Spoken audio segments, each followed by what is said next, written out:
Well, I mean, that's the problem with you guys out there.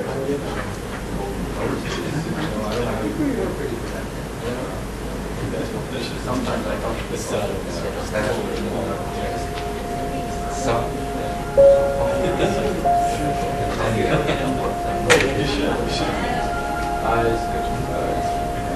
think to some what goes around.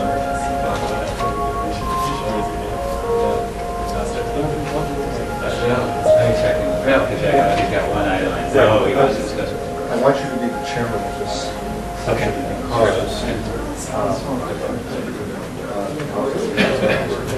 so I'm both myself and Nick. Okay. And so the presentations are by Nick, Scott, and me, and we're keeping shut people up. Okay. For 15 minutes without fail, because otherwise there's no time for everybody. So please be uncustomarily rude and go after ruthless. At 15. 15 is Right, 15 is right. So start. I'll make some sheets. I will be good because yes, I will be good.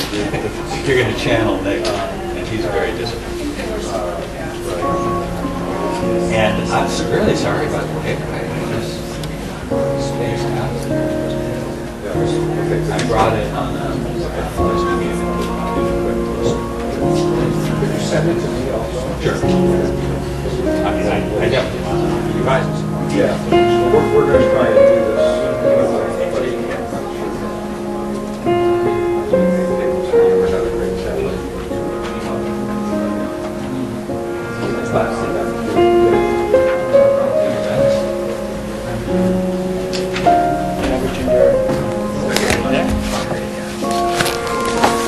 Okay, thank you. Can you get you to sign here? If you're...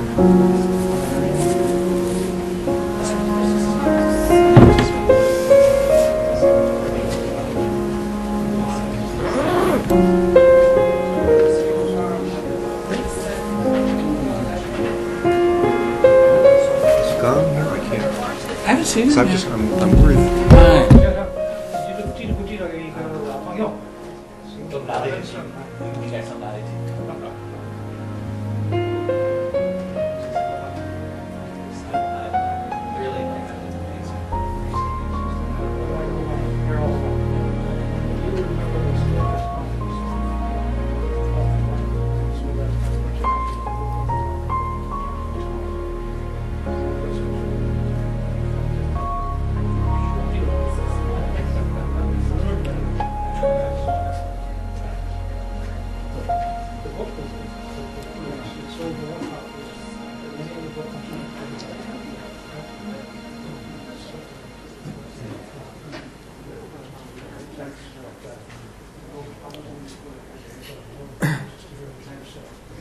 Where are you now?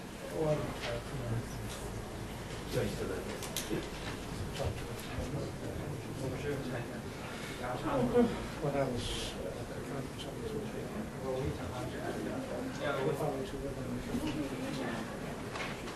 The way of the world these days. it is. Say hello to Susan. Susan. And also, no, what's her name? Solinger. Dorothy. Hi. Seema Sinha. We actually met at a conference long back, but I actually didn't meet her in India channel, which I used to writings, so I wanted to share it with you. Oh, thank you very much. I don't have time. I mean, I have to attend another conference later now, so I'm really here for 1 hour, so I kind of look at India and China. Thank you very much. This is something that is long overdue. There's actually a project coming out on reassessing and using a somewhat different perspective in looking at China as a success. Right. Good. Thank you. I use, in fact, data. Great. So, Sorry we don't have a chance to talk about it. what is, well, anyway, maybe I'll actually come while other conference finishes at 5, so I'll try to be here there. Okay. And 因为飞进去的，或者是说飞是 allowed，我有其他的，所以说 immediately。So Barry is going to be No discussion. No discussion. For this first Oh, session? yes, discussion. Yes, yeah. We have 90 minutes for the first session. So okay, we better have 45 minutes for discussion. Okay. First keep every person. Okay. Then 45 for discussion. Did I tell you, I'm so confused by this now. Nick is not coming. He is in Korea or Japan. I'm sorry, I've known about, so I'm going to be Nick. Yes. And I'm sorry, I meant to. He said that.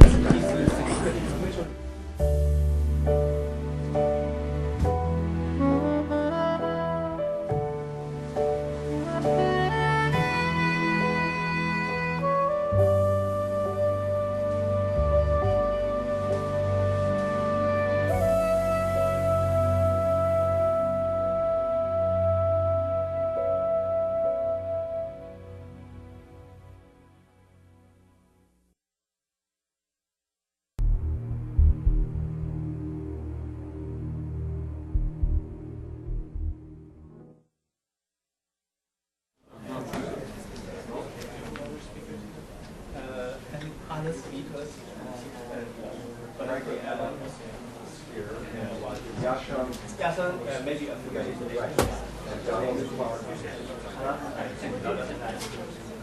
So how long are you gracing these fair shores? A long time. Short as possible. I'm going for like That's all. Donald's the other one. Yeah, we're all here. you just I got it. No, got it. I'm set. Just We have 3 state, 1, 2, 3, right? We don't need a lobby. Lobby, so that's good. That's all right. I can. You can take a hint. Maybe You can speak from there. You or play from two here? functions. You play two functions. I didn't realize that. just for 5 days.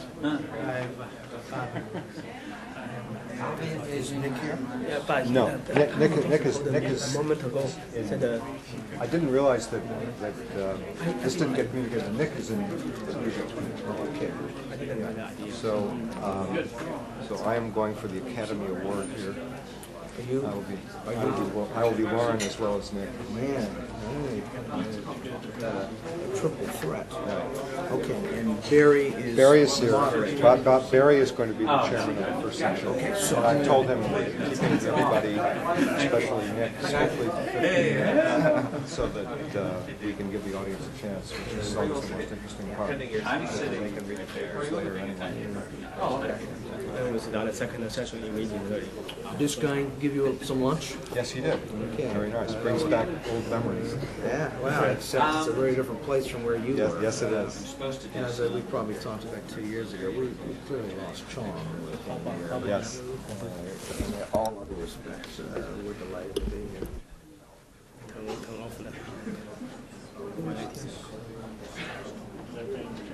That's very nice. And that's Franklin Allen down in the first row. And Yashon Huang said he's coming late. And Clark, I don't see yet, but we're not worried about him because he's local. He's not missing a plane.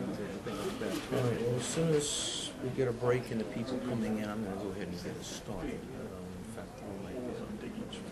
Let me get the bio sheet for Barry. Hi, Barry. Bob Hathaway. Good to see you. You're moderating that first panel, is that correct? Yeah. I'm going to say just very brief introductory welcoming comments and then turn it over to you. Okay. Did you get something to eat? Yeah. No. Go ahead and get started.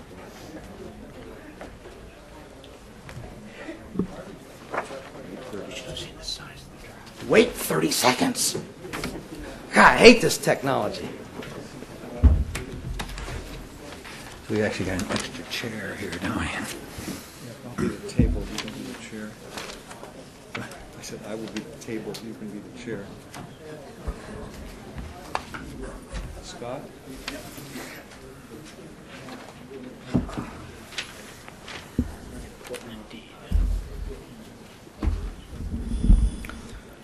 I was instructed to wait 30 seconds. Don't know whether my 30 seconds of fame have expired, but I'm going to go ahead and get us started. Welcome. Delighted to see so many familiar faces as well as some that are less familiar to the Wilson Center this afternoon. You're in for a real treat, as you know. I'm Bob Hathaway. I direct the Asia program here at the Wilson Center. On behalf of myself, as well as my colleagues here at the center, we want to thank you for joining us this afternoon. I want to express particular appreciation to the University of Pittsburgh, and particularly to Tom Rolski, as well as the University of Toronto, who have been partners with us in organizing this enterprise this afternoon, and indeed, if the truth were known, did the lion's share of the work. So Tom, we're delighted to be working with you and your colleagues. Lauren Brandt from the University of Toronto was called away with a family emergency, and so he will not be with us this afternoon. But Tom, if you'll pass on our delight in working with him and his colleagues as well, we'd be grateful. Our topic today, as you know, is the Chinese economy. It is a subject which fills many Americans with some mixture of admiration and apprehension and awe. As you're probably aware, the Chinese economy grew, officially anyway, by 9.5% last year. This is the largest growth in the last 8 years. What, of course, is particularly striking about that figure is it was in the face of efforts by the Chinese government to actually cool things down. Got me to thinking that if we grew at 9.5%, notwithstanding U.S. government efforts to cool things down, this would be a pretty dramatic news story here in United States, and yet, as we all know, China has a record extending almost a quarter century now, very much along these lines. So we thought this would be a timely moment to take another look at the Chinese economy, what it means for Chinese, what it means for China's emergence on the world scene in the 21st century, what it means for Americans. So I'm delighted to turn things over to my colleagues up here. Moderating the first panel will be Barry Naughton from the University of California at San Diego. Barry, I turn things over to you. Thanks very much. Hey, we've got a tremendous program today, lots and lots of speakers, and I know in Washington there's always a tremendous amount of expertise in the audience. So I'm going to be very tough as a timekeeper, 15 minutes for each speaker. That gives us 45 minutes of speaking. Then we'll have 45 minutes open discussion from the floor, and then I'll stop the session at 90 minutes from now. So let me introduce the first speaker, or rather, let me introduce Tom Rolski, who's going to present the paper of the first speaker. The paper is by Nick Lardy, who I think will be well known to most of you here. He's a senior fellow at the Institute for International Economics, certainly one of the prime scholars on the Chinese economy, and I should say, my teacher as well. So, Tom, you're going to present Nick's paper since he has to be, I believe, in Korea today. Thank you very much. I'd just like to say a word about the project from which these papers come. Lauren Brandt and I began working on this project actually 5 years ago. The idea being that we need a comprehensive analytical account of Chinese economic reform accomplishments, which I regard as a major episode in world economic history. What we've done is we've tried to create teams of people combining China specialists with generalists so we can conduct this analysis without getting lost in Chinese minutiae. This paper by Nick and also by his co-author Lee Brandstetter, who is a professor at the business school at Columbia University, is one of the fruits of this. So essentially this session is a preview and showcasing of some of the results of this project, which is still underway. And now I also should apologize for the non-appearance of Lauren Brandt and Nick Lardy. I'm going to try and earn an Academy Award today by impersonating both of them, so I'm afraid you may be quite sick of me by the end of the afternoon. But in my role as Nick Lardy, I will try and stick closely to the paper because I count at least two people in this room who know a great deal more about this subject than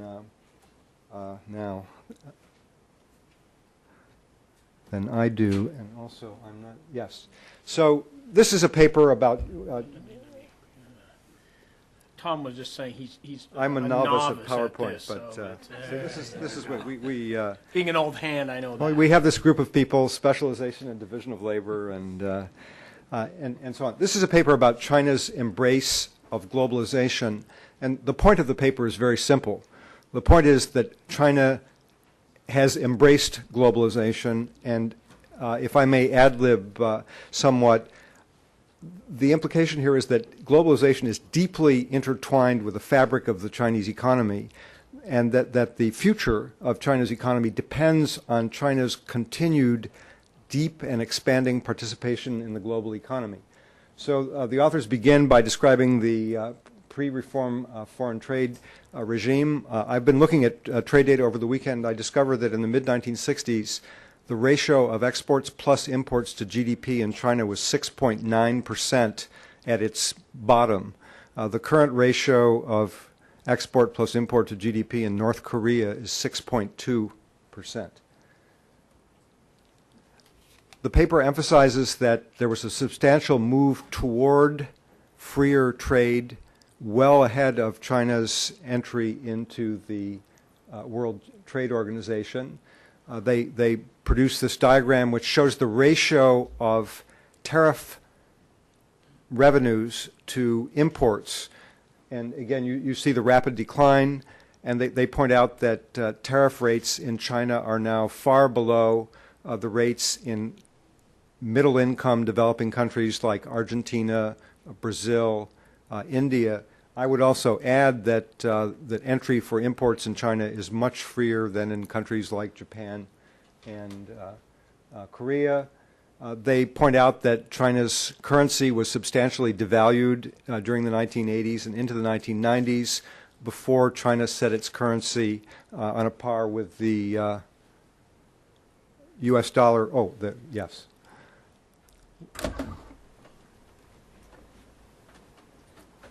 They go on to describe in the paper the expansion of foreign direct investment in China prior to WTO, and in my role as myself, I will have something to say in a few minutes about the importance of foreign direct investment to the progress of industrialization in China.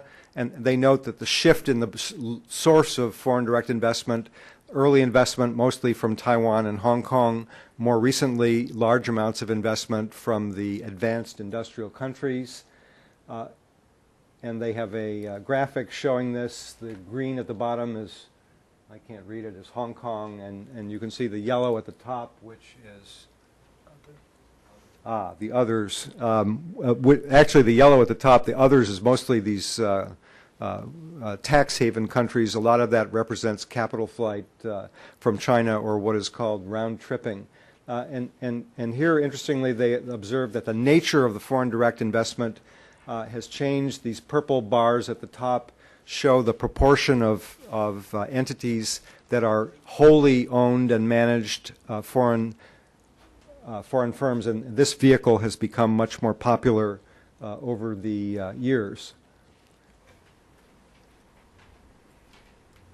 The analysis in the paper emphasizes that the entry into WTO did not bring as big a shift to the Chinese economy as many people had anticipated.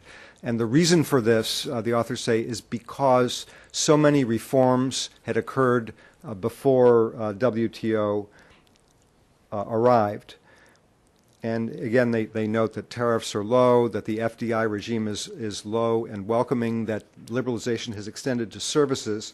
And the conclusion of the paper quotes Charlene Barshevsky as saying that China's commitment to liberalize its distribution system is broader than any World Trade Organization member has made. And I think this is the basic theme of the paper. And if I may be permitted a brief ad lib here, it seems to me this has policy implications. It seems to me that going forward, China's economic interests are going to coincide with American economic interests in many respects, because China depends centrally on unfettered access to a wide range of global markets. And by wide range, I mean a wide range of products and services, and also a wide geographic range. China's economy cannot operate without extensive access to international markets. The ratio of exports plus imports to GDP for China is now more than double the comparable ratio for the United States. Of course, this ratio is pumped up by the component trade, where China brings in components and exports finished products after assembly. But even so, if you simply isolate the coastal provinces, for those provinces the ratio of exports plus imports to GDP is higher than any nation in the EU except Luxembourg. It's higher than Singapore. It is 170%. I was stunned by this statistic. So my feeling is that going forward, China's entire foreign policy is going to be strongly influenced by its deep dependence on access to global markets. There will be conflicts with China in areas like Taiwan, but underneath, it seems to me there's a strong tide of Chinese interest in supporting open economy. When the Chinese go to Southeast Asia and propose free trade agreements, I don't think this is a charm offensive. I think this is something that reflects their interests. Thank you.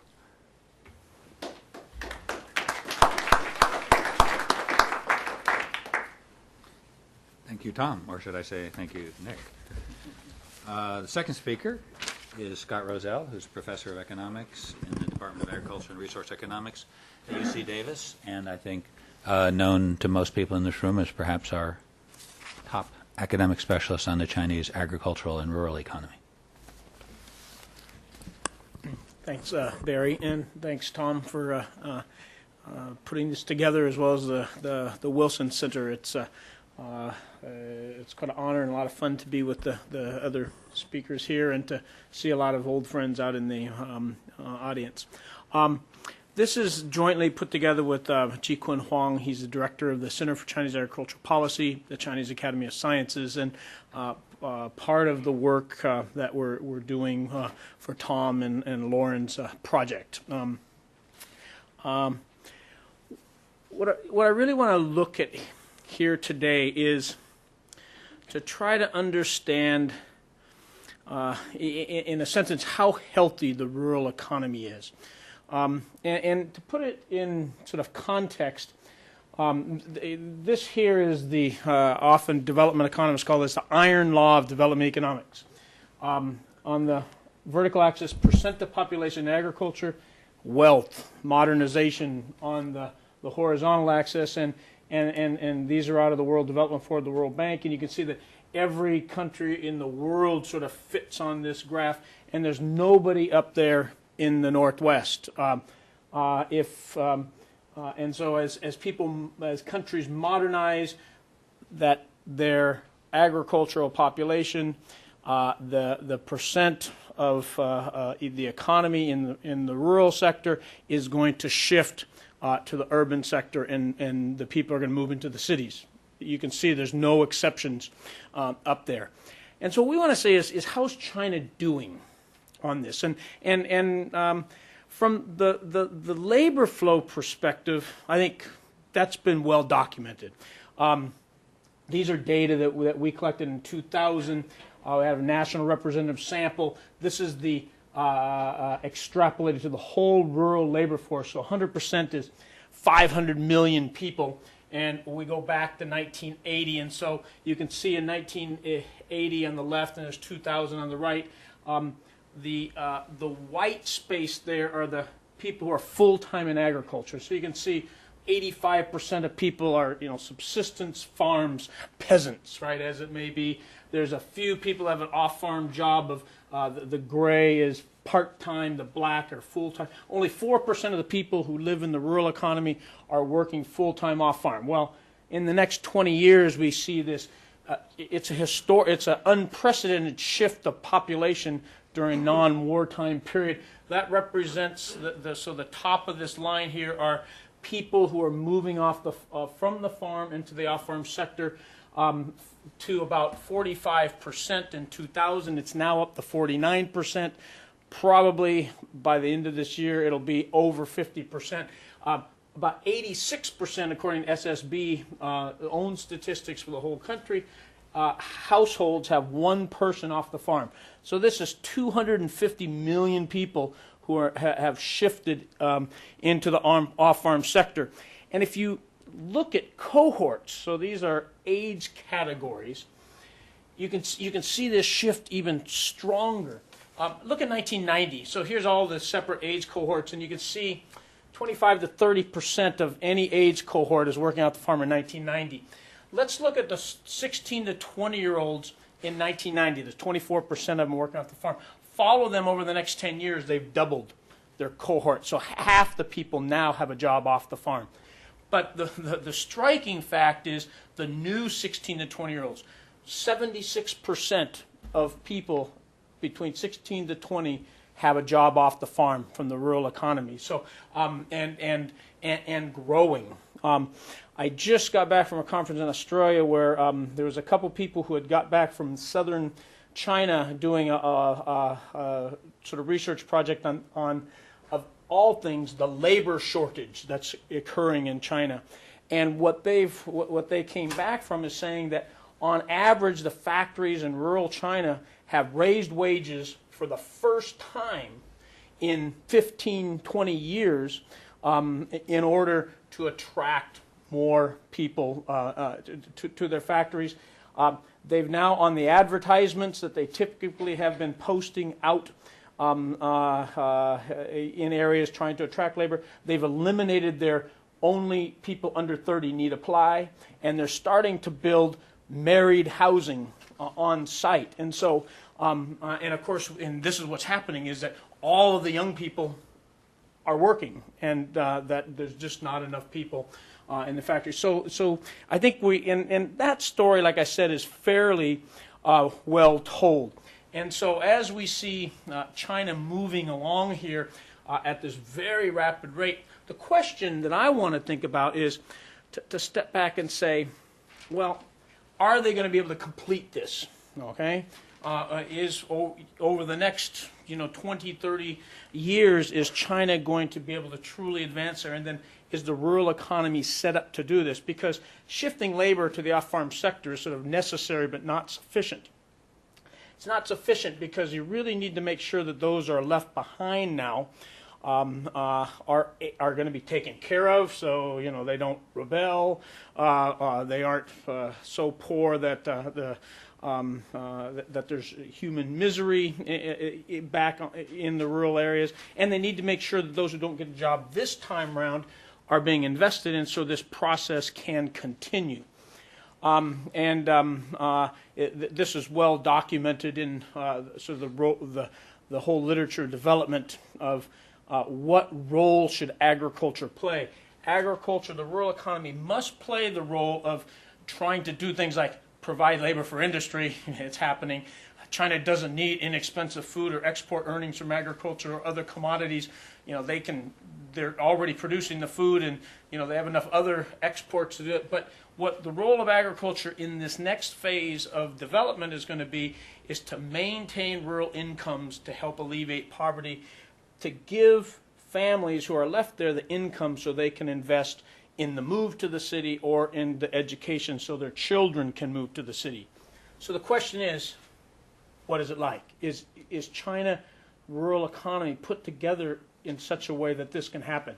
I'm going to look at three indicators, and productivity of agriculture, commodity markets, and land markets. I'm really going to only look at two of those because Barry's going to cut me off, and I'll just very briefly mention land markets at the end. And the idea is to say productivity, every farm in China has a plot of land to give them more income. If you could raise the productivity of that income, that's going to provide more income.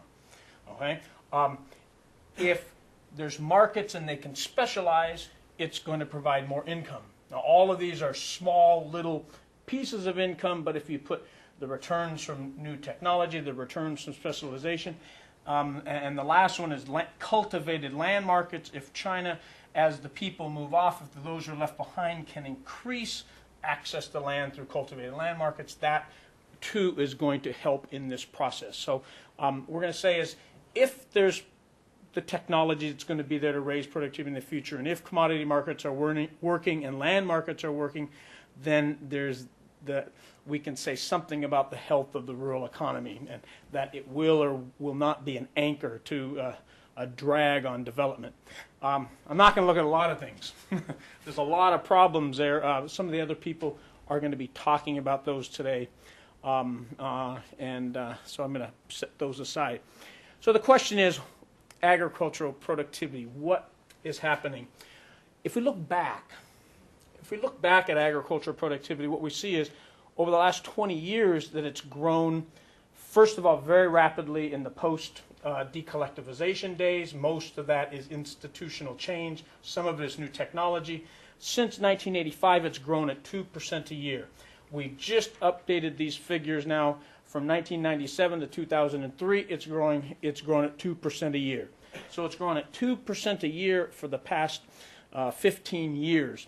Now, that's about what the United States has grown for the last 100 years.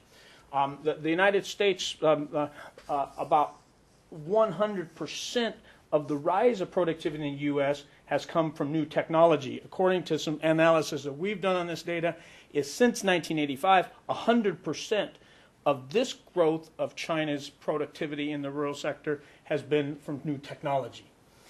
So the question is there enough technology to come in the coming years? We can look at this many ways. I'm going to look at one statistic here. We went to every research station in China. There's about 200 that do major commodity work. There's about 250 of them. And we did a survey on the germplasm that's being developed by Chinese breeders in their experimental plots. And what we found is, as we look at these over time, is we see that Chinese breeders are adding about 2% of productivity to their germplasm every year. Okay? Now, these varieties that are being tested in 95, 96, 97, 98 are going to be the ones in the field in 2007, 2008, and on. And so from here, we at least see that this productivity is being produced by the research system. But what China's really doing is putting their productivity technology investments in the biotech basket. And in 1999, again, according to survey work we did of half the research institutes that do biotech research in China, China was investing about $100 million. If we double that, that's $200 million. $200 million of biotech research put China as the second largest country in the world in 1999 in terms of investment in biotech, and more than all developing countries combined. So if you add India, Mexico, Argentina, Brazil, add them all up, they didn't spend as much as China. But that wasn't enough. In 2000, they said by 2005, we're going to triple our investment into plant biotechnology. And by 2003, the institutes that we re-interviewed just last year have already tripled this. So if you put this, sort of expand it to the whole nation, they're already spending about $500 million a year. Now, is that a lot? The United States government spends $500 million a year on plant biotech. If China continues to expand their program, they're going to be outspending the U.S. government by next year. Now, the United States also has a huge private life science industry, Monsanto, DuPont, Pioneer, who are all so the U.S. is still outspending China on biotech, but government-wise, China will be the largest, having the largest public expenditure. And so what's this doing? Well, if we look at BT cotton, is this creating productivity? More than 20 million farmers are using it on 3 million hectares. They reduce pesticide use by 85%. There's productivity gains of 18%. You know, if you could do that for all crops, that gives you, 10 years of 2% a year. Not to mention the reduced adverse health impacts of spraying. We have access to field trials for genetically modified rice. They do almost the same thing. They reduce pesticide use by 50%, reduce labor inputs, a significant impact, positive impact on yields for productivity gains of around 15%. So if China goes this route, you can see that they have, that the whole point is, I think the technology is there to have this continued technological change-driven productivity growth. And that, oops, I'm going to jump here. And so that from that point of view, it's healthy. Okay. Now, what about domestic markets? In 2001, 2002, 2003, we went to a large number of markets and gathered information from several different data sources across China and gathered price data. This price data is already being generated every 10 days. It's been being collected since early 1990s. And we took out different cross-sections and put them on a transportation gradient. So 0 is at the port. So that's the price at the port. 2,000 is 2,000 kilometers away out in Xinjiang, 1,500 kilometers away in Heilongjiang or in Chengdu. And in some sense, we're going to say that this transportation gradient is going to tell us how good China's markets are working. Are goods and services flowing across space to allow specialization of the farm sector? Now, the question is that big or small? What does that mean? So let's look at some data from the United States, and we get a transportation gradient for U.S. corn. And when we put these all in the same graph, we were very surprised by these numbers. What we found was that you can see that the transportation gradient, the flatter it is, the better the markets are working. And you can see that over time, China's markets are getting better. And by 2000 is basically the same as the United States. So that commodities are flowing around China at the same pace, at the same level of efficiency, if you may, as they do around the United States. If we look at prices, how they move together over time, we see that by the late 1990s, early since 2000, that prices in far removed areas, Dalian and Guangzhou, move very much together. You can do some statistical analysis, and what we found is that for major commodities, if we look at any pair of markets anywhere in China, and we look at if the price in one market moves, what happens to the other price, that 100% of the time, in every year, in every 10-day period, the price in Shanxi moves, it moves in Guangzhou. The price in Shanghai moves, it moves in Sichuan. And so these markets are actually incredibly integrated. What this means is specialization. If you go to Zhejiang, they're going to tell you, we aren't going to do agriculture in 20 years. We're going to be all industry. If you do Hebei, they say, we're going to be the vegetable basket of North China. The move to specialty crops, this is the rise of vegetable area in China. The bottom one is the rise of fruit area in China. I do this at the university, and I do this in California to California groups. They're shivering.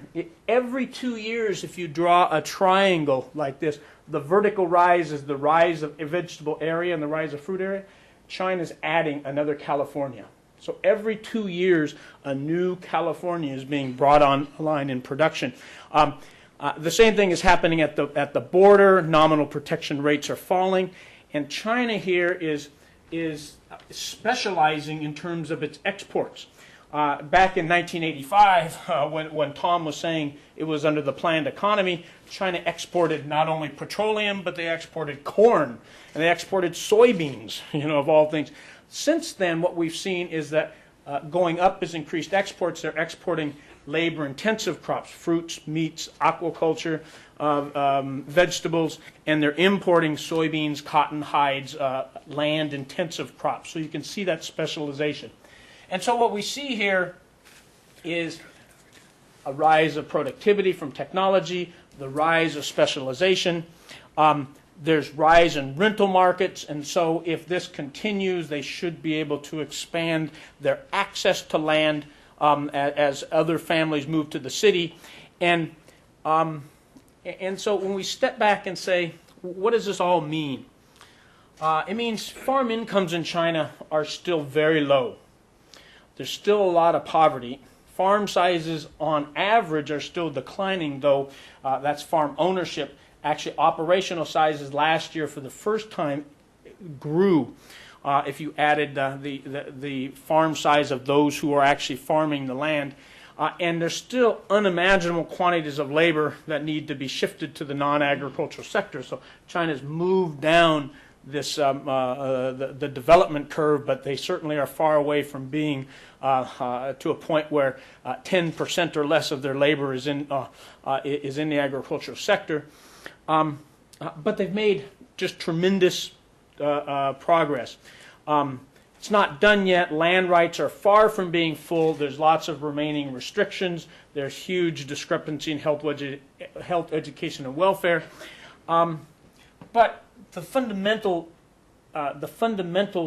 for building a market economy in China are there. The fundamentals for giving rural people the resources to invest in themselves, I think, are there. And so I take it away, it's like in some sense China has become like a successful developing country. It's not even a transition country anymore.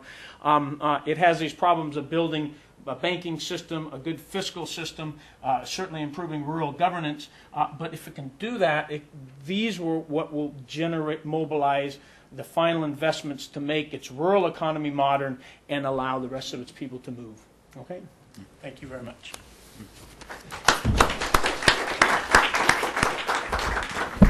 Thanks, Scott. I'm sure people will want to come back to that in the question and answer period. And now Tom Roski appearing as himself, that is, as professor at the University of Pittsburgh. I still haven't learned how to do PowerPoint. F5.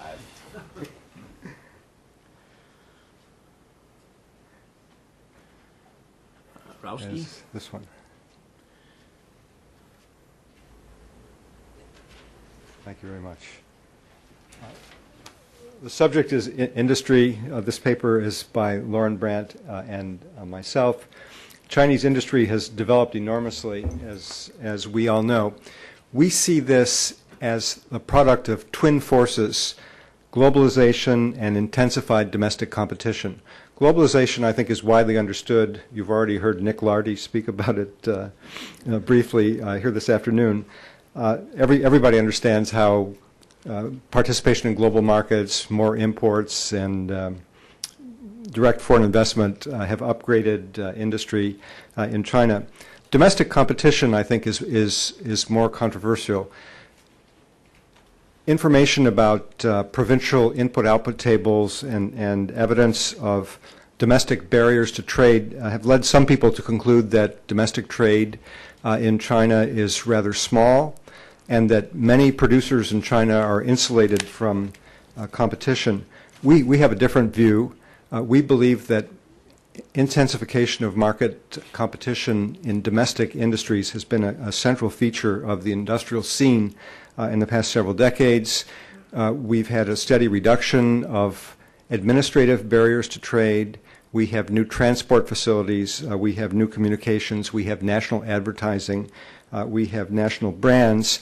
And because of this belief, we are not surprised to see the sort of market forces appearing in both old and new branches of industry in China that are familiar from the study of other industrializing and industrial countries. The common patterns that we see are big entry into industries that face expanding demand and then shakeout as many weak players are driven from the scene, and consolidation of market share in the hands of more capable firms. Among old industries, beer provides a very good example. The figures here show very rapid concentration of production in large entities. I've placed this in red. And now, of course, the competition in the Chinese beer market includes not only Chinese makers like Qingdao, but international beer heavyweights like Heineken's and Anheuser-Busch.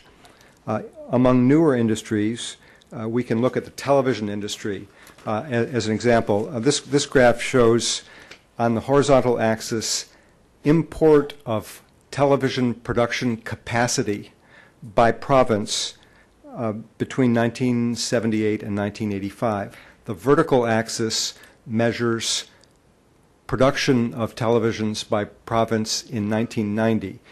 This dotted line at the left is the 45-degree line. That is to say, if your production is on or above that line, then you're producing more than your capacity in 1990. The point here is that in 1990, no one was producing anywhere near production capacity. So from the perspective of 1990, the wholesale import of color television production lines, mainly from Japan, looks like a disaster. All this money spent, all these factories built, they're all operating at a fraction of capacity. But 10 years later, if we repeat the analysis with production in the year 2000 on the vertical axis, the horizontal axis is the same, we now see that provinces like Guangdong and Sichuan are operating way above the 45-degree line, which is now close to the horizontal axis, because television producers in these provinces have stepped forward on the global stage as major exporters. This process is very unstable. 10 years ago, the leading television producer in China was a Nanjing firm called Panda. Panda is almost unheard of in domestic markets these days. They were replaced by Changhong. Changhong itself is on the way down. Even as we speak today, they're being supplanted by other firms. So if we look at the entire television industry, this is a classic case of product cycle. We see the two bottom lines show exports and net exports. They are low, and then they zoom up in the late 1990s as China becomes a major international exporter. The upper line shows imports of components, especially TV picture tubes, which were initially too complex to be made in China and were imported primarily from Japan. Suddenly, in the late 1990s, imports of picture tubes plunge as first joint venture firms and then Chinese firms master the technology. Now, other industries follow the lines sketched from the industrial history of more advanced countries. In the automotive industry, we can see quite remarkable developments. I should say that the rate of progress in various industries differs quite remarkably, partly depending on how much foreign investment there has been, partly on how institutionalized are the mechanisms for transmitting quality requirements and production technologies. In the auto industry, these matters are very well formalized. There are consulting firms that know exactly what needs to be done to produce products for sale to the international auto industries, and one can hire their services. Also, as we all know, all the big world auto companies are dashing rapidly, I think too rapidly, into China. But here, Lauren Brandt and our colleague John Sutton from the London School of Economics have done field work in which they've collected information on the defect rate for component suppliers to a multinational car firm operating in China. And what they find is that more than half of these component makers are producing goods that have fewer than 100 parts per million rejected for quality reasons. 100 parts per million is the gold standard of quality control in the international automotive industry. Essentially, what we're looking at is a situation in which Chinese suppliers have already approached world standard of quality for the automotive industry. This is the situation in the first tier of suppliers, the companies that that give components directly to the auto firms. If we move down the ladder and look at second-tier companies who are supplying these first-tier component makers, the situation is completely different. Here are defect rates for 101 component suppliers to a Chinese maker of steering gear. And notice that the defects are now measured in percent, not in parts per million. So when we go to the second tier in the automotive industry, we're in a different world, an earlier world. And so these examples from the auto industry show both the achievements, the quite remarkable achievements, I should add, but also the shortcomings and what is yet to be learned in Chinese industry in simply one segment. And this story is repeated in other sectors as well. Now, reform in Chinese industry has increased capabilities, as we can see from looking at firms that can produce defect rates of less than 100 parts per million. It's also raised wages. I have to disagree with my friend Scott here, who said that the wage increases being offered to migrant workers in Guangzhou just now are the first wage increases in Chinese industry in 10 years. They may be the first wage increase offered to migrant workers, and especially to migrant workers in extreme South China in 10 years. I don't think that migrant workers' wages farther north have been stagnant for 10 years. We know that wages of workers who are not migrant workers but regular long-term industrial employees have gone up dramatically in the past year, 10 years. In fact, I think it's easy to overstate the dependence of Chinese industry on cheap labor. It is certainly true that many of China's industrial exports do depend on low-priced labor. And it's certainly true that many firms, both domestic and international, continue to employ millions of workers to produce toys, garments, shoes, and other products that are designed to be made by low-cost labor. But it's also true that we are in a new stage in which new foreign investments going into China are motivated in part by access to low-priced labor, but partly they're motivated by the desire to access the growing industrial capabilities that we see in China's industrial sector. To illustrate this, we have calculated the research and development content of China's industrial exports going back to 1987. And the way we've done this is to take a survey of United States industries conducted in the late 70s, which tried to carefully measure the research and development content of products in different sectors of industry, and then to take these industry-specific R&D coefficients and apply them to Chinese exports. The result here probably gives coefficients that are too high all around because, for example, my new laptop computer is a Chinese export, but not all the parts were made in China, and Professor Naughton here, who knows a great deal about this, can probably tell exactly where the parts were made. But the movement over time, I think, is unmistakable. And if you look at the details underlying these calculations, what you see is that in the early years, all the exports are clustered at the low R&D content end. But as we move forward, we begin to see substantial beachheads of exports in mid-range industries and small quantities of exports toward the upper end. Now, another feature of the Chinese industrial scene is we have big gradient of technology and skill as we move from the coast to the interior, and this creates an opportunity for labor-intensive activities that are forced out of coastal areas because of cost pressures to migrate to interior jurisdictions if the Chinese can take advantage of this opportunity, and clearly they hope to do so. Otherwise, why build superhighways all over the country? If you take the expressway between Chongqing and Chengdu in Sichuan, there is one exit where on the sign it says what the name of the town is, but also on that signpost on the highway it says "to the sea." And I asked people, what does this mean? And they said, oh, it means that you can drive from here to the port of Beihai in Guangxi province directly by superhighway without getting off. And how long does it take? It takes 28 hours and so on. But whoever ordered that sign to be put to the sea up there was clearly thinking about manufactured exports to be trucked out to the ocean. So clearly, the foreign sector has had a huge impact on the development that we describe here. But equally clearly, the Chinese domestic firms have done a substantial job of learning from the foreign firms.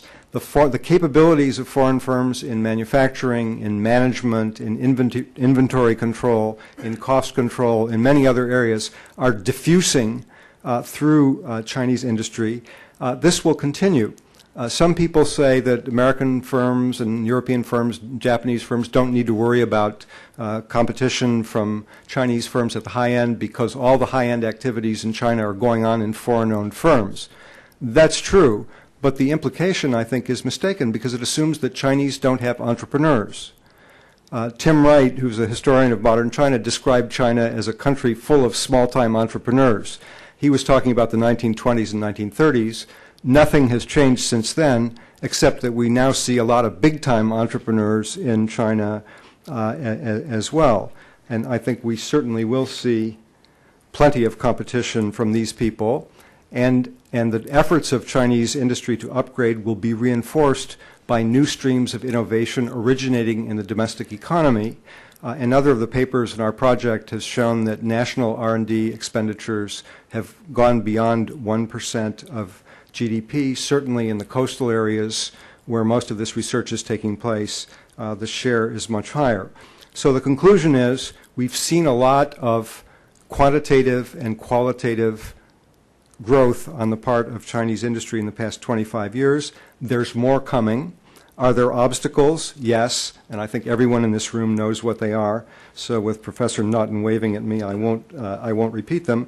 But we can already see the industries in which new streams of Chinese globally competitive products are soon to be among us. We can name shipbuilding. We can talk about auto parts. We can talk about motor vehicles. Scott has already talked about biotechnology. I think we've seen a major change in the Chinese economy. Will there be cycles in the Chinese economy? Yes. But what I'm talking about here is not a cyclical change. It is a permanent change that will not go away. Thank you.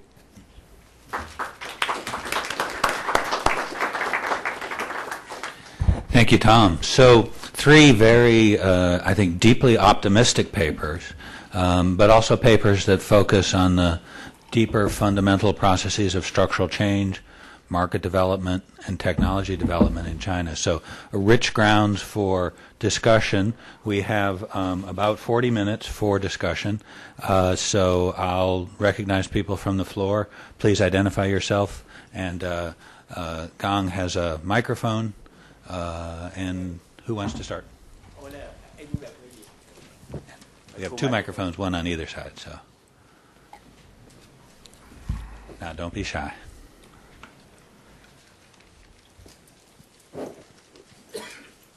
Yes, please. On Nick Berry Foreign Policy Forum, a way off question perhaps. As you know, the Pentagon is contemplating war with China, specifically incited by a clash over Taiwan. How would a clash with the United States affect the Chinese industrial sector and the economy in general? I think that's for you, Tom. I'm no defense specialist, but I think this is one point of the Lardy and Brandstetter paper, that if a clash with Taiwan were accompanied by either substantial disruption of normal commerce or by some form of sanctions, it would have an enormous effect on the Chinese economy. The size of the trade flows in energy products, in materials, in components for industries like computers, electronics, automotive, and many others is very large, and it's going to grow in the future. Furthermore, China is ramping itself up to be a very substantial overseas investor. The amounts involved are still small. China's overseas investment last year was in the neighborhood of $4 billion, as opposed to inflow of $60 billion worth of investment. But it's very clear that this is going to increase substantially. I think that the potential economic consequences are going to act as a brake on Chinese military ambitions in the Taiwan Strait, just as I think the recognition on both sides of potential consequences of dispute escalation acted as a brake in the instance of the crash between our espionage aircraft and the Chinese fighter aircraft several years ago. Can I add a point to that? You clearly see every now and then in writers among the Chinese military the view expressed that the economic consequences of a conflict would not be so great because they would be short run, and they sort of use post-Tiananmen sanctions as a metaphor for what would happen after a conflict with Taiwan. This view, I think, is the most dangerous element of the current difficult policy environment, because if there really is a significant component of the Chinese military who believes that the economic consequences would be moderate, I think they're very, very mistaken, and it creates a significant danger of miscalculation.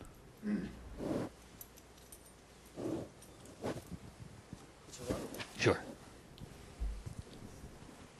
Hi, I'm Priscilla Hoffman-Stowe from State Department.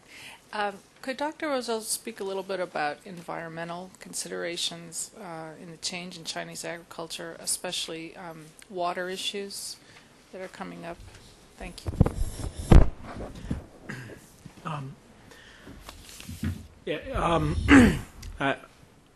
They're very important.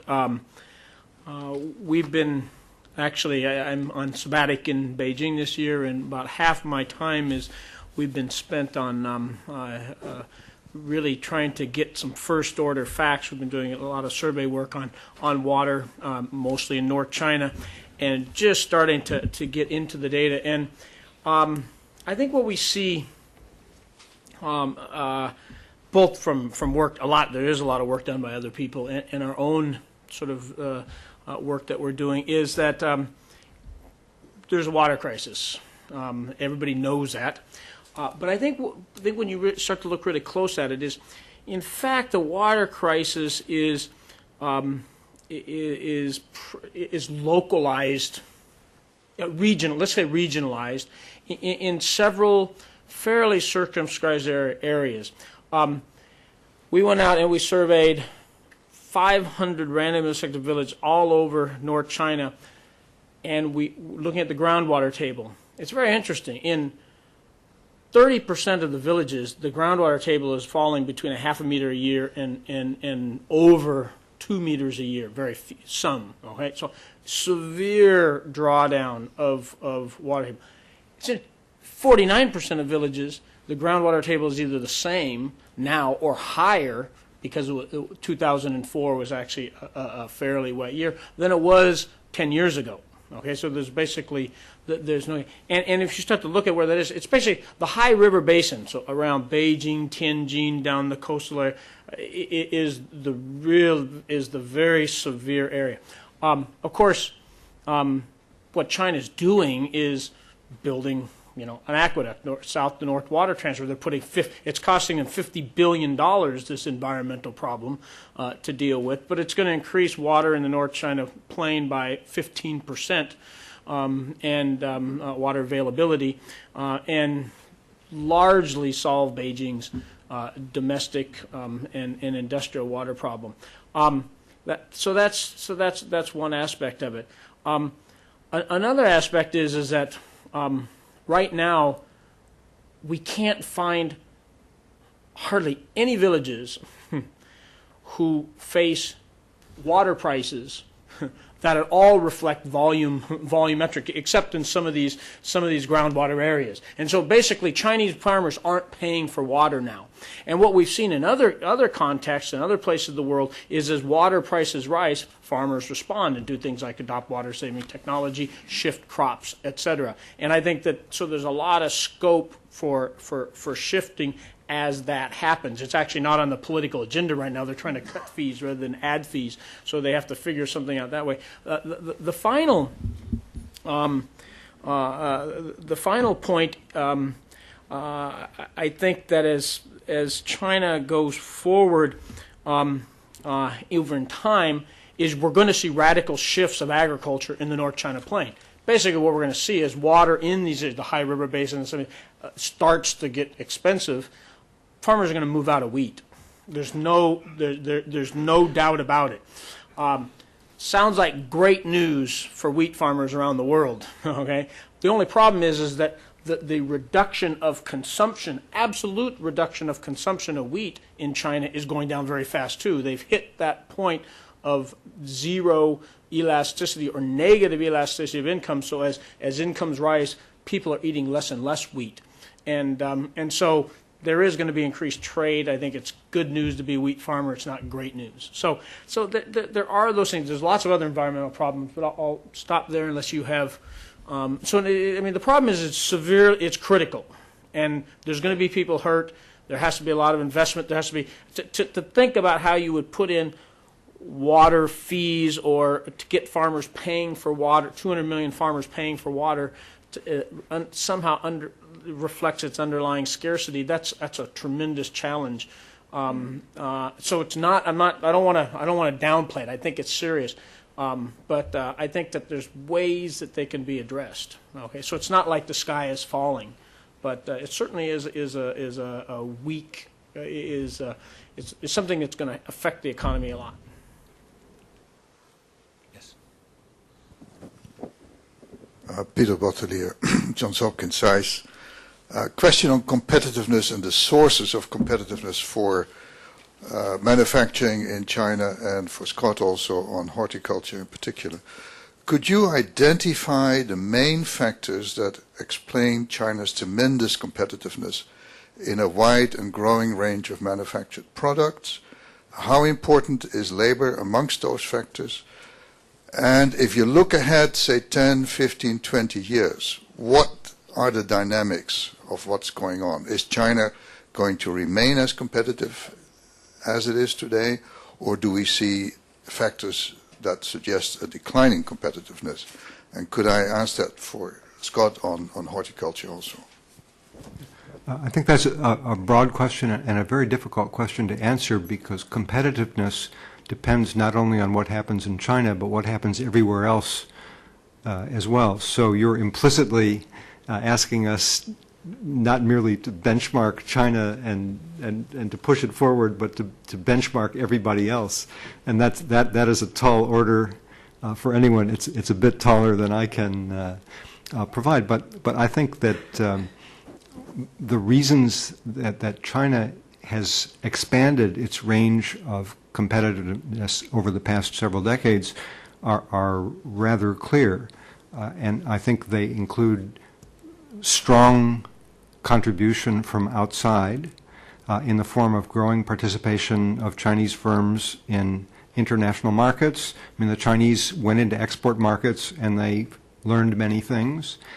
Growing availability of imported products in China, and Chinese people who were manufacturing things for domestic sale found out a lot in industries like machine tools, where even as the domestic demand for machine tools jumped upward in the late 1990s, the sales of major Chinese machine tool makers dropped.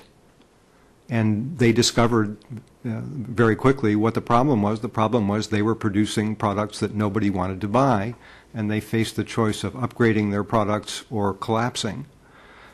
And so the foreign sector has been very important. And of course, the demonstration effect of foreign firms operating in China. Just an example, years ago I visited First Auto Works and they have a partnership with Volkswagen. And they were talking about the effect of the Volkswagen partnership on their domestic operations. They had, for example, Volkswagen has a book of standards for paint for autos. They said, we never had anything like that. So we took that book and gave it to our domestic suppliers and said, here, you want to sell us paint? Here's what you have to do going forward. So, and just multiply this throughout. See, Chinese industry is so different from Japan and Korea because the whole industrial sector is open to imported products.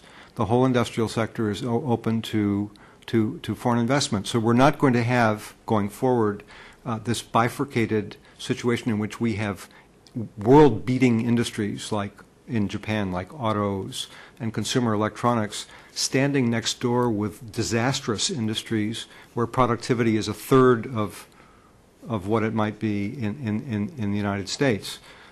This sort of outcome is not going to happen in China because industries like beer are not sheltered. Industries like cement, industries like food processing are not sheltered. So the foreign component is very important. Also, I've been somewhat surprised to learn recently that the development of industry under socialism is in considerable evidence. And the reason is this, that China came into the reform period with a steel-making association, with steel universities, with silk institutes, research and training. And when you visit enterprises and ask them how they manage to upgrade their technology, often you'll hear, I visited an enterprise this summer where they said, well, we cooperated with some machine tool maker in Germany. So he said, well, how did you get to these people? And they said, well, the Ministry of Machine Building during the plan period had a program where they brought foreign experts to come and give lectures. And we met people from some research institute in Germany, and then we communicated with them, and then we jointly designed new products and formed joint ventures and this sort of thing. I encountered this past summer in the steel industry, in the machine tool industry, in the silk making industry, that the planned era institutions are part of the story. And I do believe, this is not the place to discuss this, I do believe that entrepreneurship is a hallmark of Chinese society. And I think this is a historical legacy that goes back a long way. So I think that all these factors are present. Add to that a government that places the highest priority, once we get beyond maintaining ourselves in authority, places the highest priority on economic development at every level. We have a remarkable emphasis on economic growth, actually excessive emphasis on economic growth at provincial and local levels, and you have a vehicle for expanding industrial capabilities in all directions, which I think is now operational, and I think it goes forward. So without beginning to make projections about Indian competitiveness or Korean or American or European competitiveness, I think we can expect to see the widening and deepening of Chinese industrial capabilities, let me use that word, to go forward, and I would say to accelerate as domestic streams of research and development experience and knowledge accumulated through foreign investment joins with what has been the major stream originating in international interaction. Yeah, it's much easier story in agriculture. And because I think it's a very, very different set of circumstances. Is the only, if you go to rural China now and you're looking at agriculture production, the only place where you see the state is in the creation of technology and the dissemination of technology. And this is a little exaggeration, but not much, is the state is gone. I mean, Farmers are responding to market prices on the input side and on the output side. And so when you think about competitiveness, as you see nominal rates of protection come down, is that so Chinese farmers are basically facing world market prices, and as you see nominal rates of protection come down for inputs, they're facing world market prices there. Barriers for imports of other goods and technologies, pesticides, fertilizers are coming down. So you see that, and so that's why that's what accounts for this enormous shift from the land intensive sector over to this labor intensive sector for livestock products, aquaculture, fruits and vegetables, and the exports that are going out. Of course, the exports that are going out, though they certainly threaten the farmers in my state from California, fruits and vegetables, but they're just a small fraction of what are being produced. Most of them are going into China's own market and coming online. So it's really a market-driven competitiveness, and that you see the farm sector responding by shifting to labor-intensive, land-unintensive products,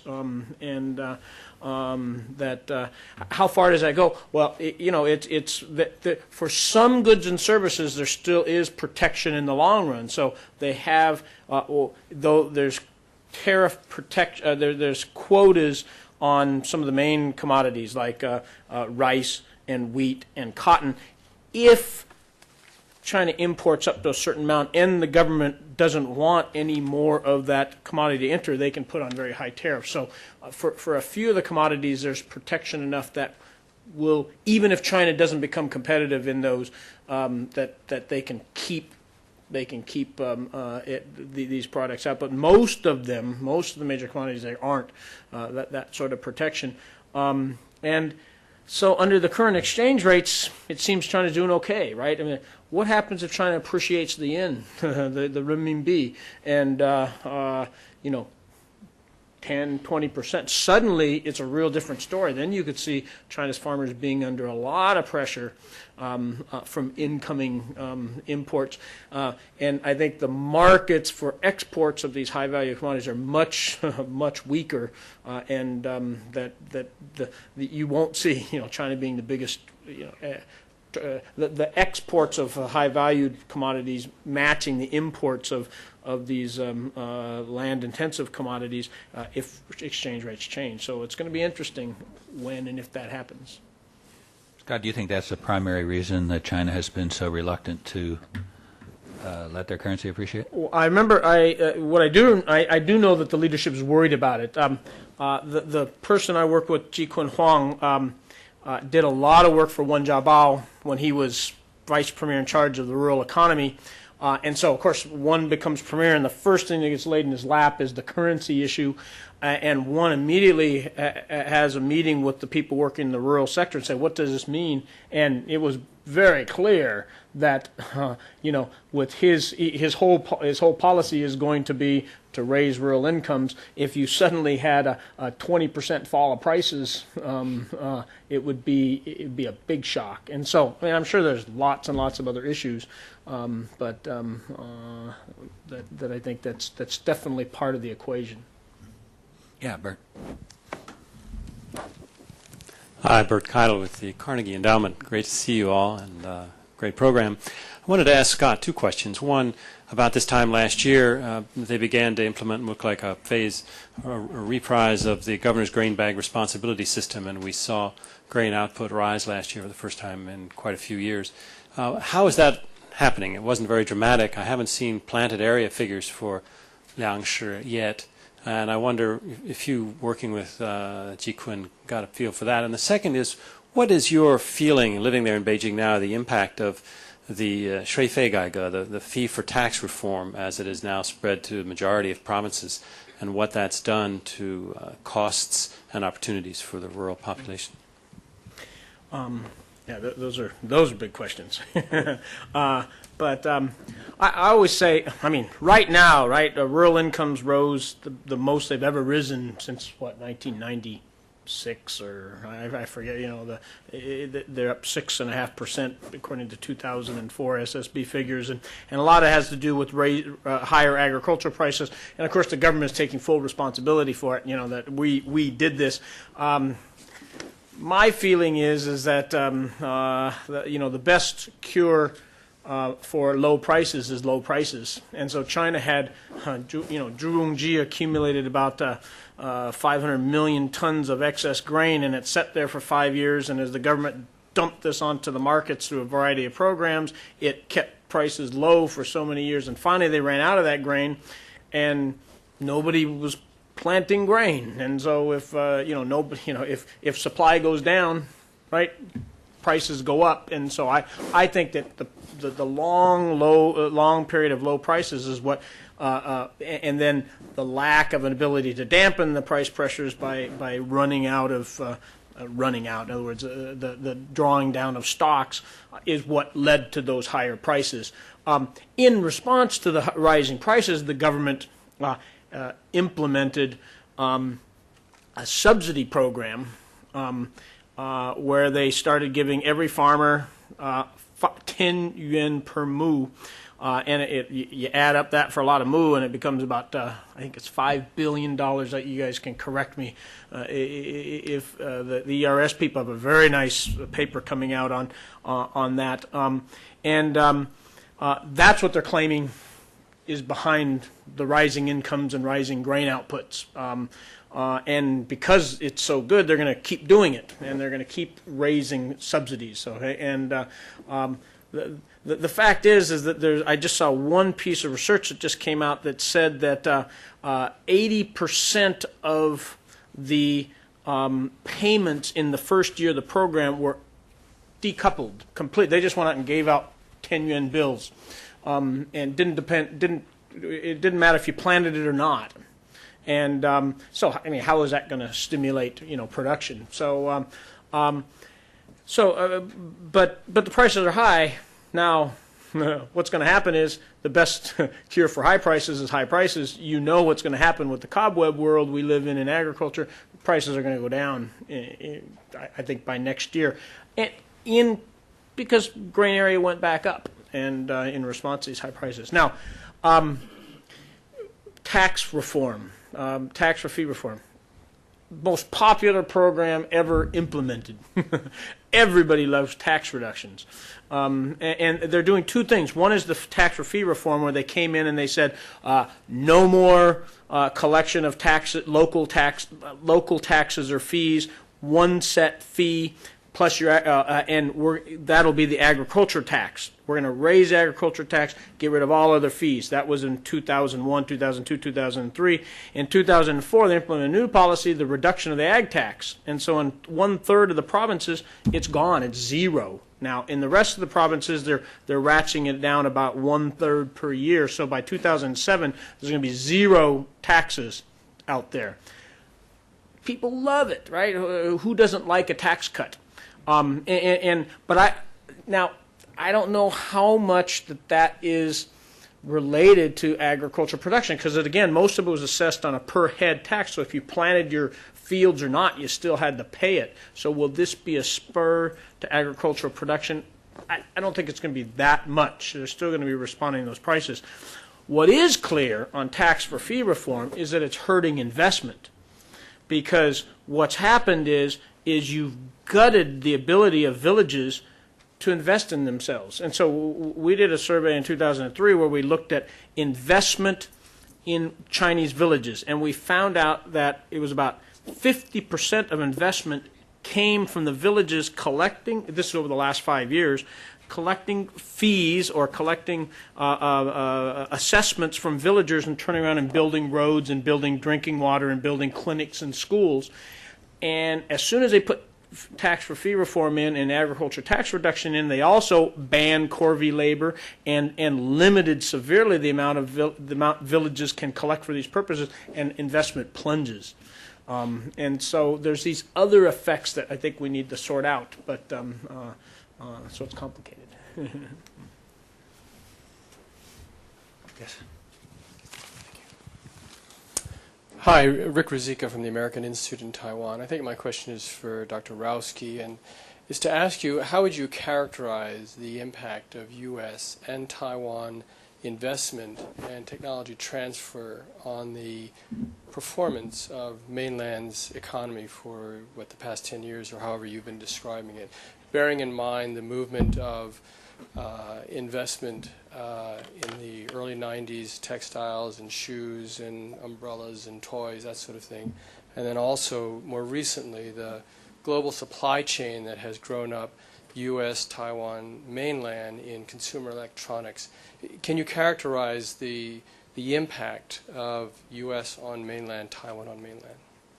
Thanks. Yeah, it's hard for me to filter out the impact of different streams of investment on the Chinese economy. Actually, perhaps Barry might be better placed to take a crack at that than I am. But I think one feature of Taiwan investment is very clear, and that is that Taiwan investment in the early range of labor-intensive industries like toys and shoes and so on shortcut the process of learning how to become an exporter, because essentially what happened is that the Taiwan entrepreneurs moved their entire operation, including marketing, financing, shipping, the knowledge of how to get through U.S. customs, especially in the garment area, was a horrible maze. They grafted that onto the Chinese labor force, and this was an enormous boon to the Chinese economy because you had these ready-made pipelines that they could just pour products into. All they had to do was produce the stuff, which in those industries was not terribly difficult. So it's clear that the impacts have been very large. I hesitate to go beyond that in characterizing either the Taiwan investment or the U.S. investment, except to say that some of the more recent effects are obvious. I mean, look what's going on in semiconductors, where you have companies like Taiwan Semiconductor now moving into China on a large scale. And again, this is bound to be enormously beneficial for the Chinese economy, as is the activity of American automobile manufacturers. I mean, I mentioned in ad-libbing on the Brandstetter and Lardy paper that it's my impression that the auto industry in China is vastly overbuilt. If you were to go and add up all the demand projections of the various manufacturers, I'm sure there's some consulting firm that is busily doing this, and then ask the question, who in China is going to buy all the cars that these people say they're going to sell? Notice that last year many of the foreign auto firms failed to meet their sales targets. I think there's going to be a big shakeout. I think a lot of people are going to lose a lot of money. But at the end of the day, the Chinese economy will be the winner because China will emerge from the mess with a globally competitive auto industry, which is what they want. And there will also be, I suspect, a lot of idle plants and some very unhappy shareholders. I have no idea who it is, who the losers are going to be, but it's pretty clear who's going to win. Or at least that the Chinese economy will be on the winner's side. You wanted to? Yeah, just to add, for instance, here, so short answer is huge, right? So, I mean, here's a Dell laptop. Supposedly it's an American company. The processor is an Intel processor, so it's made in the U.S. But the laptop's produced by a Taiwan company, Quanta, in Suzhou, in China. So the quantities are huge. The three biggest high-tech exporters from China are all Taiwan computer makers. And the division of labor is so much finer between Taiwan companies and mainland companies than is the case for foreign companies. So you get, say, an IC design industry where you have small shops on both sides of the Taiwan Straits. You've got engineers going back and forth. So, I mean, you have to be an expert on a particular sector, subsector, to really be able to tease it out. None of us are that kind of expert, but boy, there's no question that the Taiwan impact in this technology transfer has been enormous. Way in the back. Sorry. My name is Ge Wang from Voice of America. So just yesterday's strategic forecasting company, a company based in Texas, a private intelligence company, released a report saying that the economic growth in East Asia and China has reached a peak.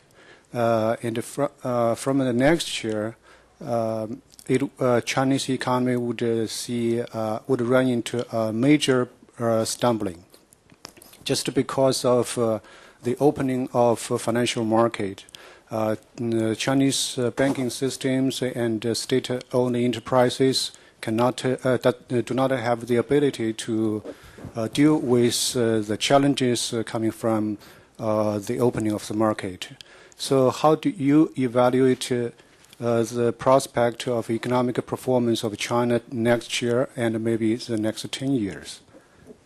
Thank you. The third panel in this session is going to discuss Chinese economic prospects. I'm not sure anyone here is eager to step forward as a short-term forecaster. We work in a slightly different industry. I mean, my own feeling is that, yes, it's possible that the Chinese economy hits rough waters. They could be very rough, and they could come soon. The nature of economic downturns is such that afterwards we all understand exactly what happened, but beforehand nobody saw it coming. And my colleagues who are in the forecasting business joke that if you're going to make public forecasts, it's always best to make extreme forecasts because you may be right. And then everyone will remember that you were the one that said boom or bust. And if you're wrong, since most of the forecasts are wrong anyway, they'll forget that you were wrong. It certainly applies in this case. That company's made that prediction 5 times before. Yeah.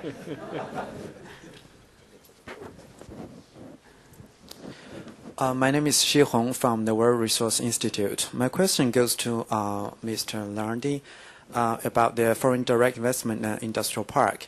We know that a lot of foreign investors, they invested in industrial parks in China because those industrial parks provided a lot of preferential policies, like the lower tax rate and also other related good policies. However, with China's entry to the WTO, and the Chinese government says that they will not keep giving those industrial parks good preferential policies. So that means in the future, sounds to me those industrial parks will not be as attractive as they used to be to foreign investors. So what do you see the future of those industrial parks? Will they disappear, or they will still compete with other areas in China? Yeah, I just want to hear your comments on this. Thanks. Well, in the absence of Mr. Lardy, let me try and guess what he might he might say. I don't know much about industrial parks except for having visited a few, but it seems to me that industrial parks are probably a fairly durable institution because of what economists like to call agglomeration effects. That companies find it worthwhile to locate in the vicinity of other companies that are engaged in similar lines of business.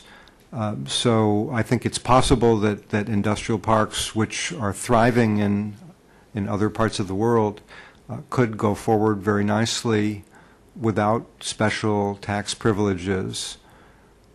But as you say, it's also possible that without the tax privileges, the attractions of industrial parks could melt away. The other thing you see in small industrial park areas, and lots of people are worried about the ones in more rural areas, is there's a lot of other ways to give benefits rather than flat-out tax rates. There's land prices, there's services, there's underground side payments that aren't observable. So I mean, I think that. And those are unmarketed or ones that are absolutely impossible to sort out. So I mean, I think that people are making those decisions, like Tom said, on a whole variety of things. And yeah, they could move if they lost their tax. But the fact is firms move around a lot in China, and so that you'll see firms moving. It's not necessarily because of this. Yes. Injus, George Washington University. Could you make any comments on the implication of China's growing concern about energy shortage for its pattern and speed of industrial development? In recent years, it reported China's growing concern about energy. Lead China take a series of measures to increase energy efficiency and etc. And so I want to hear your sense of China's overall capability to secure energy to keep the industrial development going smoothly. China's now a big trading nation. China's a big exporter. China has lots of money. So if they need energy, they'll go buy it. In fact, China is becoming very much like the United States. Just think about recent developments. International price of oil goes up. The Chinese are importing a lot of crude oil for their refineries. Government pressures the refineries not to raise the price of gasoline and other products. In the electricity industry, world price of coal is going up. Chinese power plants use a lot of coal. Chinese government steps in to prevent the coal people from charging the full price to the power plants. Another example, same thing. Shanghai municipal government auctions license plates for motor vehicles, restricts the growth of the motor vehicle fleet. The central government doesn't like this and has said so publicly. The behavior of the Chinese government in all these instances, in building a national network of expressways, this is American-style policy. Moderate prices, big consumption, we got money, we can pay for it. That is the Chinese government policy going forward. If we're running short of domestic resources, let's go do deals in Canada, in the U.S., in Australia, in Indonesia, in Siberia, in Africa, wherever the resources are.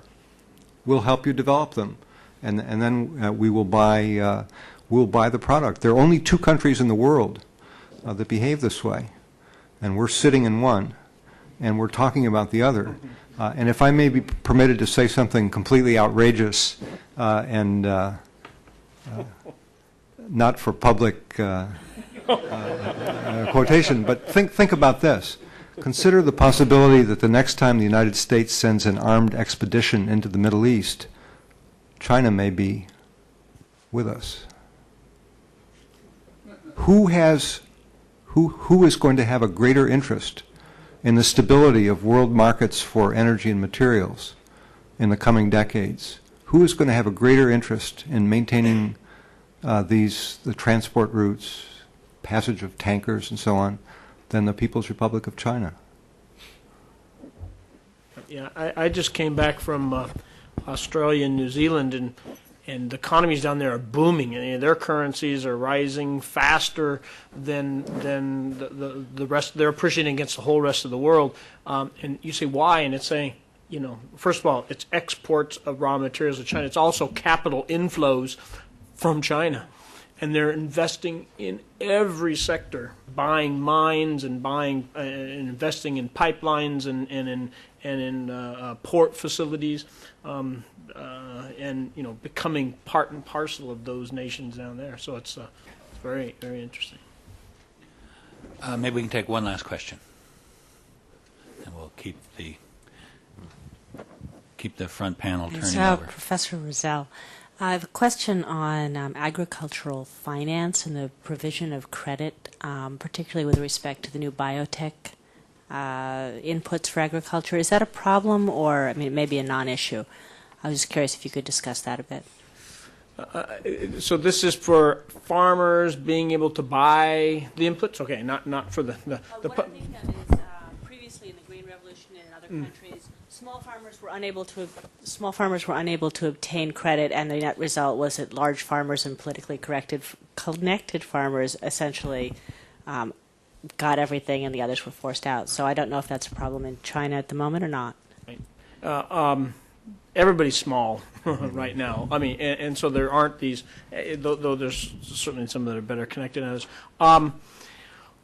In our work on BT cotton, so this is really the only major crop that's been commercialized so far, and you can see 20 million farmers have adopted it over millions of hectares. We did an analysis on the benefits of that, who got the benefits of it. And what we found was that about 70% of the benefits went to the farmer. Okay? In the first 3 years, none of it went to consumer because cotton was the last major commodity that was still procured totally by the government. Since 2001, when they deregulated cotton, is the price of cotton has fallen, and the consumer has got about 20%, and the seed firms have only got 10% of that now, which means that the seed, all the gains from this technology hasn't gone to the seed, so the seed isn't priced way up here out of the reach of most part. And the reason for cotton now may be different in future in future commodities, but in cotton there was two competing companies both selling this, which was Monsanto and their joint venture partners, and the Chinese Academy of Agricultural Sciences and their company that they commercialized were selling two competing brands that kept the price low, and little biosafety intellectual property rights violations where these things were copied and back-crossed. And so this kept prices very low.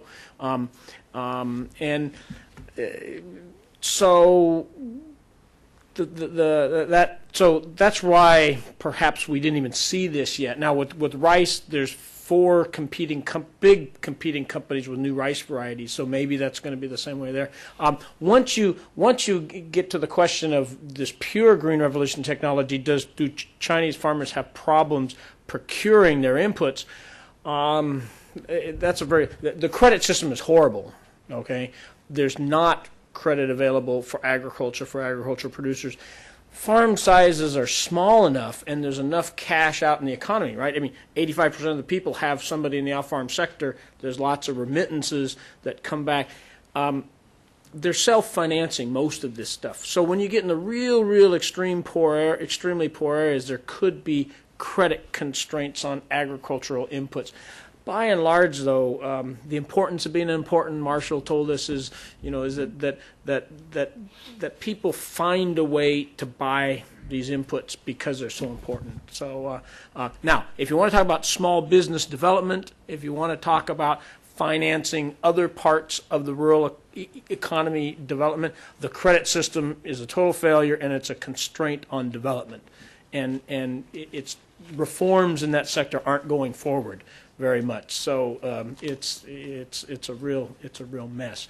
In terms of getting the technology out there, I don't think it's going to be a huge constraint. Because there are so many speakers, so many papers, we're just going to transition directly to the next panel. If you need to take a break, just please slip out and slip back in, and we're going to yield way to a more attractive set of faces up here. Amen.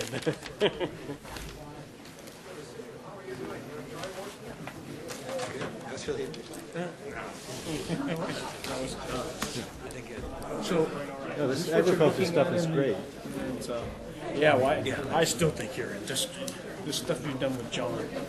He's amazing. So interesting. Yeah. So this is what you're doing.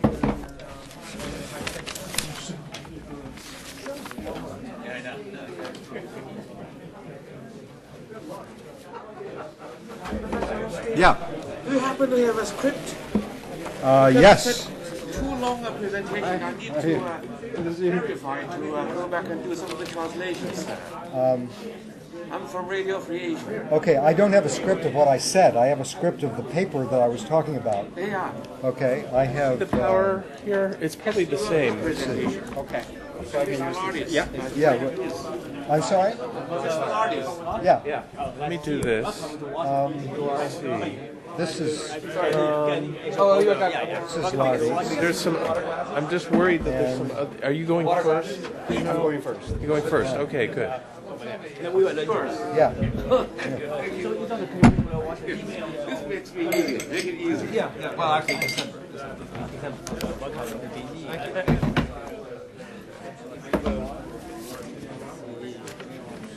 so you will chair the session? Yes. You chair the session. And Scott doesn't need that for the... Do you have expenses? Right? Okay. Oh, I don't. No, I don't have expenses. Okay. I gave you one.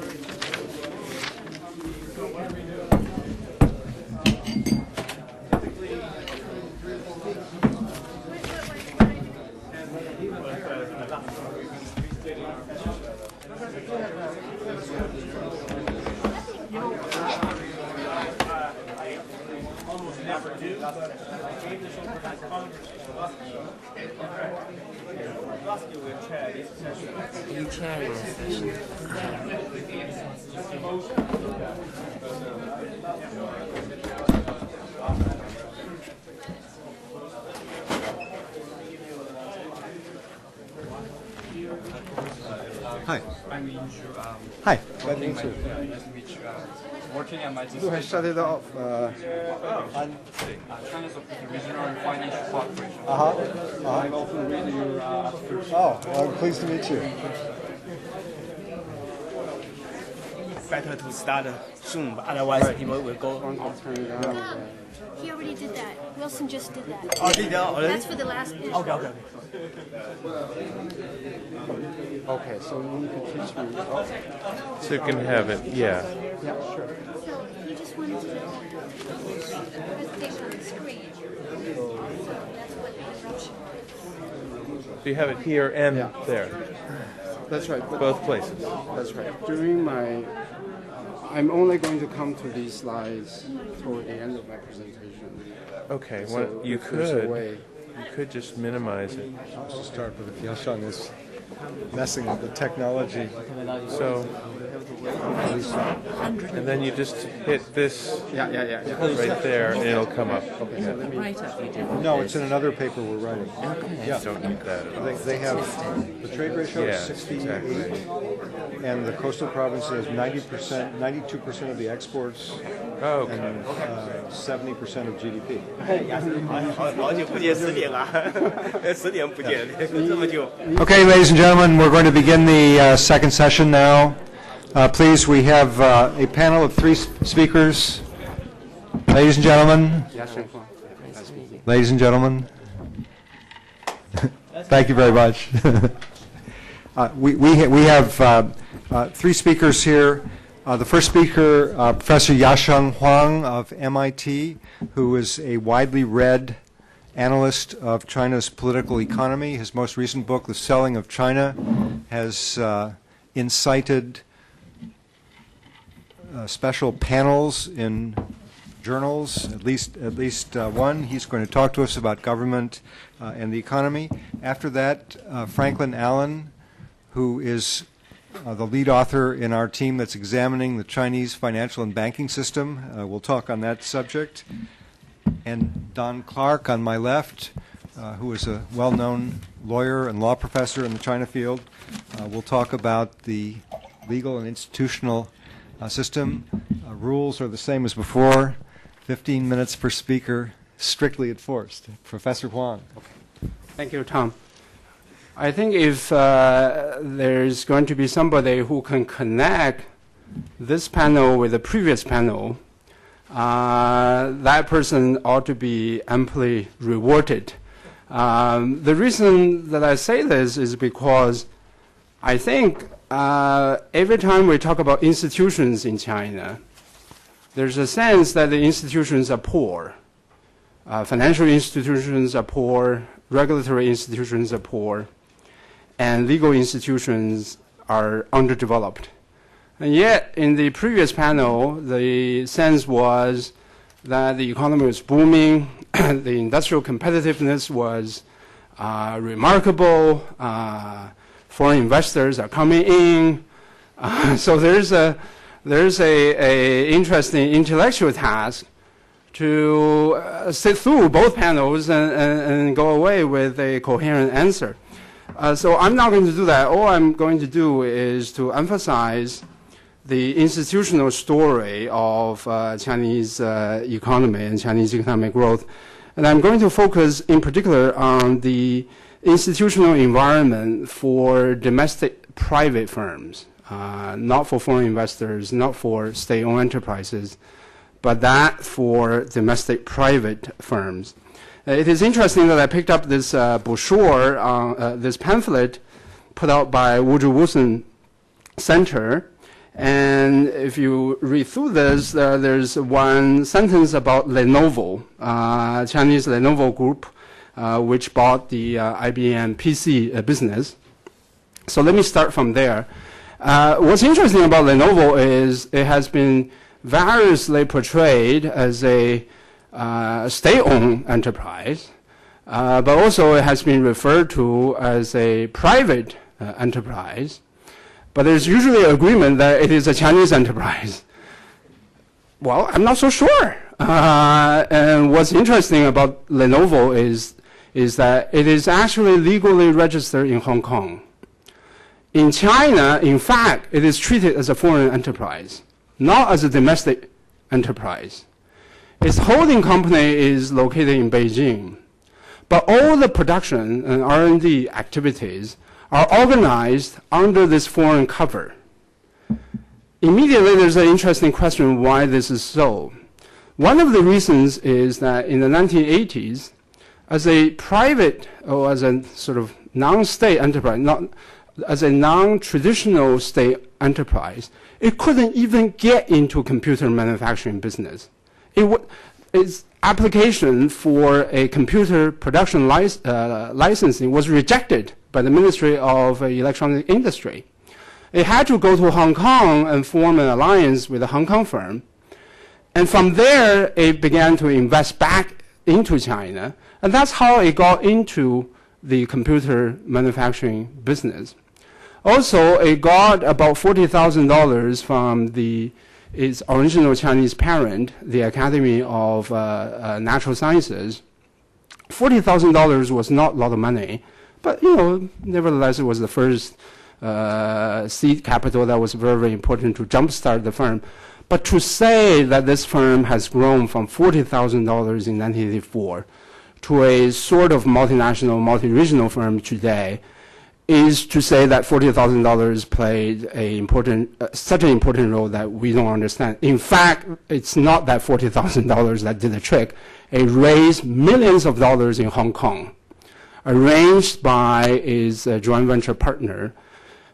By the way, the Hong Kong firm that had a joint venture with Lenovo was headed by the father of the founder of Lenovo. Right? So it was through that connection this company got millions of dollars that were necessary for its later takeoff. This is a long introduction to say that the Chinese financial institutions had very little to do with the success of a company such as Lenovo. And its regulatory regime drove away many of these entrepreneurs, and smart entrepreneurs did the smart thing. They went abroad, they set up a business identity abroad, and then they began to invest back in China.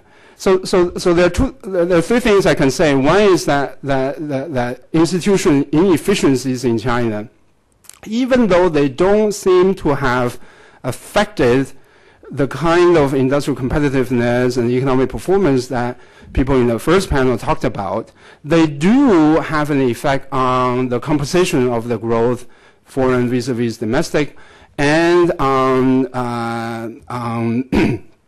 I think on sustainability and on lots of other issues. That's one. And the second comment is that because China has had very inefficient financial institutions, it was fortunate for them to open itself to FDI. So essentially, foreign firms came in and they essentially, a lot of them are small foreign firms based in Hong Kong and Taiwan. They play the role to replace the functions of the domestic financial institutions. Lenovo is a perfect illustration of that. China has a massive banking system, but that massive banking system has very little to do with its success. It's really the Hong Kong financial institution, the Hong Kong legal institution, Hong Kong stock market that financed Lenovo. The third thing that I have to say is that, so they did the right thing about opening up to FDI. The other thing that the government did right, especially in the context of financial inefficiencies, was very early on, they began to allow the Chinese people to travel.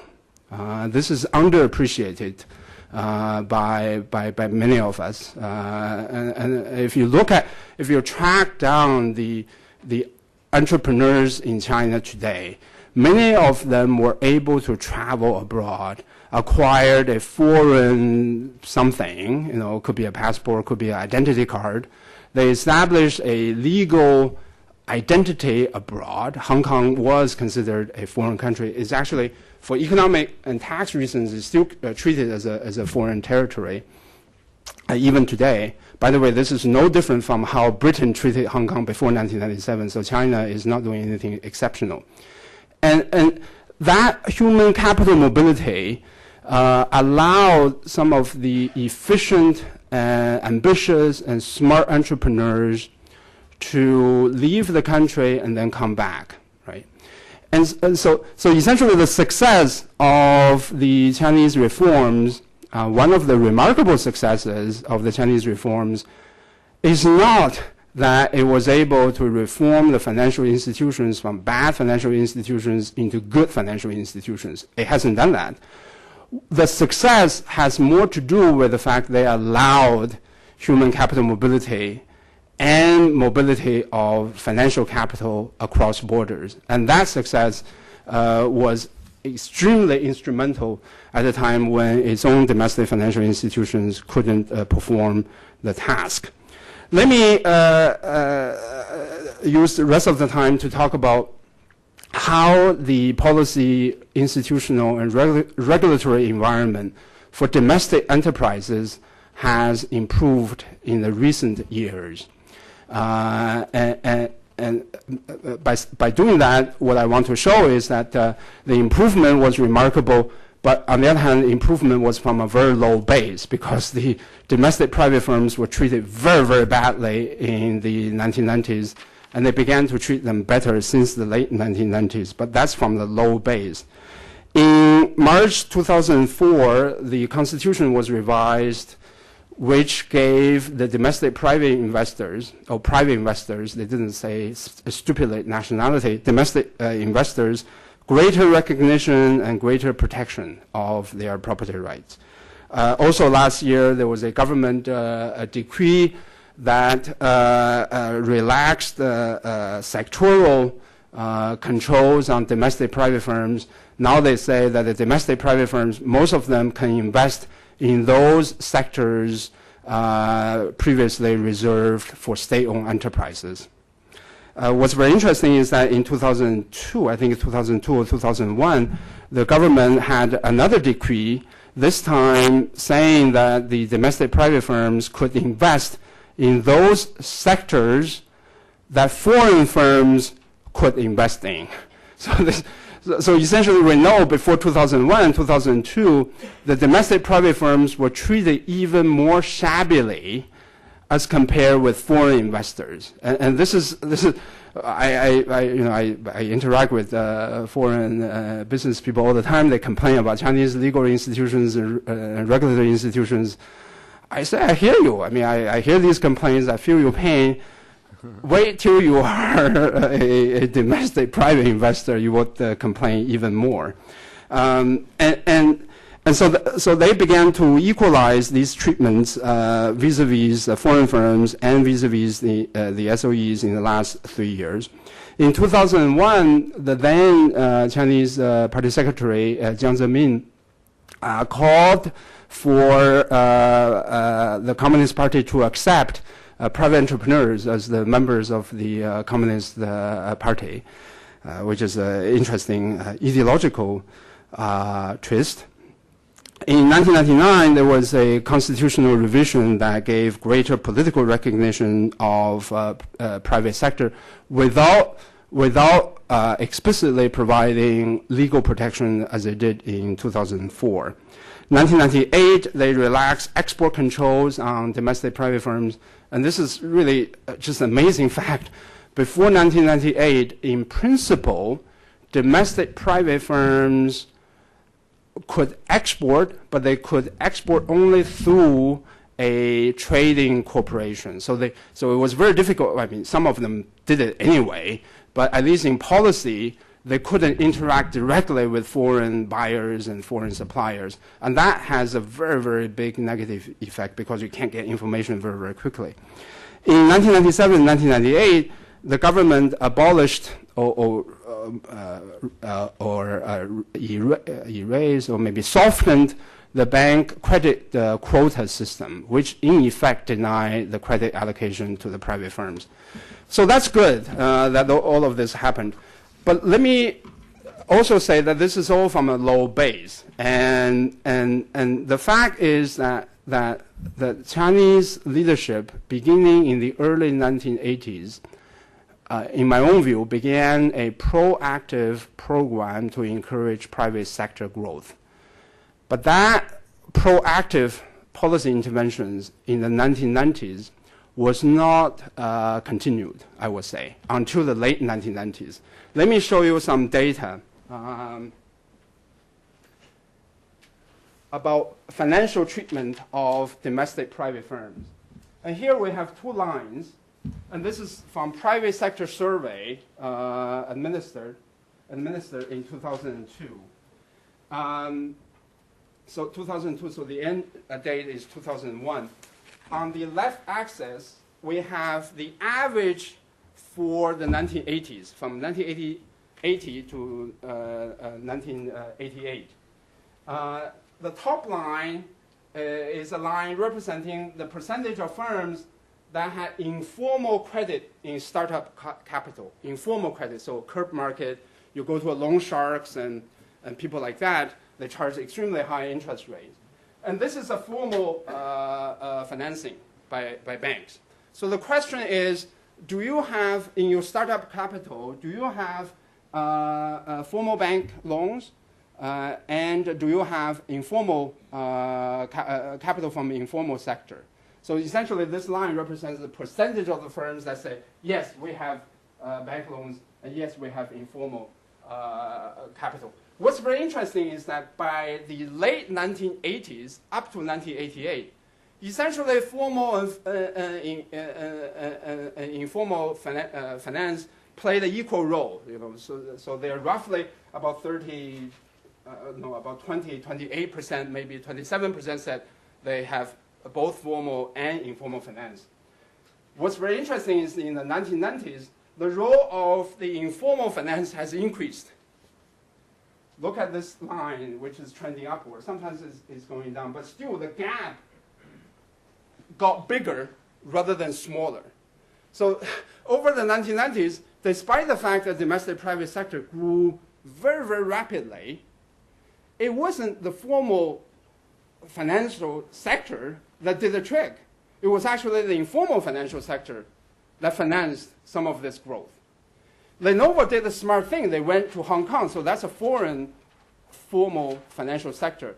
But many of the firms, private firms, don't have that connection to Hong Kong. They're located in areas far away from Hong Kong. They don't have fathers and mothers working in Hong Kong. So they're stuck with the loan sharks and people like that. And what's remarkable is that by the late 1980s, they already achieved fairly substantial progress in terms of financial intermediation. And then they lost it in the 1990s.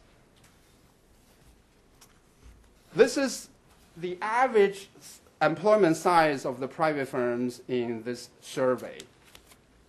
By the late 1980s, it's about 70, 72. So on average, a private firm employed about 72, 73 employees, right?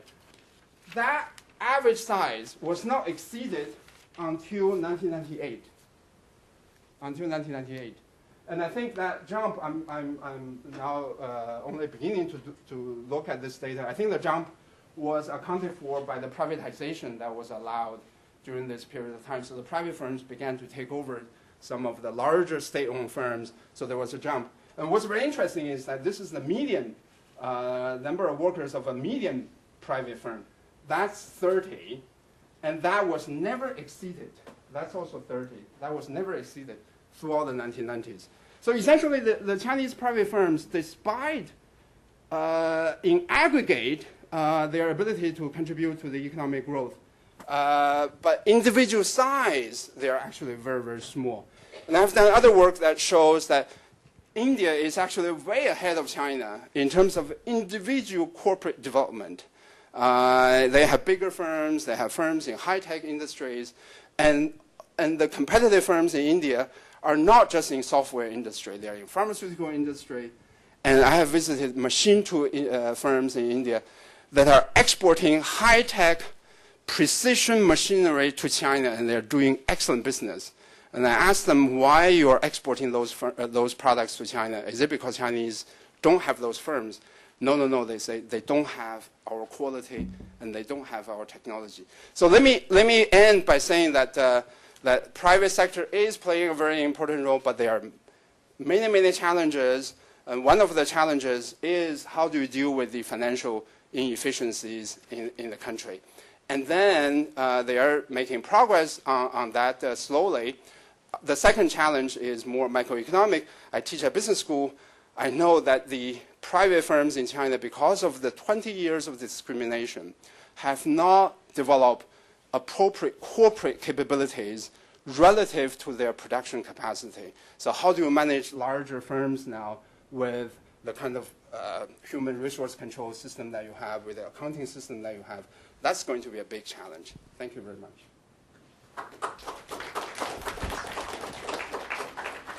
Thank you. And now Professor Allen will discuss banking and financial issues.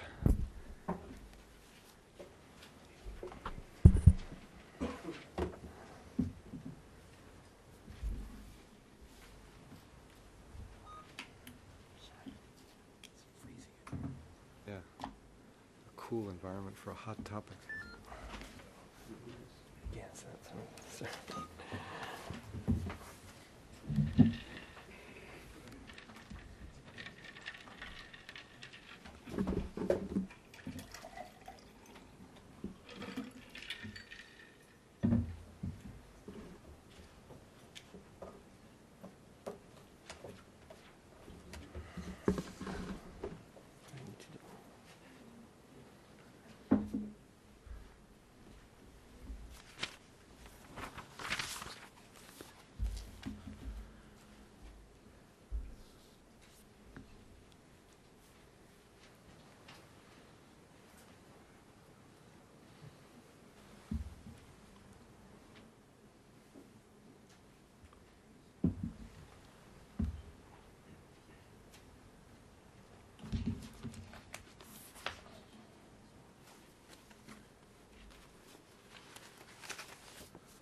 Hopefully you can all see that a little bit.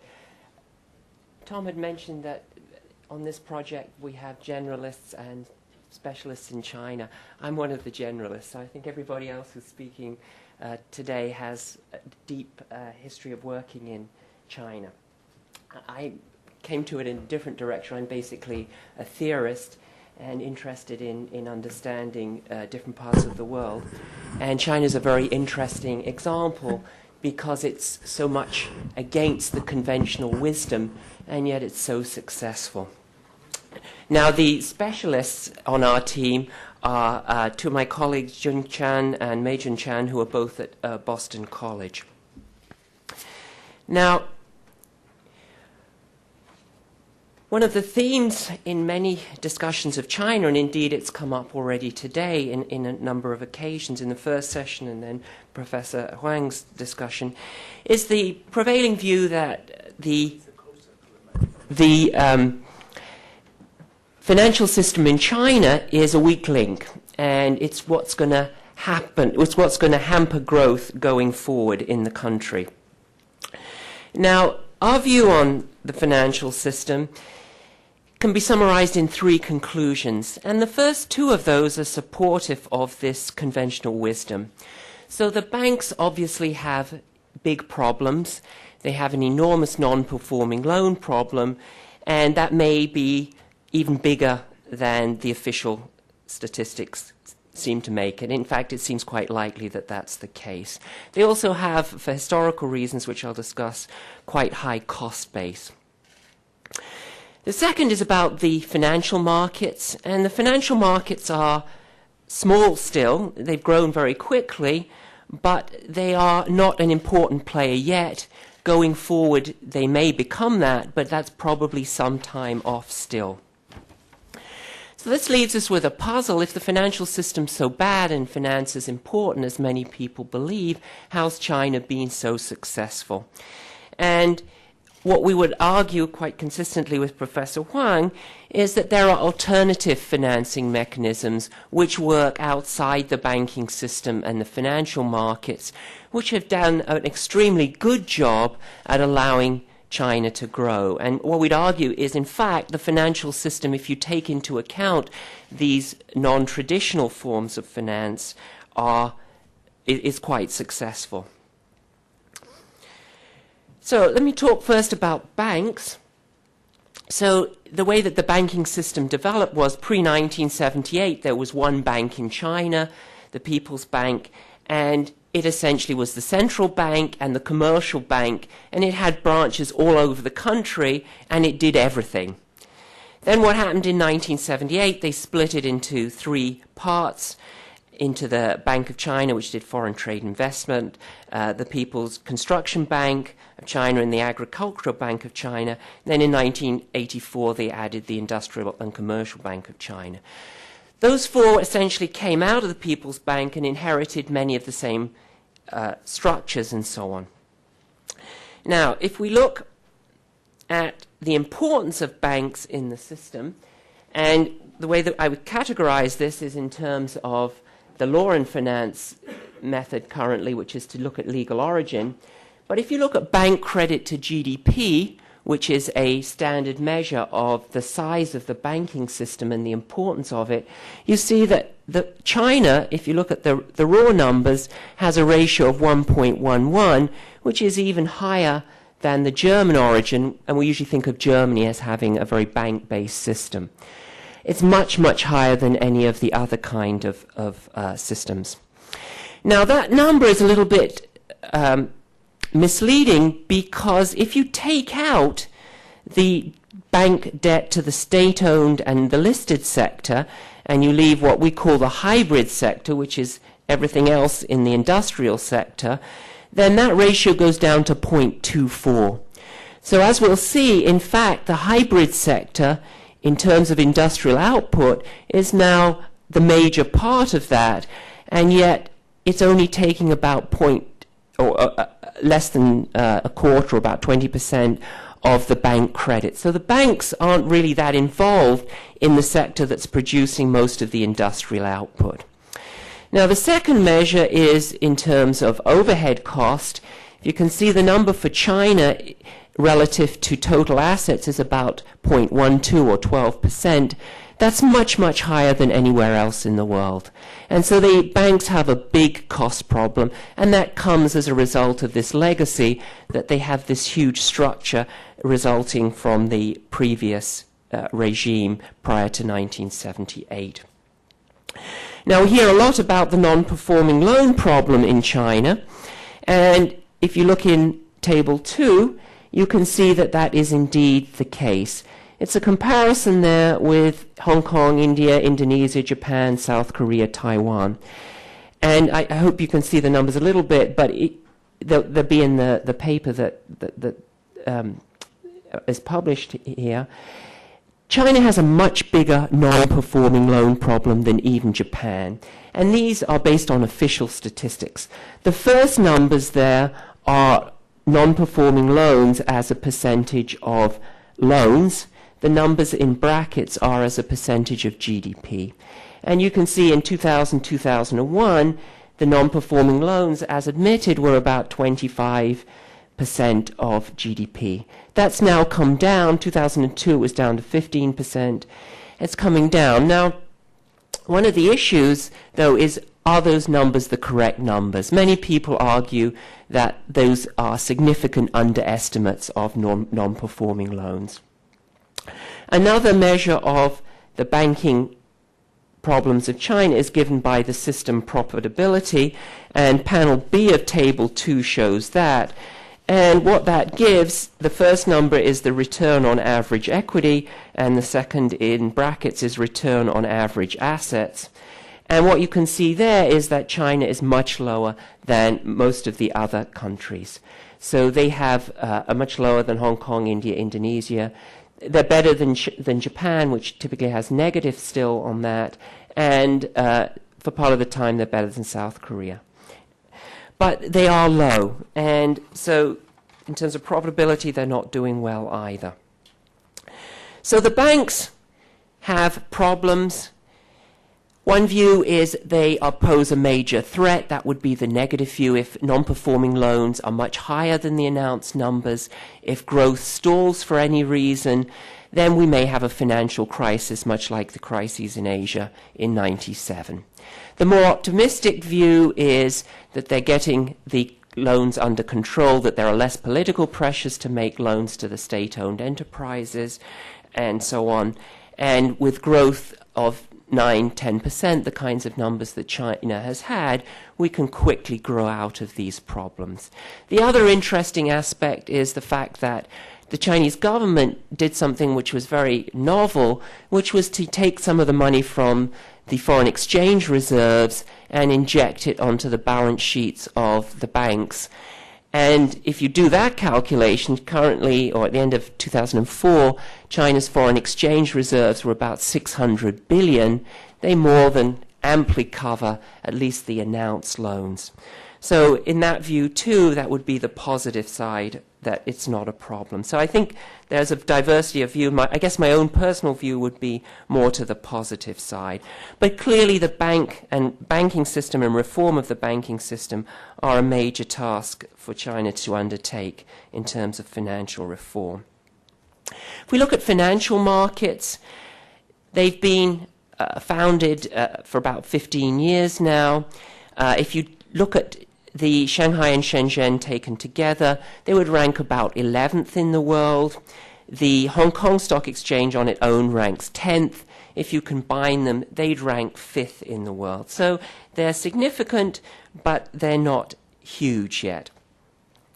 If we look at measures of the importance, if we go back to Table 1, there are a number of ways of measuring the importance of stock markets. One typical way is to look at market capitalization to GDP, and that's the number at the bottom of the table, the 0.32, and you can see that's right in the middle there compared with the other financial systems characterized.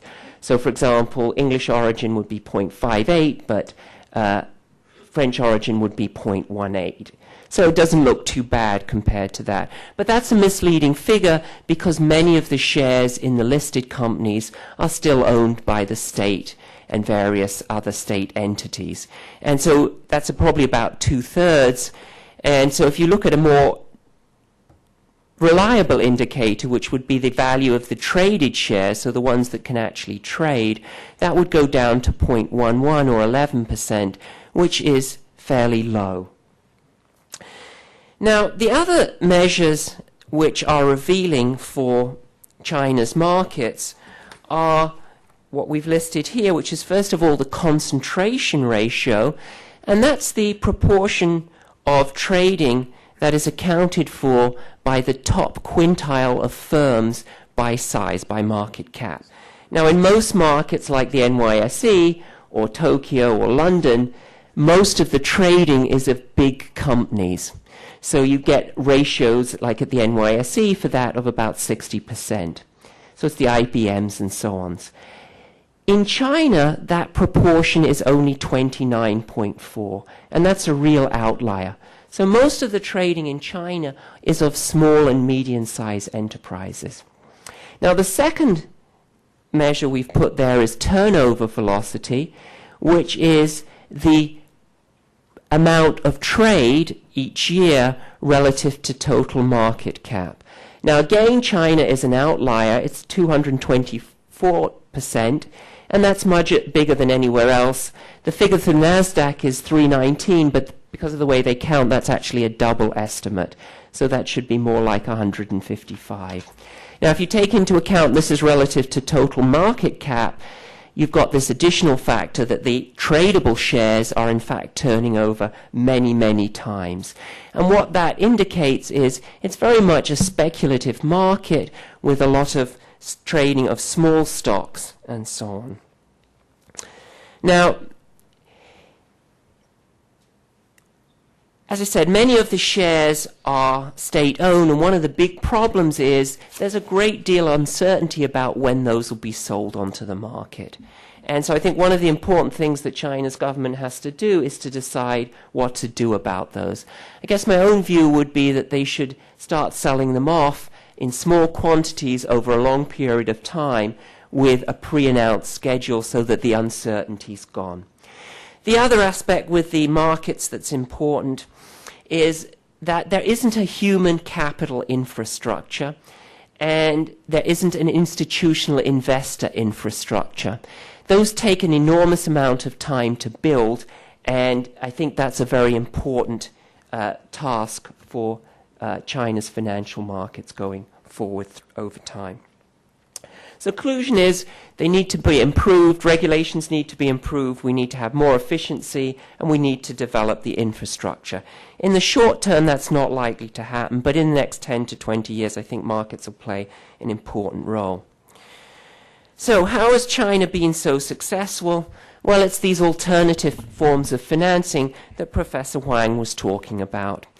Now, what's interesting is that the state-owned and the listed sector were early on very much the lion's share of the industrial sector in China. So in 1980, the state sector was 76% of industrial output. By 1996, that had fallen to 28.5%.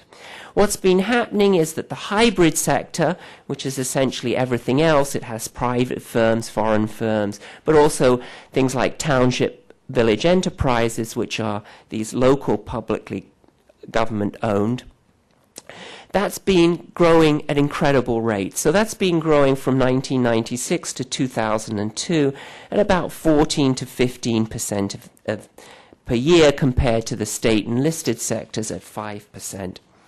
How have they been getting money?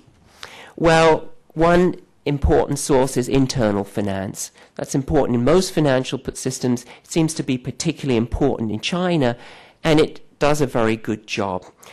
Where do people get the seed capital? Well, that's a very interesting and important question, and Professor Hang talked a little bit about that in the case of Lenovo.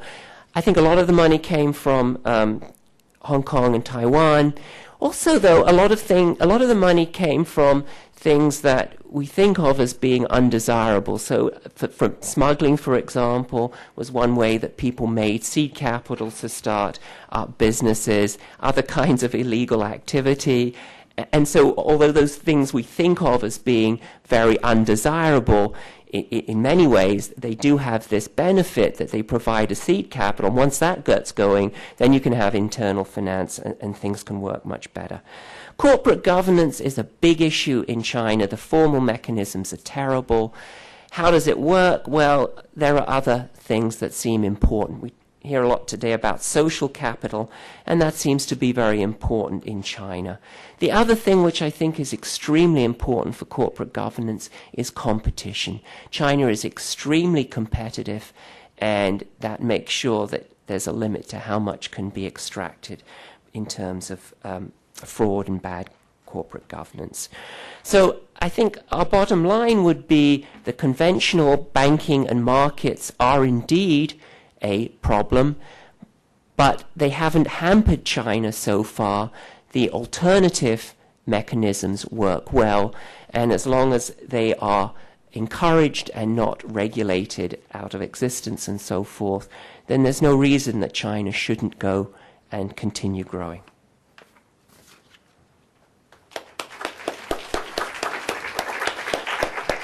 Thank you very much. Professor Clark. Thank you, Tom. I guess, as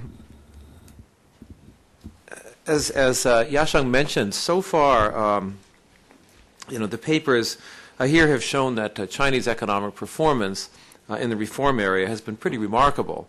And the question that this paper asks, that I asked in conjunction with the colleagues with whom I wrote it, was, what do legal institutions have to do with it?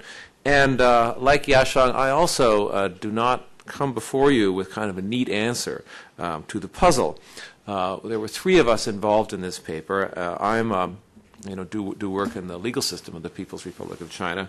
Susan Whiting at the University of Washington is a political scientist who specializes in China, and then Peter Morell is an economist at University of Maryland who works in transition economies in particular.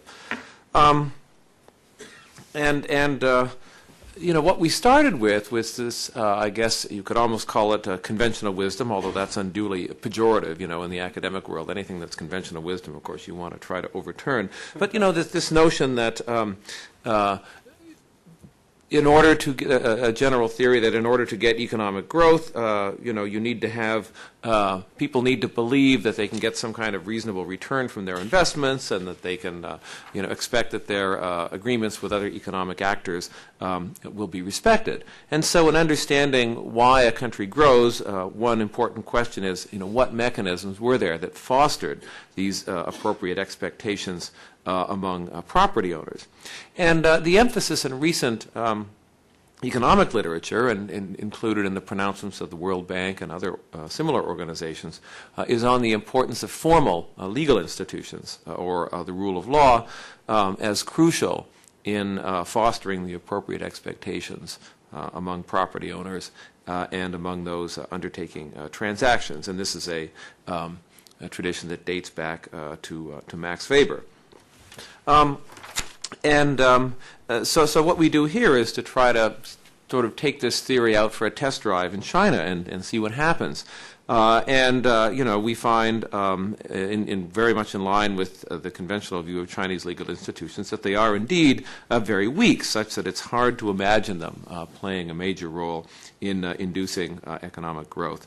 At the same time, some very interesting empirical work done by one of the authors here, Susan Whiting, shows that economic actors do use legal institutions such as courts, maybe to a surprising degree, although the reasons for this are kind of complex. And then we also find that legal institutions, while generally weak, are certainly stronger than they used to be. So, whether the jump in growth that China has experienced has anything to do at all with legal institutions, I think, is open to considerable question. Certainly, at the beginning of the era of economic reform, there was a lot of talk about legal institutions, and there was a recognition that law had a new and kind of important role to play. But I think it's important to understand that this role that was contemplated for legal institutions was not the role contemplated by those who think that formal legal institutions are important for economic development. Early Chinese reform policy, in my view anyways, did not contemplate a major role for the private sector in economic life. I mean, if you look back to what was going on in 78 and 79, it was essentially about running the state sector better. And therefore wasn't really concerned with what might encourage entrepreneurship. I think if we look at what the legal system was supposed to be doing then, it wasn't really something that was connected up very closely with economic development at all. The idea was it was supposed to bring order and stability to political and social life after all the perceived chaos of the Cultural Revolution. And I think a key ambition of those promoting legal reform was to bring some kind of regularity to the operations of government and the policy-making process as a cure for the excessive devolution of power and decentralization and the kind of policy inconsistencies and outright contradictions that had been going on up until then. So people talked a lot about predictability being a virtue of the legal system, but not in the context of economic growth. It was much more in the context of things like criminal law, you know, that people should know what the law is and therefore they'll be on fair notice about whether they're violating it or not. In the economic realm, I think the main contemplated role for law was as a mechanism for applying some kind of universalistic standards to the operations of enterprises rather than this kind of very particularistic bargaining regime of the past, a regime that was associated with soft budget constraints and wastefulness. The idea was to replace this with a strict, impersonal set of rules that would impose discipline on enterprise managers and make them operate more efficiently. And I have this nice quote here from a paper I did long ago on the bankruptcy law, passed in 1986. And one of the people commenting at the time says, "The threat of bankruptcy urges all enterprises and people on, and will turn muddle-headed people into shrewd ones and lazy people into diligent ones." So, bankruptcy, in China was not at all about, protecting creditors or any of this. It was about having this kind of threat of closing and going out, being pushed out onto the street, held over the heads of managers and workers. Well, the important point to note, though, is that, of course, we're talking about state-owned enterprises. The state did not need a bankruptcy law to close down money-losing enterprises. I mean, it's not the case that every enterprise that was ever formed before the bankruptcy law was in existence at the time the bankruptcy law went into effect. It was always possible for the state to do that, just in the same way that General Motors has the power to shut down an inefficient factory. So, the bankruptcy law and other enactments like it were kind of as much efforts by the state to, effect policy in a new way as they were kind of new policies in and of themselves. So to assess, whether law, in this sense, that is, as a form of policy making, rather than, the crystallization of a particular policy outcome, to assess whether this can be successful in promoting economic development, we need to understand what the associated institutions available are for making it meaningful. In the case of the bankruptcy law, they weren't really there because, among other things, banks, for example, didn't have the necessary incentives to try to put enterprises into bankruptcy. Doing so would mean, for example, they would have to recognize their loans as never, as not going to be paid off, whereas if the enterprise stays in existence, they don't have to consider the loan a dead loan. And so only more recently have policymakers begun to think about the legal system as a guarantor of expectations of non-governmental actors, and thus as a kind of promoter of entrepreneurship and investment. But there's a number of problems with the legal system that make the achievement of this goal difficult, and that's the part of the paper that one could go on for another hour on. But I'm going to kind of mention two particular problems and summarize China's legal system in 2 minutes. One of these big problems is that the Chinese legal system, like any legal system, has a number of bodies that are empowered to promulgate rules about various things. And, of course, that's certainly true in the United States as well. And sometimes those rules may be contradictory or require people to do different things, contradictory things. And we don't really, the question is, does this body have the power to issue the rule, and what happens if there's a contradiction? there is a constitutional and statutory process out there for resolving these contradictions, and that is basically that, among other things, for example, the NPC Standing Committee has the power to decide which of two contradictory regulations will be the supreme one, or to overturn administrative regulations, for example, that violate superior statutory commands. But to date, they have not, as far as is known, overturned a single, not one, contradictory administrative or local regulation. So this is an institution of the Chinese legal system for resolving contradictions that is simply non-functional. Then the question is, well, who else can step in to do the job? We all know that in this country it's done very regularly through courts.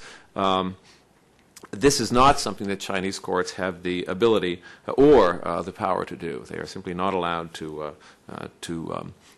overturn a contradictory a regulation which, according to the statutes and Constitution, is inferior to another one. And there's an interesting recent case about that where a judge got into considerable trouble for doing so. The other problem I want to point out is that, if you look at the history of legislative activity in China since the reform era, I mean, obviously we all know it's just huge. No one can possibly keep track of all Chinese legislation anymore. When I started studying Chinese law, it was pretty simple to have a good handle on everything that was going on, and now that's utterly, utterly impossible. But at the same time, what's interesting to note is that I guess the institutional structure for implementing this legislation really hasn't changed all that much.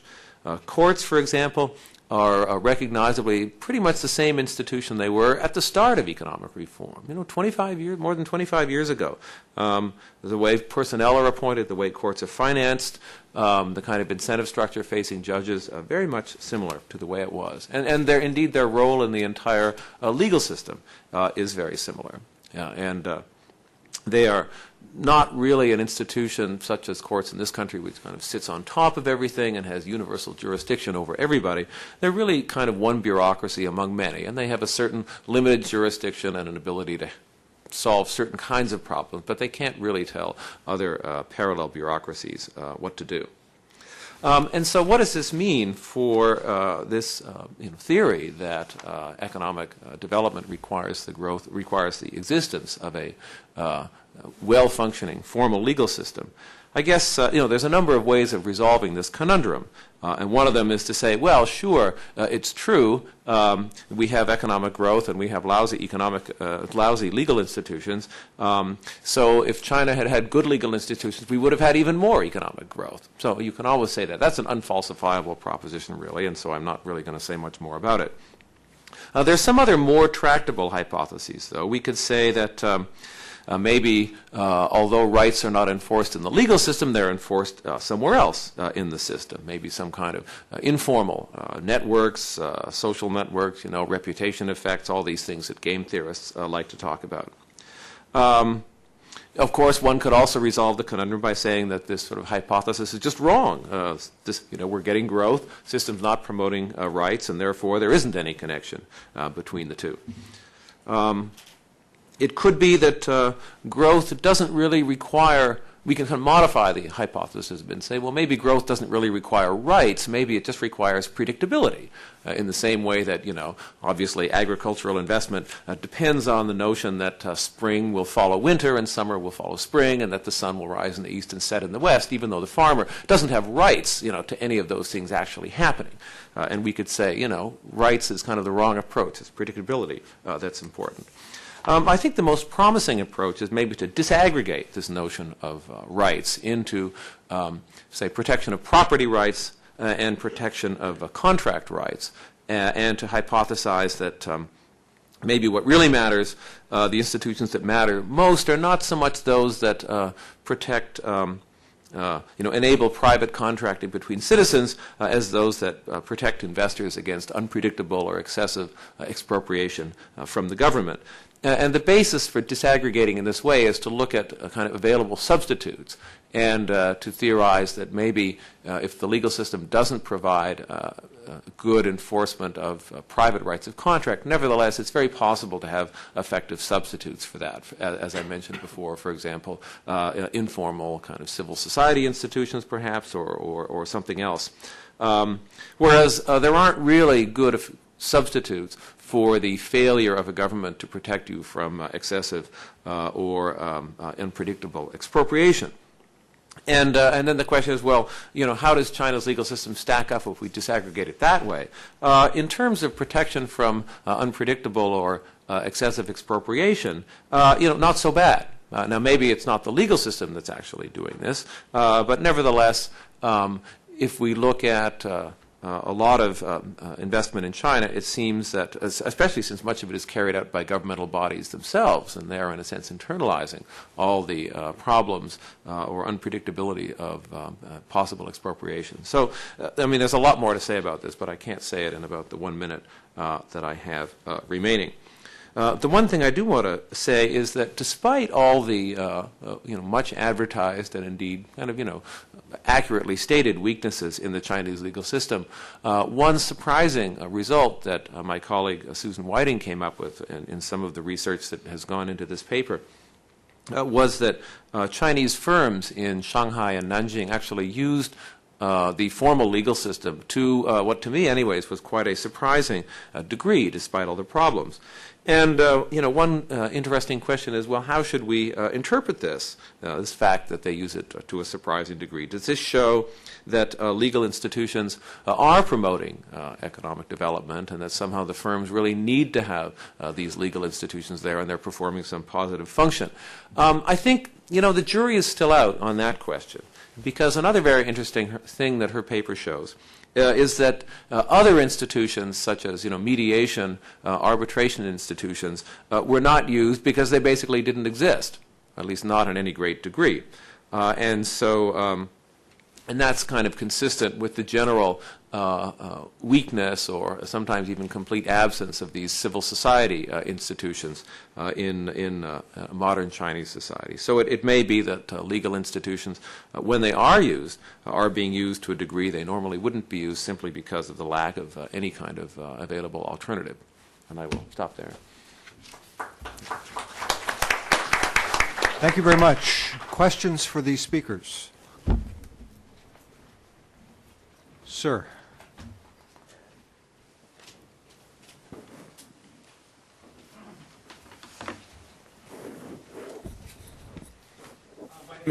My name is John Tasek. I'm from the Heritage Foundation.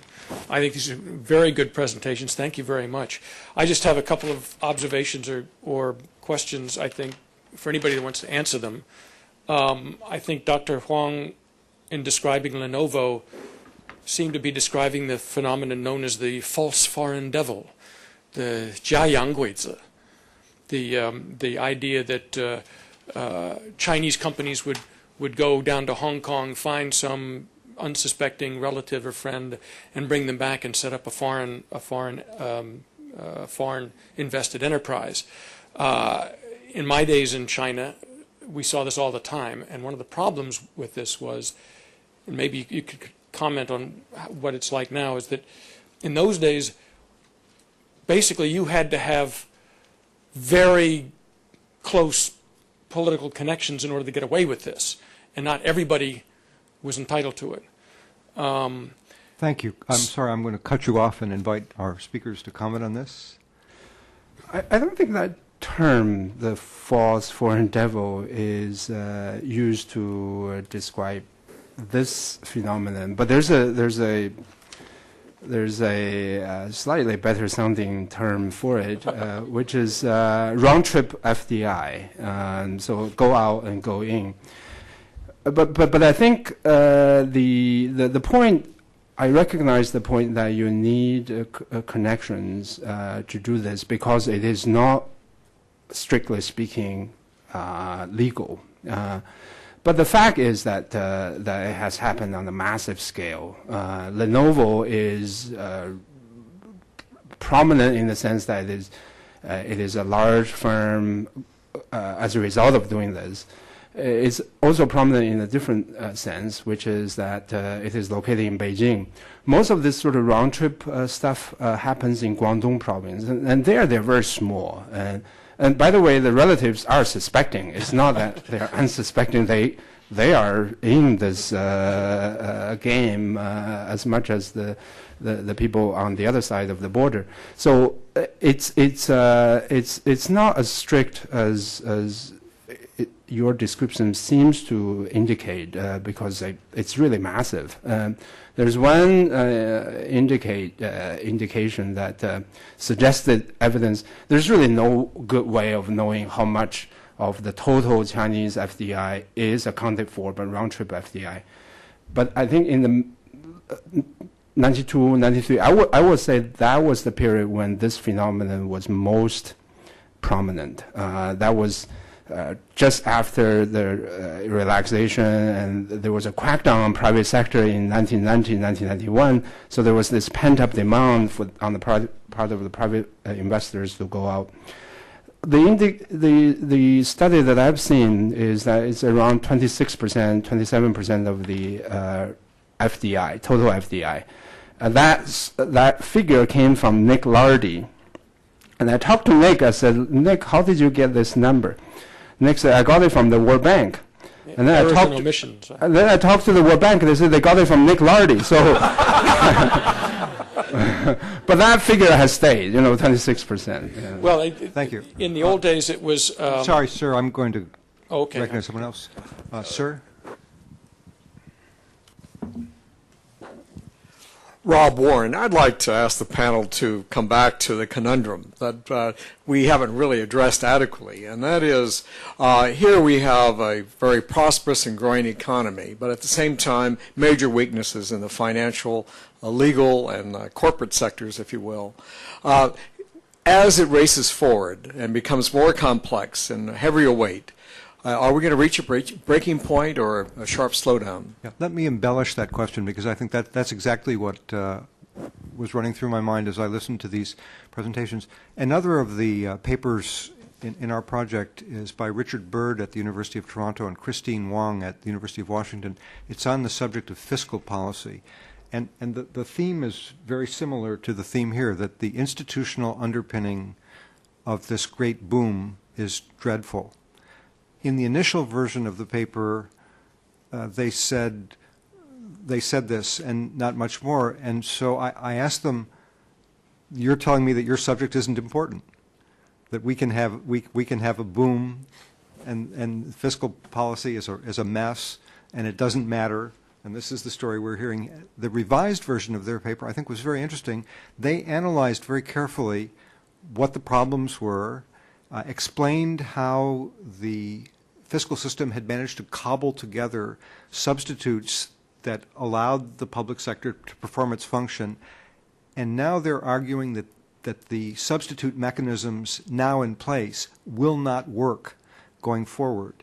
And they argue, I think quite effectively, that without specific sorts of reform, which they explain in some detail, we're going to have big problems going forward. And so I'd like to, if I could rephrase your question, the famous economic historian Alexander Gerschenkron wrote a famous book, an essay called Economic Backwardness in Historical Perspective, in which he said just what these gentlemen have been telling us, that we approach the problem of growth thinking we know what is needed, and then we find all sorts of cases where it doesn't happen. Economic growth without law and order in the American West, without banking systems and wildcat banking, and so on and so on. So the gentleman's question, can this sort of thing continue with cobbling together of substitutes in administration, in finance, in law, going forward? But I thought there's a different question, which is how do you explain the past, right? So there are two questions. One is how do we forecast the future, and the other one is how do we explain the past? You explained the past very nicely. They substituted mobility of capital and labor for proper treatment of the private sector. Yeah, I think that's the substitute. Franklin was talking about the informal credit institutions.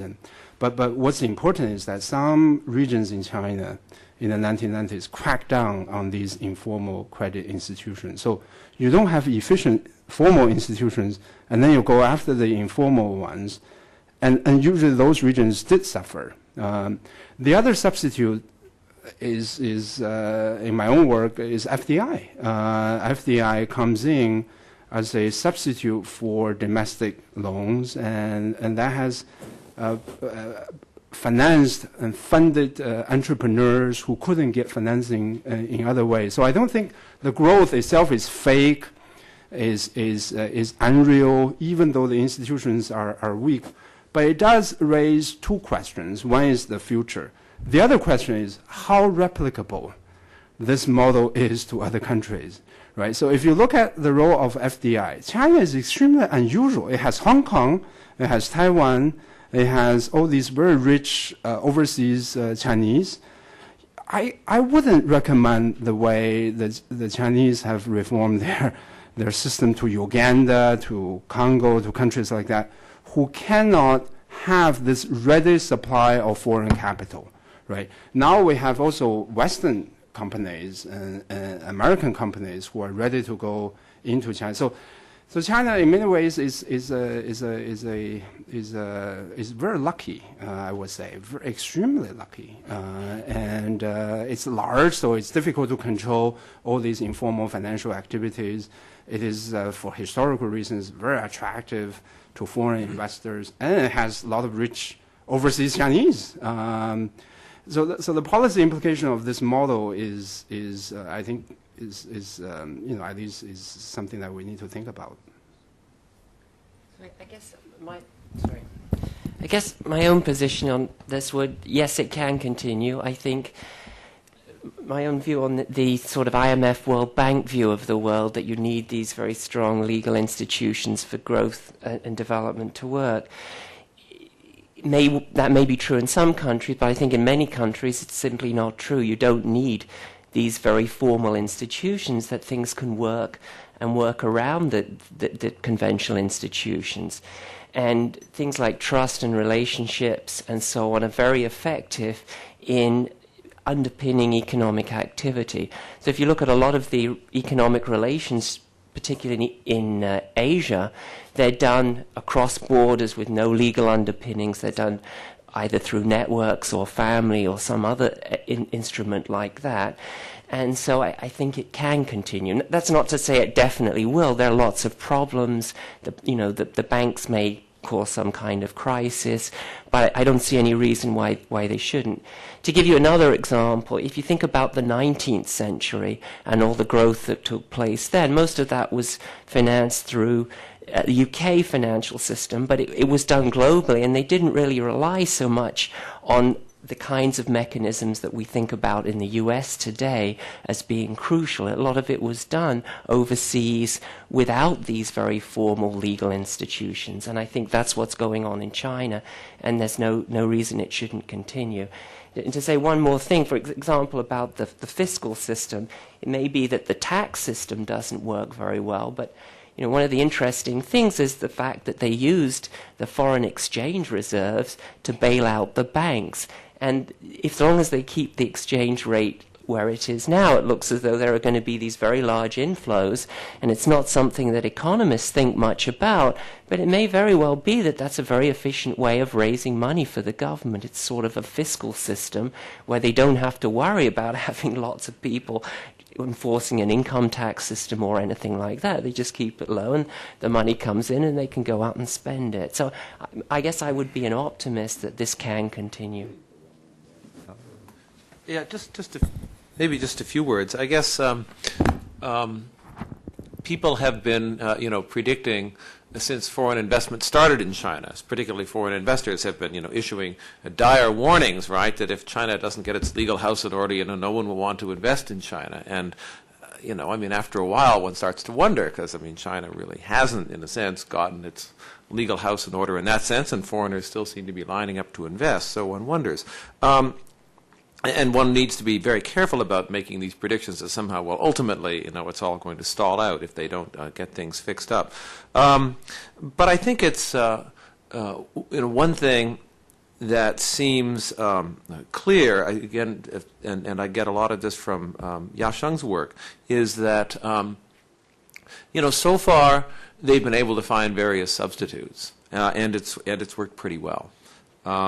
But at some point, one wonders whether the substitutes, are going to run out, and we keep thinking maybe they're going to run out, and then they find another substitute, and a further substitute that could be used much more down the road would be things like a substitute for formal legal institutions would be civil society institutions, which are extremely undeveloped in China now. But if you get things like for example, credit rating agencies, if they're allowed to come into existence freely, and to operate on a kind of a market basis, so people will use ones they find reliable and not use ones they don't find reliable. I mean, those types of things obviously could serve as a great substitute for a legal system, because instead of suing the person who welshes on their debt, you know enough about them beforehand so that you don't bother lending to them in the first place.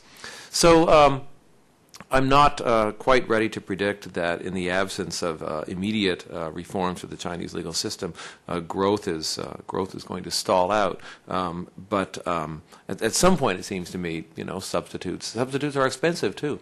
They don't come free, and there's going to be substitutes that will cost more money than whatever than a sort of effectively functioning legal system would. Thank you. Let's slip in one more question, if there is one, please.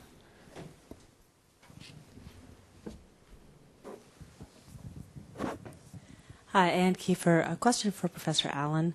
If you could elaborate on the relationship between the non-performing loans and the exchange rate, particularly if China were to allow the exchange rate to float, what would be the impact on the banking system and the non-performing loans, and vice versa? Thank you. So I guess the reason I've been talking about the exchange rate is because of this unusual thing that the government did last January, which was to take $45 billion out of the foreign exchange reserves and give half each to two of the banks that are going to go public. So that's an interesting mechanism, and what's actually happened is the foreign exchange reserves have gone up significantly. So at the beginning of 2004, they were about 400 billion, and now they're up to about 600, or at the end of 2004 they were. So they've got a revenue-generating mechanism which allows them to solve the problem, at least, or put Band-Aids on it. If you ask what's the direct effect of, say, allowing a floating rate or revaluing the RMB on the non-performing loans, it would depend a lot on what you thought would happen to the firms that have the non-performing loans. And I guess I don't have enough knowledge about exactly what industries they're in and so on. But as I understand, they're mostly in state-owned enterprises, and so it's not clear exactly what the effect of that would be. It depends how they were affected, which side of the exchange rate they'd be on. But the point I was trying to make was more that this is a way of them raising revenue, which seems quite effective. And as I say, it's completely outside of anything that any economist in the West would think about. But it seems to be effective. Thank you very much. We will have a 15-minute break, and then we will have our third and final session.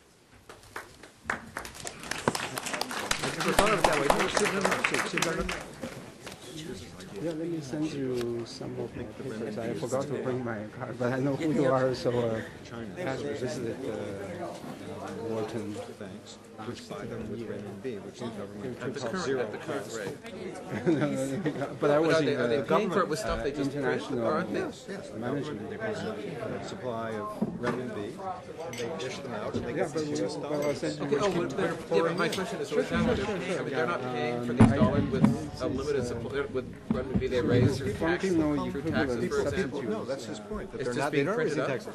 It would be great to do some firm level dollars, and they want to exchange them for renminbi. So thank you very much. We have renminbi here. Take some. firm level Now all of a sudden we have $200 billion. But is that how the government is funding its It's only very small. This is nationwide. Nationwide, implemented by Chinese government over 3,000 firms. Which 4,000 firms, So for- yeah, they can- actually getting data they can all the print them, way they can back create to bank accounts. 1991. No, but surely it matters whether you're Retroactive increasing the supply of renminbi in the world retrospective or not. questions about Of course they are. 1980s. This is the currency supply. The 1991 survey covers. No, I'm just beginning to do this, but we are. And what's very interesting is we find in our regressions controlling for firm level regional characteristics, the more discriminated against you are as a private entrepreneur. Okay. The If I want to use the prevalence- renminbi, where does that come from? I mean, I want As a to way go to up to the solve- window and You're get right. cash. You're right. You check. Yeah. liquidity concerns. Want to buy a? We couldn't distinguish between liquidity concerns and legal reserve concerns. requirements? Is this in not that tied type into, of- in any way to the both, actual supply? but we couldn't distinguish one from the other. So FDI is a very strong I subsidy. know, but banks and banks in this country have a reserve requirement. But you can't create unlimited amount of foreign reserve. Okay, investors so that's better, more strongly. So they're not creating it in some way that is above and beyond whatever the current rules I'll allow. send you my Easy to get out. The bank also has ideas about how many Yeah. It's called domestic monetary policy. There's a paper. There's a paper. No. It was conducted by as one of these Asia forums Federation of but I can Industry email and you it if Commerce. you want. They did the survey Right. almost like every 2 years, every 3 years, beginning in the early Send me your 1990s. email address. I'll email you. We are collaborating with them really to analyze the survey results. They have done their own analysis, but they have different questions. Why is that considered a solution? To say, oh, well, we This can fund particular the survey that I NPLs by showed simply printing more has about renminbi, giving them to 4,000. banks, and that would solve the problem. If you can do that without But we causing have- inflation, you win. Yeah, no. Yeah, okay. It is by it's a stratified sample, so every region. Well, I don't mean That's the why- broad. They sampled 0.1% of the private firms in that one region. So each province holds 3 regions, advanced region, poor region, some region. I've seen some other analysis of this data. In English or in Chinese? No, in Chinese I've seen very simple analysis, but I have not seen in Chinese. No, I got them from no. But we are doing this work as soon as we finish, we'll put the data out. But I have to respect their wishes. It could potentially be huge. So some people say it's like 2 or 3 times the efficient. So it would be about 70% of GDP, which is enormous. So in that case, there could be a price. And also another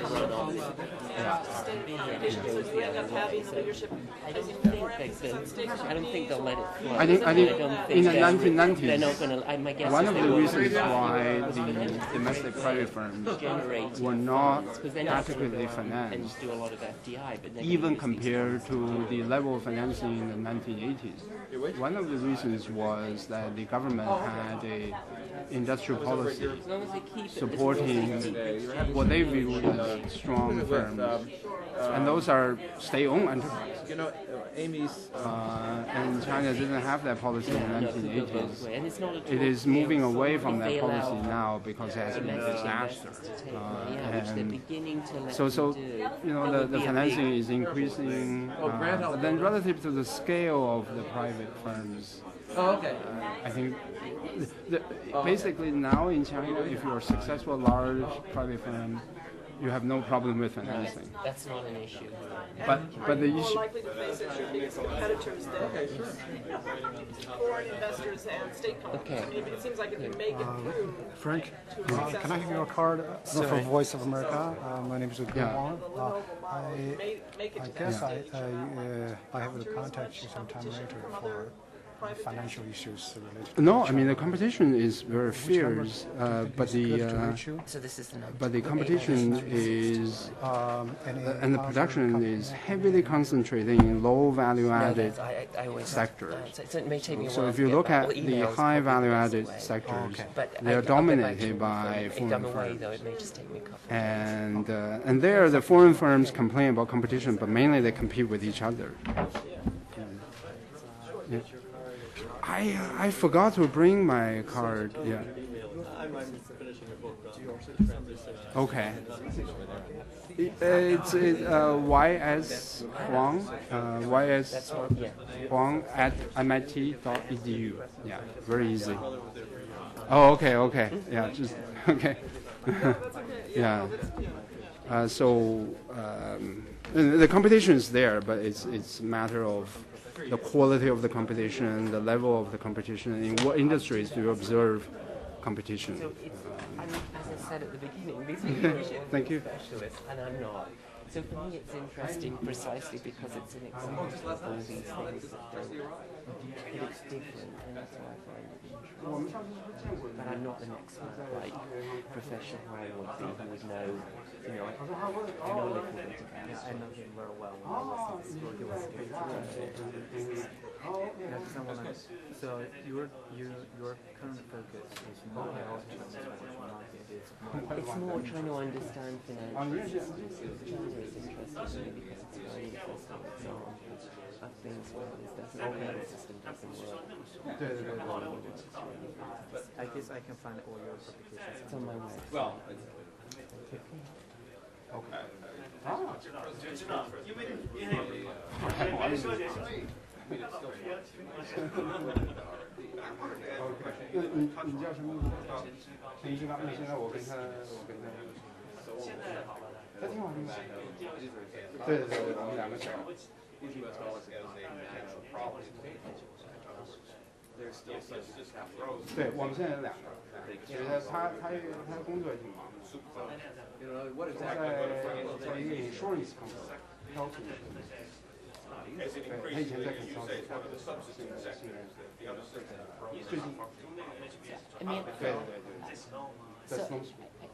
I think it would be different in the sense that it won't be a mass. I mean, the providers of the finance won't be mass consumers. This would be more people. There's more. My question is, what does it mean to say that they now kind of own this? So I think the main one is internal finance. So that it just means that the owners are putting up more money into their own firms. So and so then there's the issue of the seed capital, but a lot of that was illegal. So that's an issue, but I don't think there's systemic risk there. I mean, there's systemic risk in the banking system. The central bank says, here's a gift.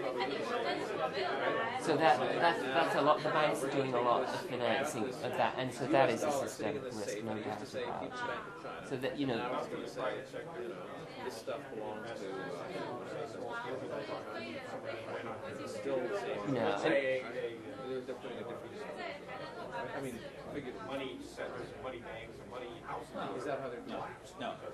They're giving out money. Right. I don't think. Okay. So, for example, figuratively speaking, they're taking the US dollar. Conceivably could do, but I understand the way these institutions work, which is not very. I don't think it's well understood exactly. But my guess is it's not much of a systemic risk compared to the banks or the property or any of those other things. I mean, if I'm the 100% shareholder of the bank, if I suddenly become richer, that doesn't mean the bank is somehow right. Right. That's how that becomes the damage go up. Well, it wouldn't have to be. I mean, it could be that the shareholder It is. We need to know a lot more about what's going on. Whoever it was. Right. Okay, Ministry of Finance, they could just say, we're going to make a gift to you with a stock certificate that says 100% ownership. I wouldn't have to give it. So they give it the wage, and then they wage it themselves. Yeah. But maybe some slippage. No, not if the money went to the bank. Right, and I think we buy need to do a lot more research. Because that's one of the areas you were optimistic in which way to roll forward, but I think that's one of the risks that have to be. That doesn't make I certainly think we need to that doesn't know make a lot sense more for that to about happen. it. I do think they make quite a If you inject money, Yeah. I think that's what unless there are some other Right. variables, then the next step is, 0% well, holding so doesn't change. what does it mean? Right. No, and I agree. That's we're trying to get money to do a survey, which Professor Wang is. Zero, then injecting money was not do anything. It's nice to meet you. Thank you. Seller of who owns it. Yeah, if you go to my website, it's on. Yeah, so it's not on there, but if you just put Franklin Allen in Google, it'll come up. Thank you.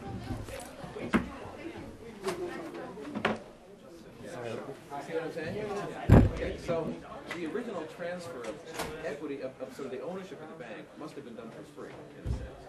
And then Huijin gets the money for free, and then it invests it in the bank. That doesn't change it. That has to take place after it becomes the owner. And unless there's another owner around, that wouldn't change it. Of course, there is another owner. Well, who's the co-owner? I thought it was a co-owner. No, I mean, there was a Ministry of Finance. Yeah, but then it transferred ownership. So there was never two co-owners at the same time. There was only, it was always solely owned, first by the Ministry of Finance, right? And then you're saying they then transferred it to Huijin. So what's... Well, I'm just trying to understand how it works. Okay, and the point is I'm trying to understand how it works. And if you say that Huijin got its ownership by putting money in, then I don't understand that. Because it doesn't, it can't happen that way. The way things work. I can't answer. You know more about a lot of these things than I do, so I can't. Okay. I'm not in a position to explain to you in some sense how it should be and how it appropriately is. All I can do is report.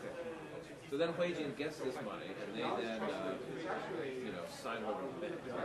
So now the banks have all these U.S. dollars, right? And they can use them basically to beef up, well, or for any purpose.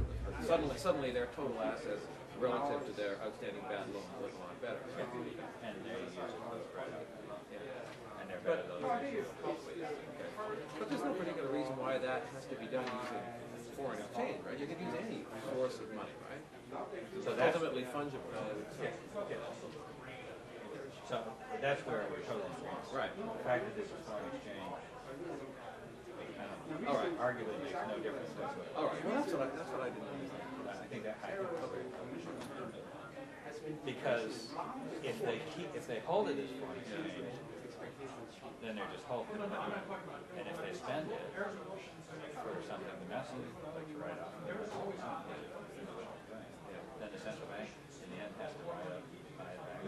Right. So the idea that you can't say, well, they spent $45 billion in foreign exchange reserve, but their foreign exchange reserve anyway. I think it's more like, and of course their foreign exchange reserve. Right, so some money is coming in. Because they created and now they're purchasing. The amount of money that is coming in. But that money isn't actually being used for anything at the moment, right? I mean, isn't that there? But that difference is becoming smaller and smaller. It's up because somebody has a debt, Yeah. which is not But why is the debt gone away? I know. So it's the same direction, right? So this. Well, you mean so having this extra money allowed them to say that they're to their debtors, That is to say, the money we will no longer come after you, flowing out. and then their debtors Now, could less adjust their than the money. money that is coming in. And that meant that their debtors would then get more loans, for example, and then that puts more money back in. Since 1998, the money that is leaving the country is. I mean, this is hard to think through in any country, much less one. So that kind of development has been. When we say that the savings and loan crisis in the U.S. I think $1 trillion. Well, yeah, I was reading something about that. I'm not sure, right? I mean, weren't you? Didn't you send me something about that? Weren't we talking about that? We talked about it. Talking about it with somebody, yeah. Just trying to figure out what the ultimate effect was. Because presumably when the bad loans, if we have done loans that create purchasing power and don't create productive capacity, presumably that's the sort of inflation. And then later we come to right So they were already written off. Didn't the money for the bailout go to paying off depositors? Isn't that where the money flow goes? Yeah. In other words, the loans were already written off.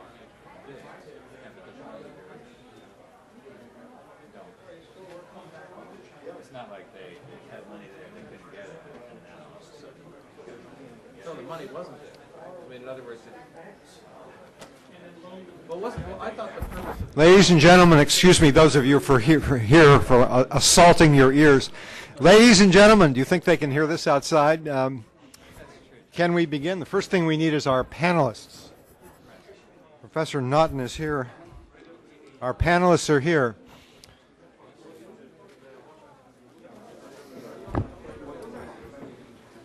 Ladies and gentlemen, we are about to begin our final session. As soon as the chairman of the session, recently appointed, finishes his cookie, yes. Yes.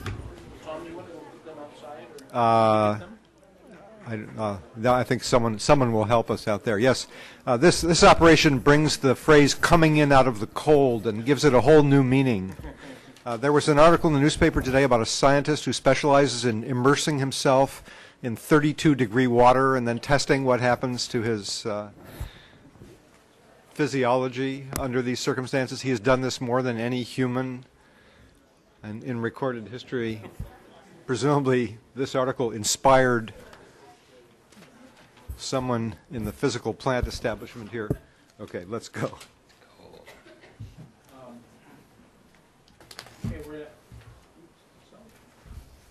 Yes, we're going to start the last session, which is going to get try to bring together the previous two sessions and look the long-run economic perspectives of what we're looking on.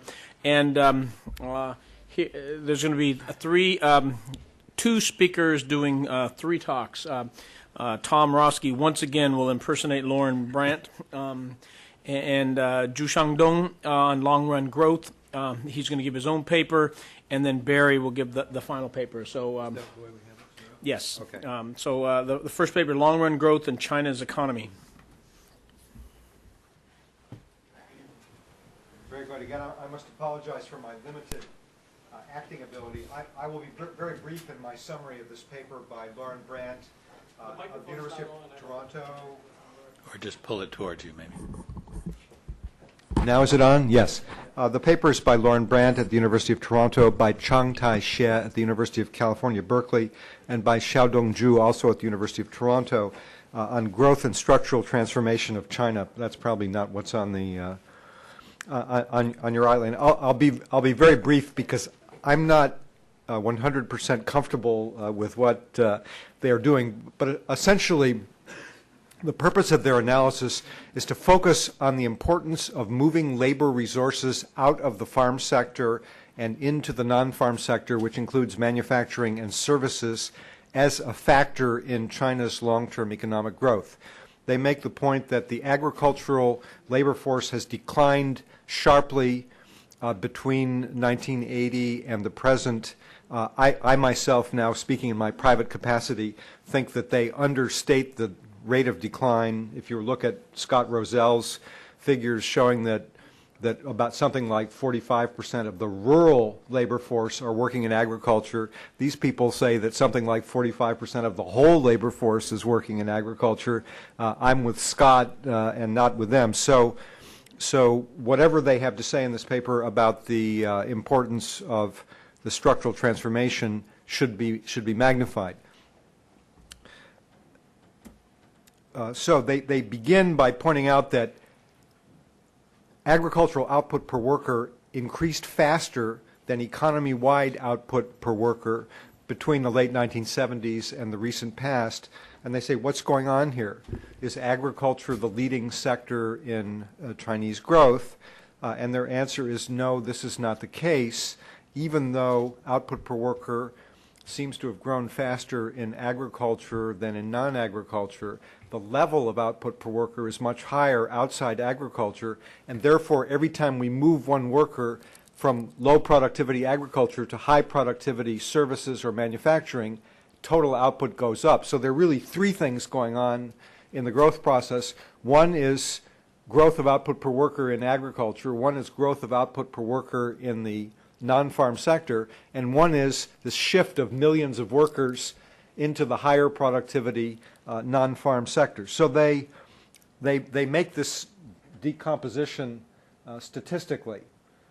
Here are the results, and they show that this reallocation of resources from agriculture to non-agriculture plays a substantial role in explaining past growth. So they are interested in analyzing this structural transformation, and they ask the question, what determines the pace of this structural transformation? What factors influence the speed at which workers transfer from the farm sector into the non-farm sector? And in thinking about this, they focus on the ratio of productivity in the non-farm sector to the productivity in the farm sector. So their idea is that there's a gap in productivity which is higher outside the farm sector than in the farm sector, and the idea is that the larger this gap, the more likely resources are to jump the gap and move into the non-farm sector. And in saying this, they realize that there are costs and risks associated with this transfer. To go work in the non-farm sector, you have to get on a bus or get on a train. You have to go somewhere. You're not earning income while you're going. While you get there, you may find an unfriendly reception. You may not find a job. You may get in trouble with the police. You may get injured. The employer may not pay you. This is a real fear in China. We have many reports of employers not paying these migrant workers, but they hypothesize, I think, quite sensibly, that the bigger the gap, the more likely are that people are to take a chance and jump this gap. Then they discover that the pace of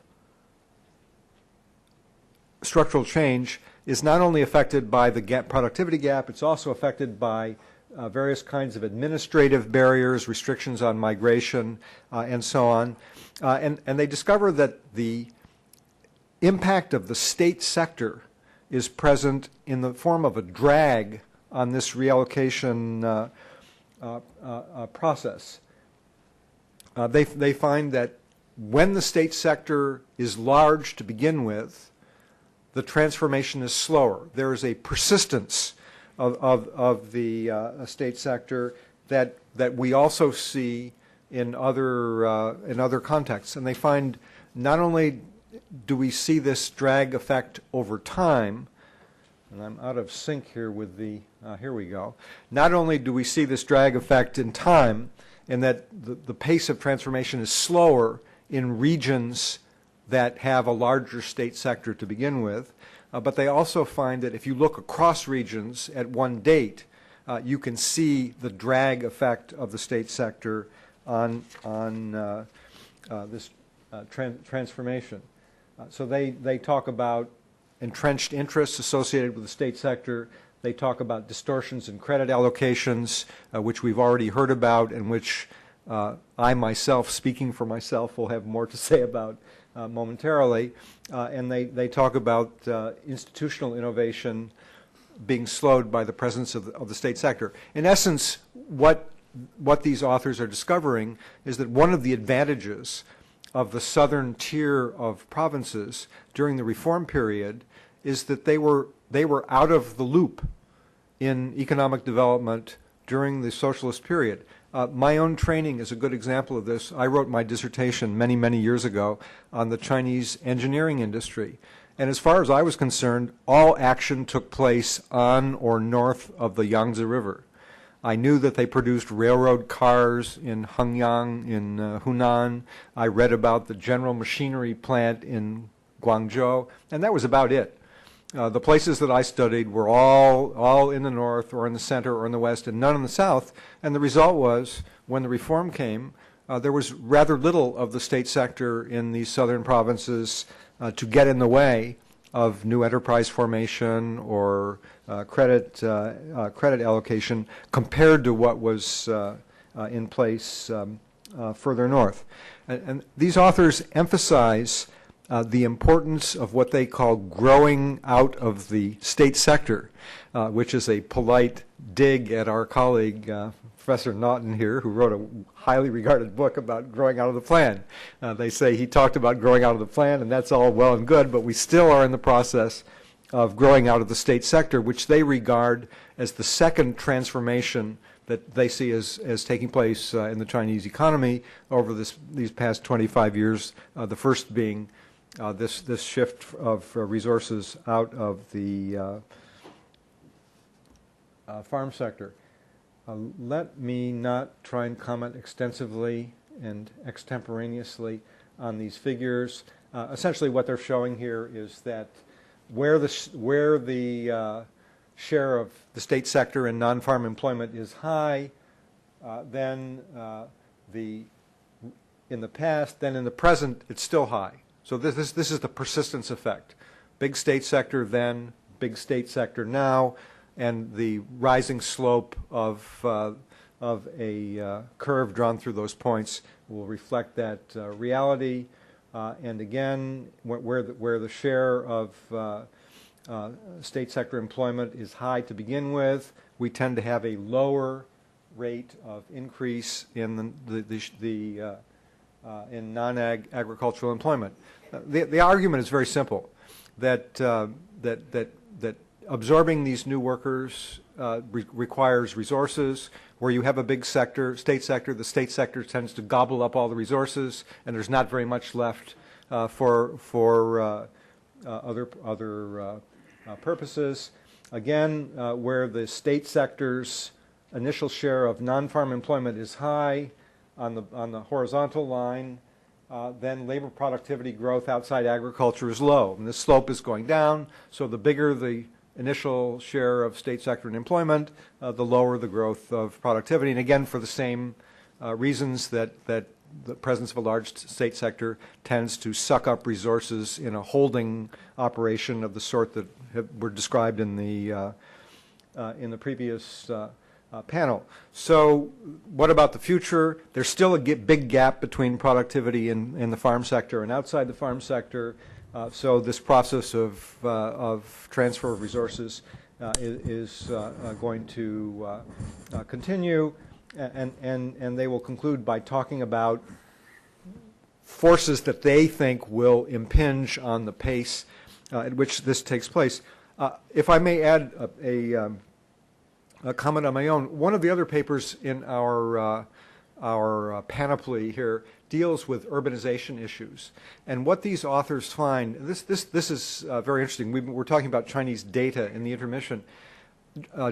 Economists and geographers have very sophisticated theories about the growth of cities.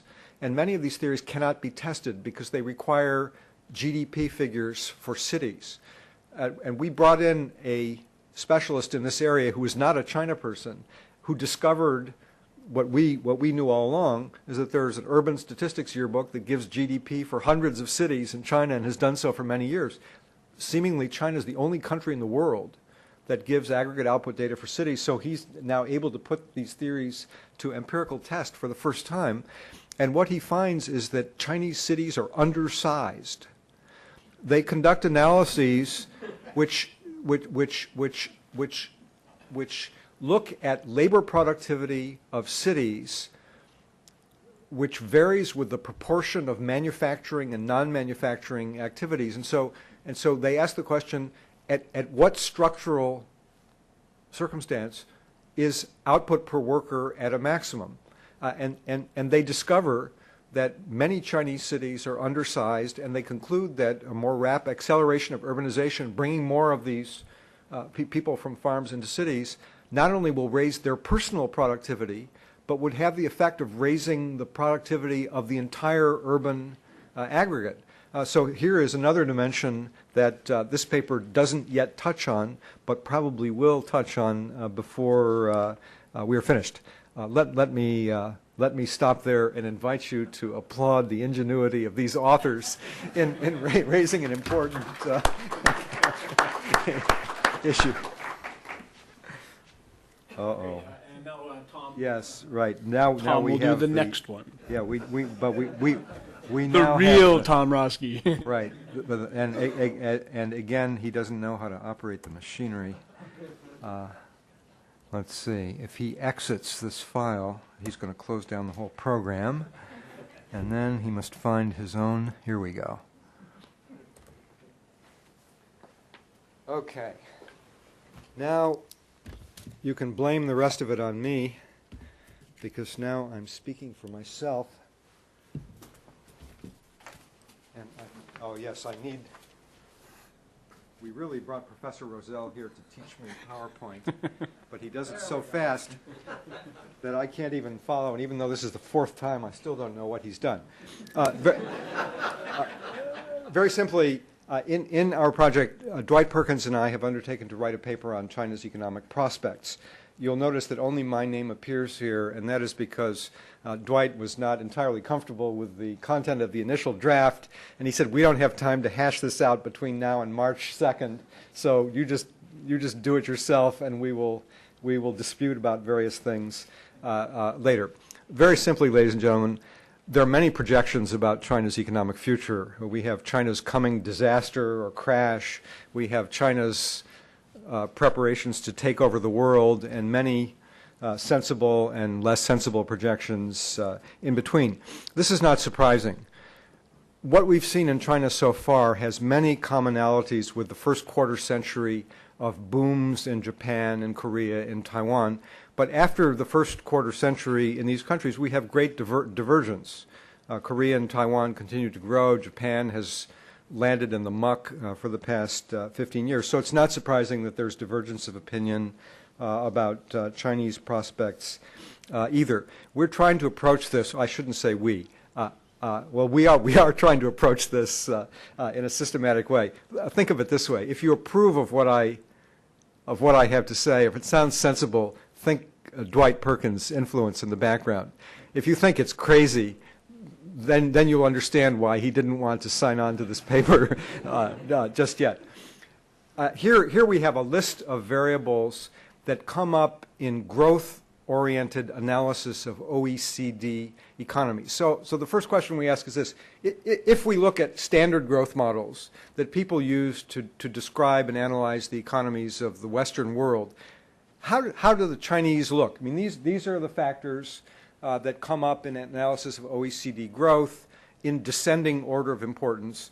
And we try and simply describe the Chinese situation along each of these axes in this slide. And the Chinese situation ranges from spectacular to good. So the conclusion has to be that on the basis of these factors, China's prospects look pretty good, and there's more. There's an abundance of knowledge about economic development that didn't exist in China 25 years ago that now resides inside the economy. I recall visiting the Xiamen Special Export Zone when it was just created, and I interviewed the head of the zone. He was a nice gentleman. He had never been abroad. He couldn't speak a word of English, and he said, we're going to build the zone to suit the needs of the foreign businesses. And clearly that's what he intended to do. But he hadn't the faintest idea what the needs of the foreign businesses were. There were overseas Chinese businessmen staying in our hotel who were beside themselves. And they said, we're originally from Fujian. We want to do the patriotic thing. We want to invest. They won't tell us what the price of water is. They won't tell us what the price of electricity is. How can we do business here? We're going home. And I went home convinced that these initiatives in China were going to accomplish nothing. In fact, I wrote a book on that theme, and I never published it. That was the smartest move. So, but now thousands of people in China know all these things. China's rich legacy of entrepreneurship. Somebody already mentioned that. I don't remember who it was. I know I said it, but China benefits from competent public administration. This is very important. We can talk about corruption all day long, but the reality is, in international perspective, Chinese officials get the job done, especially when the job involves economic growth. So the conclusion is there's ample reason to expect Chinese growth to continue. But there are all sorts of difficulties, and our colleagues discussed some of them in the previous panel. I have a list: inequality, unemployment, pollution, resource scarcity, corruption, public health, rule of law, or rather its absence, corporate governance, risk-laden banks, inadequate safety net, and so on. But China is a big dynamic economy. Big dynamic economies can carry a lot of baggage. The question is, what's going to stop this growth process? And here I only see one danger point, and that is the whole complex of circumstances surrounding investment behavior, including the financial and banking problems that were discussed in the previous session. It is my view, and here this is perhaps where Dwight and I don't quite agree, that the current mechanism, which involves large amounts of investment with low returns, I think this is not sustainable because the large investments are not going to be forthcoming in the future for several reasons. One is I think the saving rate is likely to decline. People are facing high medical care, housing costs, the aging of the population, and they're looking at consumer credit. Government certainly isn't going to be a big saver on the future. And furthermore, the translation of savings into directly productive investment is going to go down in China as it has in Japan and Korea and elsewhere for some of the same reasons. More of the funds are going to be channeled into housing, into infrastructure, into environmental remediation, things that are good, but they don't directly raise productivity. And in the Chinese case, I think we're going to see large amounts of overseas investment going forward. So the savings will increase productivity, but not in China. It will increase productivity somewhere else. So my conclusion is that unless the rate of return on investment rises from its low level, there's going to be trouble. So the danger is that if returns remain low, growth may go down. The opportunity is that the investment performance has been pretty awful in the past, so they don't need to create a new wonderful standard for getting the job done. All they need to do is improve off a bad baseline, and none of this is surprising, I think, to Chinese colleagues. Premier Zhu Rongji, I'm so sorry to see him leave the scene because he's a compulsive truth teller. He said in his national work report a couple of years ago, we need to formulate and implement plans for the reform of the investment and fundraising systems as quickly as possible. This is wonderful. What have we accomplished in terms of reforming the investment system since 1978? Don't ask me, ask Zhu Rongji, who says it's now time to formulate plans to do something about this. What did he say about how much we have accomplished? Now, what's the problem? Here's the problem, right here. These are monthly investment data, and the question is, where's the reform? A colleague of mine in Beijing who used to work in the construction ministry said, well, during the plan period, we had a slogan, 10, 20, 30, 40, 10% of investment in the first quarter, 20% in the second quarter, and so on and so on. And he said it's not nearly that bad anymore. Well, it's not.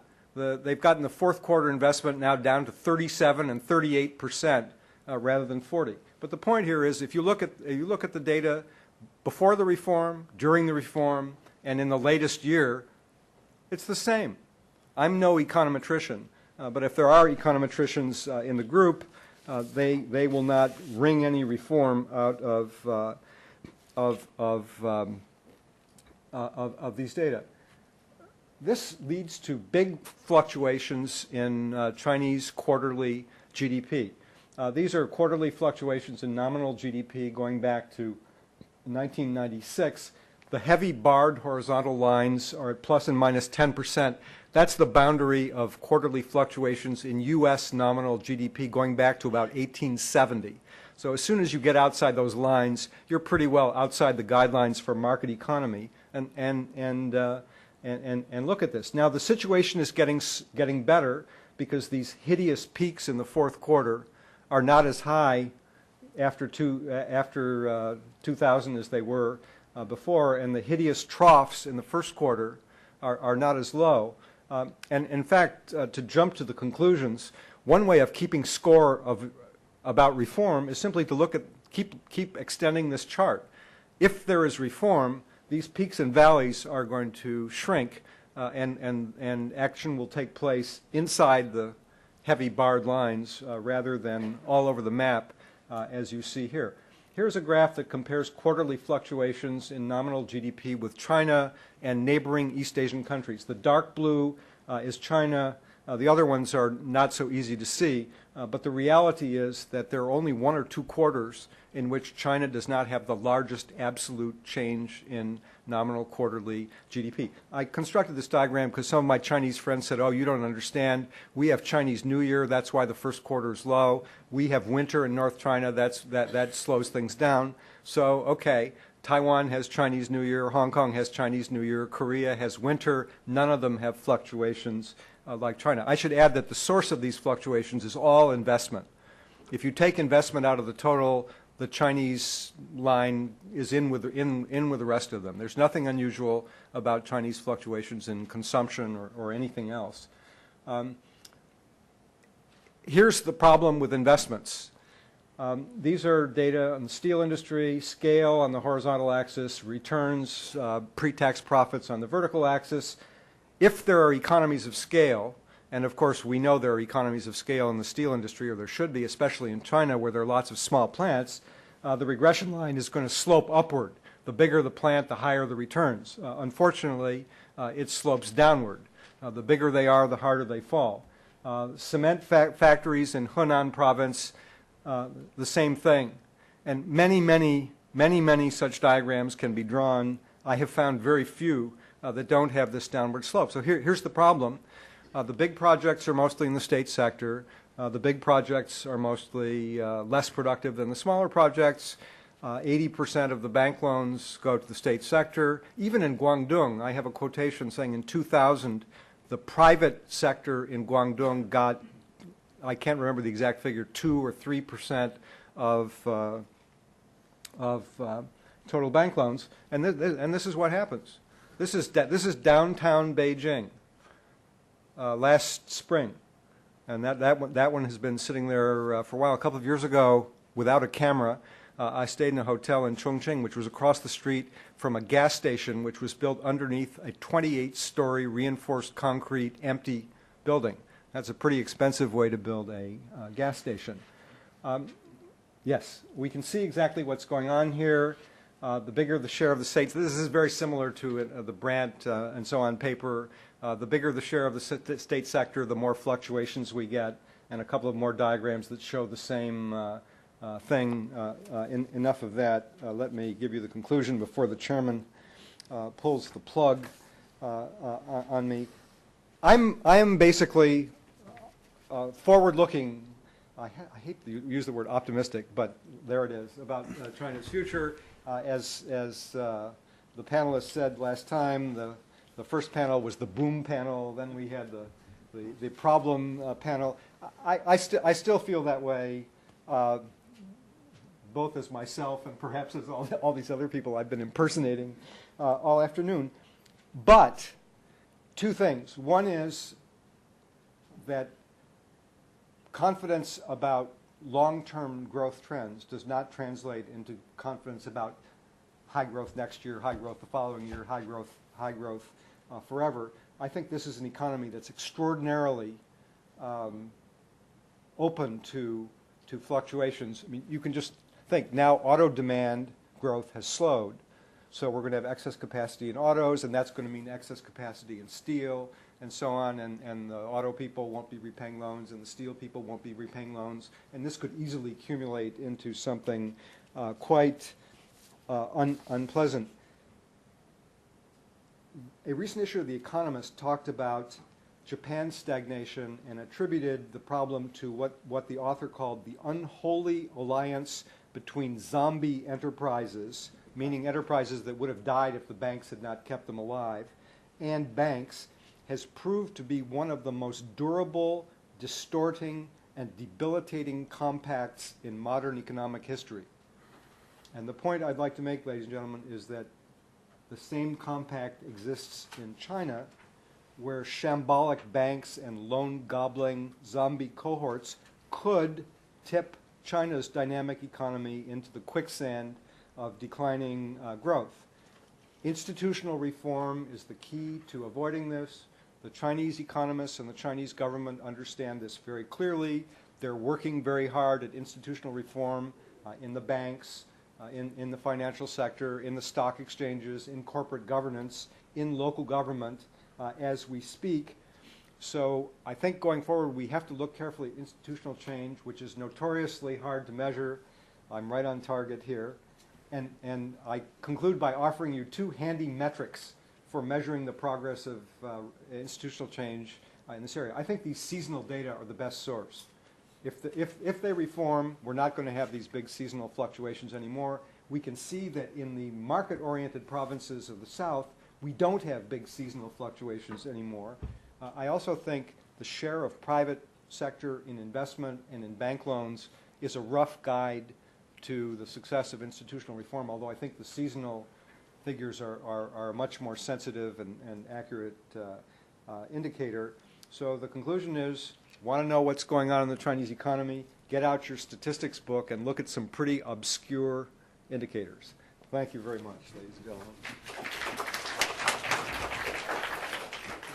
Thank you, Tom. The last presentation of this part of the panel is Barry Naughton. He's a professor at the University of California, Davis, and a very astute student of political economy, and we're looking forward to this talk. Barry. Thank you.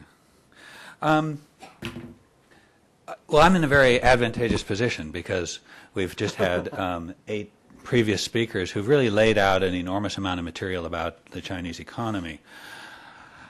My assignment was to link some of this to politics. Now, I'm not a political scientist. I'm an economist. So my understanding of politics is in some ways pretty primitive and really limited to trying to understand the way that incentive structures might work in an economy such as China. And so I'm going to look at some of these issues that have been covered by previous speakers, and I think in a way I'm going to end up in a place that's really quite similar to where Tom Roski just ended up. Namely, this is an economy with tremendous potential, but I think we need to be very clear that in many of the areas of institutional development over the last 10 years or so, the performance really hasn't been that spectacular. And let me try and put it in a context. I mean, since Chinese economic reform began, I think everybody has been aware of sort of the contrast between the vibrant economic success of China versus its continuing authoritarian political structure. Obviously, much was made of the contrast between Gorbachev and Deng Xiaoping way back in the early days. And in a way, though, this apparent conflict that a market economy would seem to require more fair rules and stronger property rights, in a way wasn't that hard to reconcile during the 1980s, because after all, in the early stage of reform, we were predominantly talking about decentralization, opening up space, allowing small-scale and informal institutions of the sort described by Franklin Allen earlier to play a role in the economy where they hadn't before. And of course that was quite successful within the context of the time. What starts to be more paradoxical, though, is that when we come into the 1990s and we look at the transformation of Chinese economic policy making, especially under Zhu Rongji, we start to see a very different kind of economic reform policy making. We tend to see much more rule making, much more institution building. And we also see a much more decisive pattern of economic policy making that's associated with some re-centralization. It's associated with a fairly decisive and prompt response to economic and especially macroeconomic imbalances when they occur. It's associated with a system that becomes much more effective at directing resources towards areas that are in fact central to economic growth. And if you think back about the earlier presentations, repeatedly earlier speakers mentioned areas where the goods are being delivered to key areas, for instance, plant biotech and infrastructure development, research and development, the number of people graduating from higher education institutions, et cetera, et cetera, et cetera. Right? So in other words, the system during the 1990s became much more effective at mobilizing and channeling resources. But here's the kicker, is the final item here. which is we also see throughout the 1990s an increased willingness to use the Communist Party and its hierarchical control network to achieve economic objectives. Now, obviously, that also involves a fundamental transformation of the Communist Party from something very ideological to something very much drained of ideology. But, and that's a whole other story that I don't intend to go anywhere near today. But the key point is, during the 1990s, the system became more effective as a decisive economic policy-making machine, but also, in some ways, more centralized, more authoritative, and more politicized. If we think of politicized, meaning instrumental role for the Communist Party and for the authoritarian political system. And let me just give one quick index of this. This is just budgetary expenditures. And the key point to this graph is the huge turnaround that occurred in the mid-1990s. When we think about the success of the Chinese economy today, the explosive growth of the Chinese economy today, the last, say, 3 or 4 years, it's really the outcome of two different things. One is a kind of macroeconomic bubble that we can talk about in a minute, but the other is the effectiveness of strategy a decade ago in directing resources to places where they needed to go. So early phase of reform, declining budget resources for the last 8, 9, now 10 years, increasing budgetary resources that really gave economic policymakers the resources they needed to build the infrastructure, to build the technologies, etc. But here we're talking about a situation where there are significant lag effects. The decisions made in the 1990s powered growth up until the present. If we look at the key economic issues today, and I want to look at 3 in particular fairly quickly, what we find is the kind of institutional underpinnings that are needed today are quite different from the kind of institutional underpinnings that were created during the 1990s. In fact, quite the contrary. Really what we see today is an economy that, as it becomes so much more sophisticated, as it becomes so much bigger, as the role of large corporations starts to become increasingly important, we see an economy that increasingly demands more sophisticated institutions with stronger legal protection and stronger property rights. Now, people have been saying this for 25 years, so why is there anything, why should we stress it now? Because the key issues that are at the very top of the economic policy-making agenda in China, and also in the eyes of, I think, most of the panelists here, are precisely those issues that relate to the creating the financial and corporate underpinnings of emergent large corporations that need to play a role in this next process. So I had selected sort of 3 issue areas, and these would be, I think these would be pretty similar to, say, Wen Jiabao's list, except I'm not talking about agriculture. I'm talking about these more financial issues. And in each one of these 3 areas, we see some very strong patterns. Namely, ambitious ideas have been floated for institutional restructuring, but progress so far has been really disappointing. And we've got to notice this because it suggests there may be problems down the road. Financial broadening. I don't really need to say much about this because I think Franklin Allen covered this really well. China's financial system is what I like to call deep but narrow, right? There's a big banking system. There's very little of anything else. Let me just put what he said in one slightly different context. This is how money moves through the formal financial system the last 4 years. Of course, there's the informal financial system, which is critical, as he stressed. But in terms of the organized formal financial system, look at the numbers in the first column there. Bank lending in 2000 was 73% of all funds raised. And in 2003, it was 85%. we don't have 2004 data yet, but it'll be the same. In other words, the dominance of the banking system in the organized formal sector is increasing. Alternative capital markets, stock market, and other forms of fundraising have actually receded in importance over the last 5 years. So the dominance of this economy by the banking system, which was already off the map in comparative terms, has actually become stronger in the last few years. Now, there are reasons for that, fundamentally macroeconomic reasons, that liquidity is being channeled into the banking system basically from the accumulation of foreign exchange reserves. So in a way, you could argue that the undervalued currency creates monetary imbalances in the domestic economy, channels funds into the banking system, which then need to be on-lent.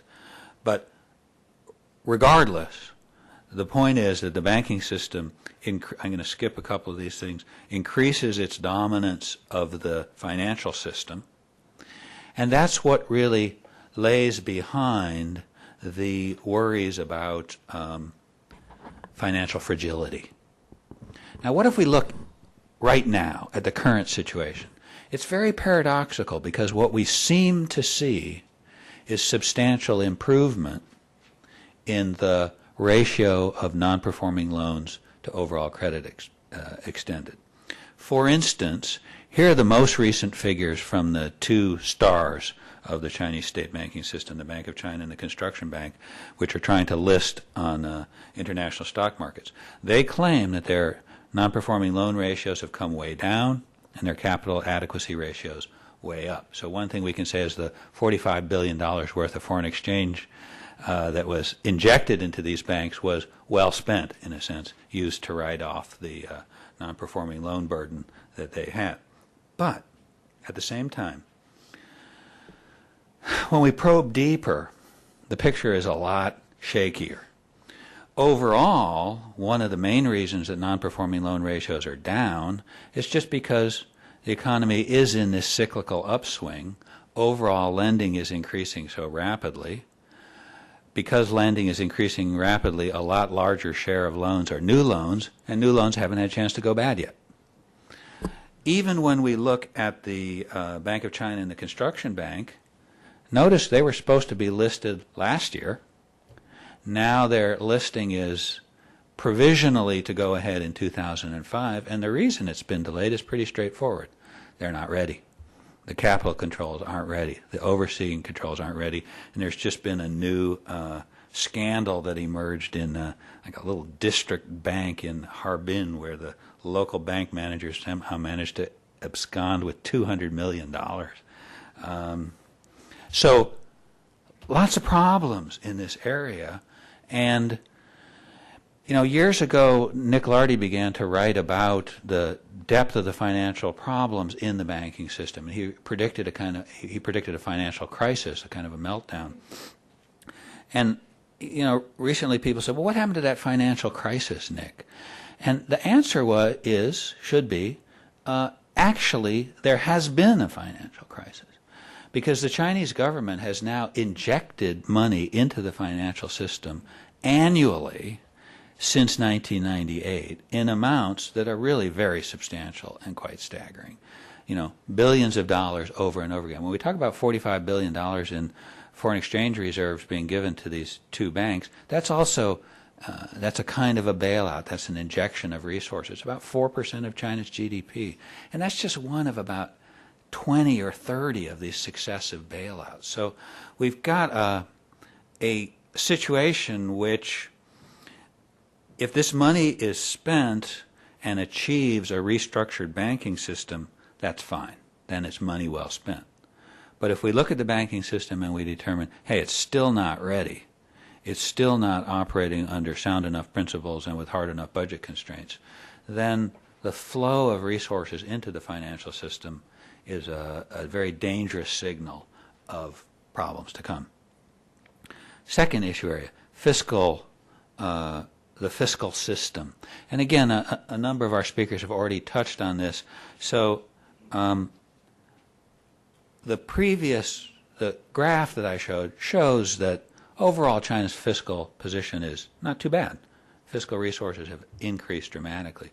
What we don't see, though, is, again, let me skip through some of this quickly. What we don't see is progress in creating the institutional foundations for a future sound budget arrangement.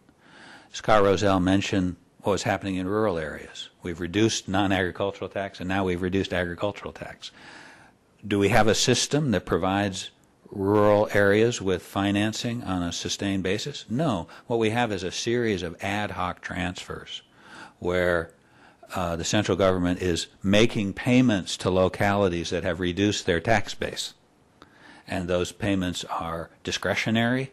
They are essentially plugging holes for good causes, but the allocations are made at the discretion of the political leadership. Third issue area, corporate governance. This touches very much on the issues that Don Clark was raising. We've certainly seen some dramatic steps forward. Privatization is going on a very rapid scale. We've got a new body, SASIC, or the Guozue. Characters don't come through. But when we look at the process, what we see very strongly is that the privatization process is being managed in a way that retains almost all discretion in the hands of government officials and the local and national SASICs. In other words, there's no, even though China has now embraced privatization, there's no set of rules or principles really that govern privatization. There's no, SASIC has repeatedly said, we cannot say that we're going to privatize all state firms in competitive sectors, even though probably most people believe that this would be an effective way to proceed. In other words, SASIC has retained discretion over the choice of what firms to privatize and the means of privatization, even while claiming to be in favor of sunlight and fairness in the management of state assets.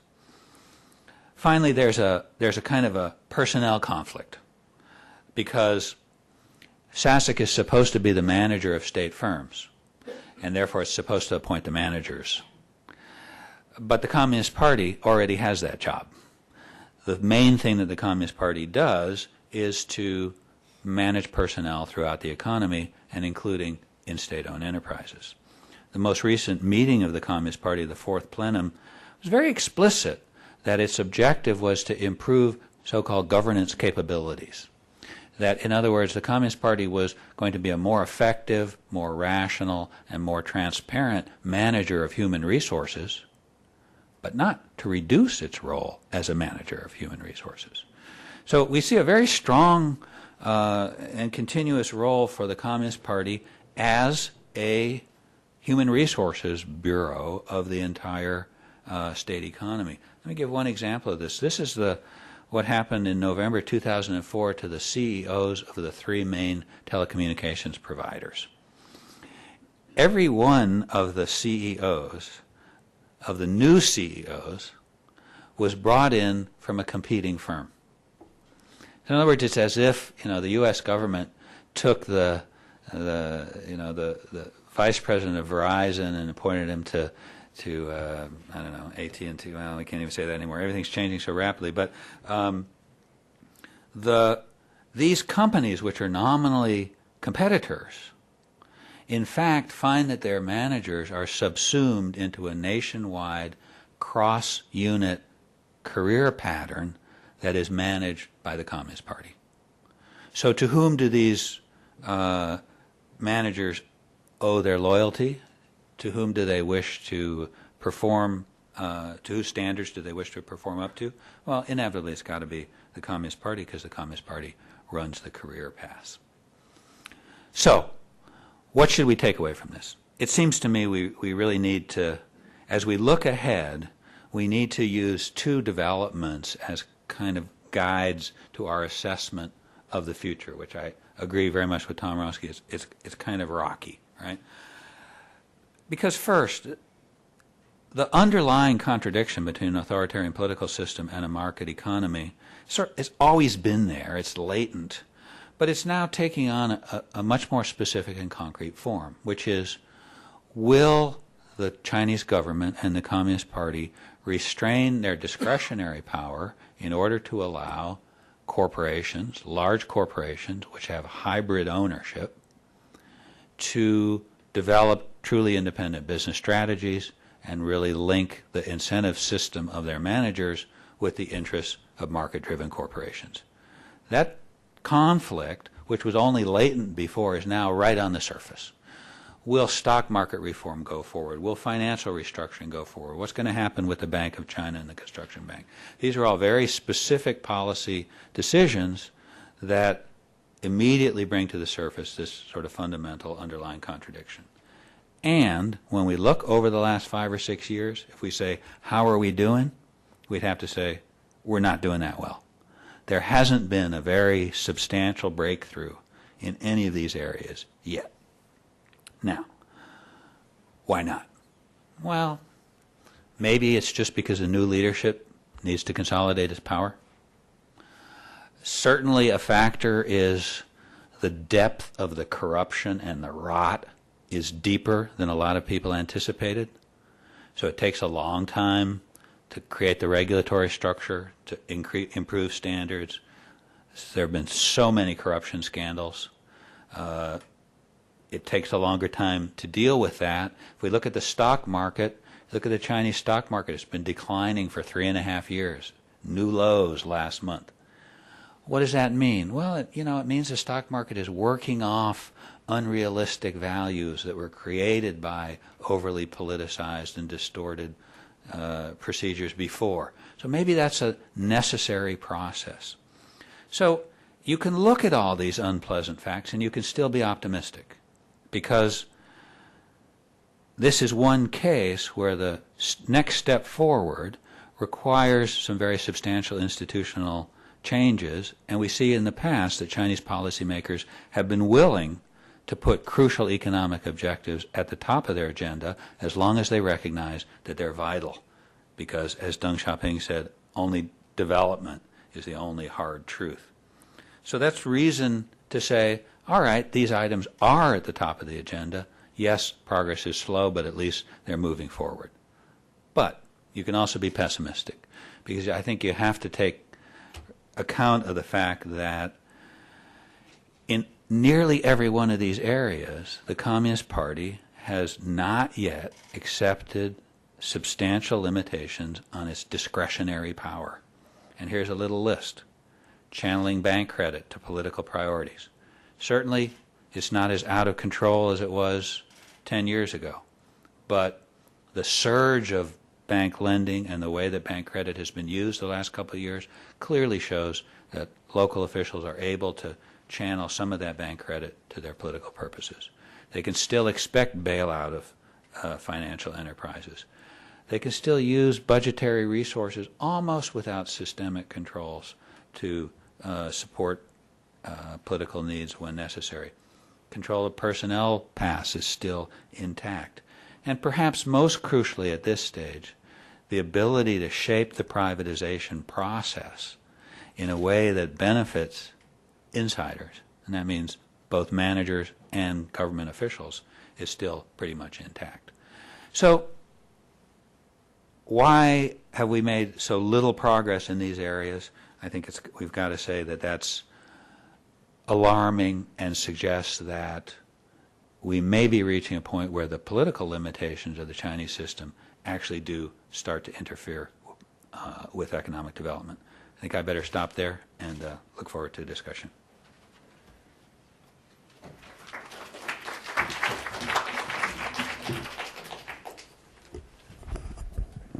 Thank you, Barry. If you're following along on the scorecard, there was supposed to be a comment by David Dollar, who was busy world banking somewhere else, and so we're going to go right to the question and answer period. So it's open for questions for the speakers. Yeah, Sarah Banaszak. I'm an economist at the American Petroleum Institute. I've had a background on the fringes of China. I lived there previously. So the task here was to look at China's economic prospects and look back, and the speakers are all dominated as economists, and we've done a great job of looking at economic institutions, but when it's time to look forward, I think we have to take it back to the real world that we live in. And I wonder what any of you can comment on. I think, Dr. Relsky, you mentioned a long list of negative factors, and you included such things as labor issues. But in fact, when you, this ties in both to the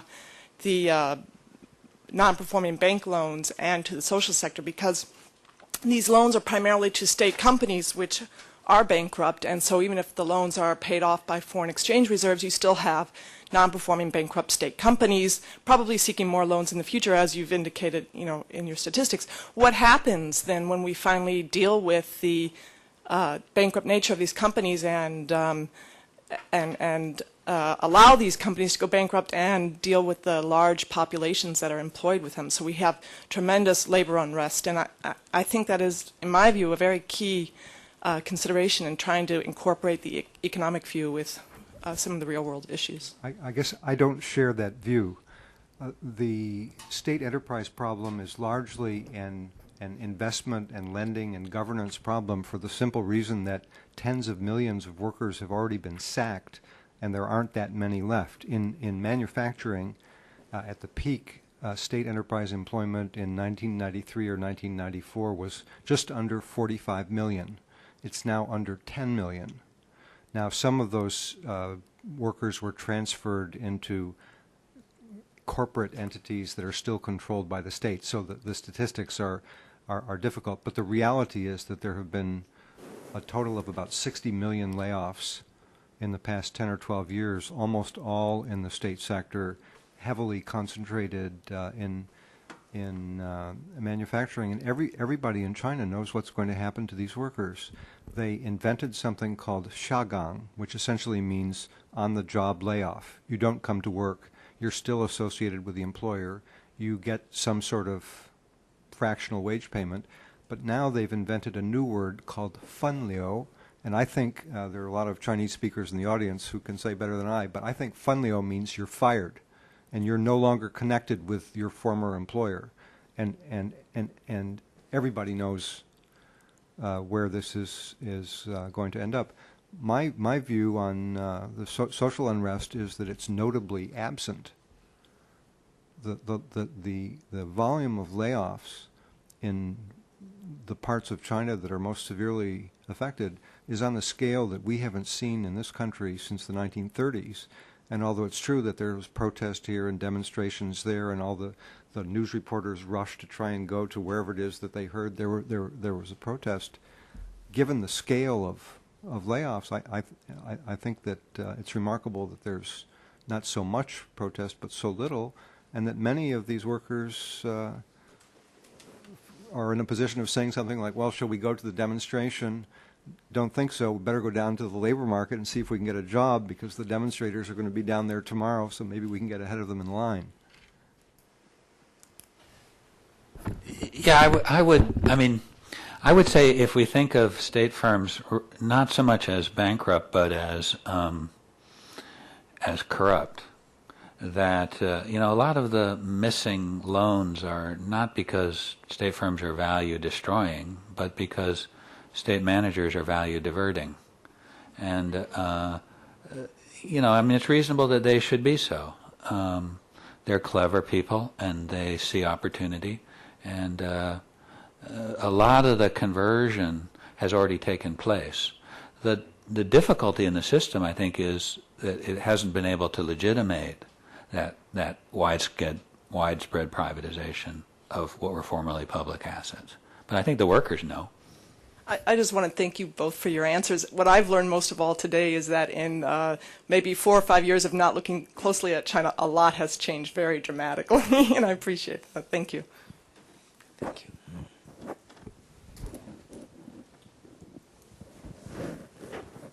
Okay, thank you. Barry, just now you mentioned that Chinese state banks would have been in financial crisis without the government's injection of a lot of money. But with injection of tons of monies and so many reforms measures coming out, particularly in the past year, how do you think they are prepared for the opening of the market, of financial market, and for international competition? Are they prepared good enough or not? I don't know, because I think we don't know yet, and I think in a way nobody knows. Bank of China and Construction Bank have a good shot at it. Agriculture Bank, I would think, not going to make it. And Industrial Commercial Bank is sort of in between. So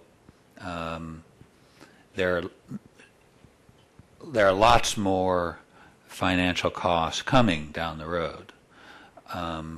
On the other hand, there's no, I mean, it's always difficult to sort of understand the process of financial failure and recapitalization.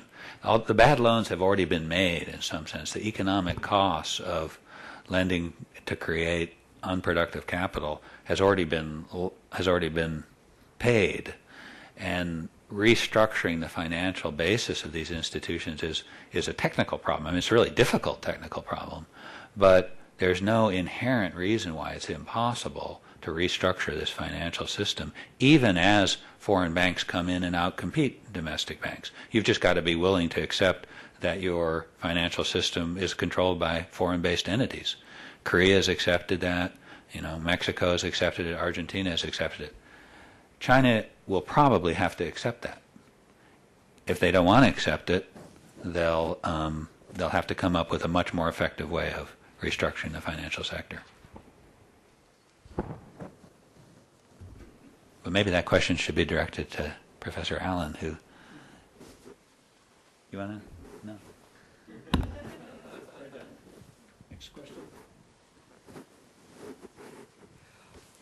Professor Naughton, I have a troubling feeling about China that I was hoping you could help me understand, and that is you have a Communist Party that is in many ways corrupt. I think it's corrupt by the diverting of resources you described earlier, and also is not matching the middle class and the growing dynamism of the private sector. Are these strains beginning to create such pressures that there's eventually going to have to be a change in the political system? I usually try and avoid that question as much as possible, but I mean, we clearly see the Communist Party responding to these changes in society, right? I mean, they're clearly repositioning themselves as a party that has more of a kind of social democratic ideology that presents itself as a defender of weaker social groups, and which increasingly puts its money where its mouth is. So so it carries out rural policies that actually do help farmers, at least in the short run. It carries out regional policies that are tilted towards poorer areas.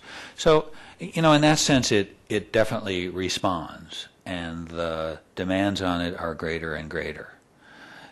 Its control of the personnel process is more transparent and more merit-based than before. So you've got, I think, a very capable leadership that's trying to stay on top of this process. Can they do it forever? I mean, certainly they can't do it forever, but it seems to me we're, by what I can read, not near a crisis point at this point. What we're near, we can see in economic policy making, boy, there's some real dilemmas. They really have to bite the bullet and do certain things. But are we near a kind of social breaking point where the political system has to change or face explosive pressures? Not that I see, but maybe others. This is an even less appropriate question for me than for Barry, but I agree very much. I mean, I think that that these people, the leaders, have a very clear view that why does China need them? I mean, nobody in China cares about communism, socialism. It's all just cant and blather. And I think they see that in order to be allowed to stay where they are, they've got to deliver the goods. So it's economic performance and fulfillment of China's national ambitions that I think they feel incumbent to deliver in order to justify their continued stewardship. And I think they understand very clearly that they have imposed very large burdens on the Chinese population, and I think they're trying their best. They're trying hard to reduce those burdens wherever it's not essential. So you see a whole lot of regulatory changes that people don't need to get a new passport every time they travel abroad. They don't need to get permission to get married. All the relaxation of the hukou system of residential controls, more openness in local government, putting government documents online, opening government meetings to the public, all sorts of things like this. They're trying to create a system that is more responsive. They understand that as people's incomes go up, they're going to behave more like Westerners. They don't want, just get out of my way. And I think many of these people have studied abroad. They understand these things. So, and I think that economic development creates openings toward more individual liberty, more democratic government. But I don't think there's any necessary connection. I mean, look, Taiwan, Korea had enormous economic growth to levels far beyond what we see in China today under authoritarian systems that I think are quite similar to the present Chinese system. And both Taiwan and Korea transformed themselves into democratic societies. In the case of Taiwan, there wasn't even a change of the party in control of the state. So I think the range of outcomes is wide, and I think the link between economic growth and major political change, although I think it's there, I think it's a very diffuse link, and it's hard. And I do agree with Barry that I don't see this place as about to go off the rails. It looks pretty stable to me. Of course, I'm the one that sat around in Beijing between May 7th and June 4th, 1989, with an open business class ticket, and never once thought of going to the airport. So that will give you an appropriate background to my political sophistication where China is concerned.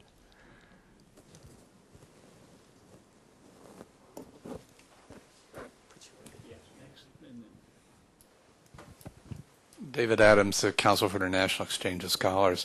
If I can just play this out a little bit further. I'm neither an economist nor a China specialist, but I do work on Asia, and I've worked on it for a long time. The comparison that you just made, Professor Rosky, seems to me omitted an even more pertinent comparison, and that's Singapore. It's a small city-state, it's true, but I think this is an example of a system where a fairly rigorously authoritarian government continues to be in control of the place and continues to be able to adapt and manage a very successful economy. But just a couple of observations. First, one of the things that strikes me is that the savvy people in China seem to have a different sense of this than those outside often do. The membership of the Communist Party continues to grow, and the educational level of the people in the party continues to rise, so that the people in the party are much more sophisticated, savvy people. Now, one could say they're just being smart because they know how the game's played and they're doing this. And that's probably true, but I think it also indicates something about their perception of where things might go. My thinking, particularly based on some of the things that Professor Naughton suggested and tying back to some of the earlier analysis, is that the real challenge for China is how do they figure out a way to maintain the present system, which is probably not going to change in the political sphere, but allow for the growth of more non-governmental organizations that are vital to the growth and development of and sustaining the economic growth. Your example, or one of the presentations, about where the source of capital is coming from, banks versus stock markets, etc. One of the problems, it seems to me, is how do you grow those other sectors of society without challenging the fundamental authority of the Communist Party? And I think their challenge is, can they work that out? My sense from the people that I work with, primarily in the education sector, is that what we're seeing is that the people who are running things are becoming increasingly sophisticated, savvy people, and that they're going to make the changes that they need to make over time, maybe not the way we think they should do it, or maybe not the way we would perceive it might be done, but that they will, in fact, make the adjustments necessary. Rather than trying to respond directly to your comment, may I say something slightly different? And that is that I think all of us sitting here, and probably all the China specialists involved in this conference today, are of the gradual reform school. That certainly applies to me. I mean, we thought that people who said you reform overnight are silly, and we're not surprised to see what happened when their advice was taken seriously. And then we spent several decades saying, well, look at the Chinese. Still a lot of problems, but if you compare them now with 5 years ago, with 10 years ago, sure looks a lot different, sure looks a lot better, and we see more of the same going forward. The difficulty with this approach is that it assumes we have an infinite time horizon, that nothing's going to blow up. But suppose we're wrong. Suppose there's a deadline that is not revealed to us. Only the people upstairs get to know this. That this gradual reform approach, do it a little bit better, do it a little bit better, do it a little bit better, may lead to unhappy results down the road.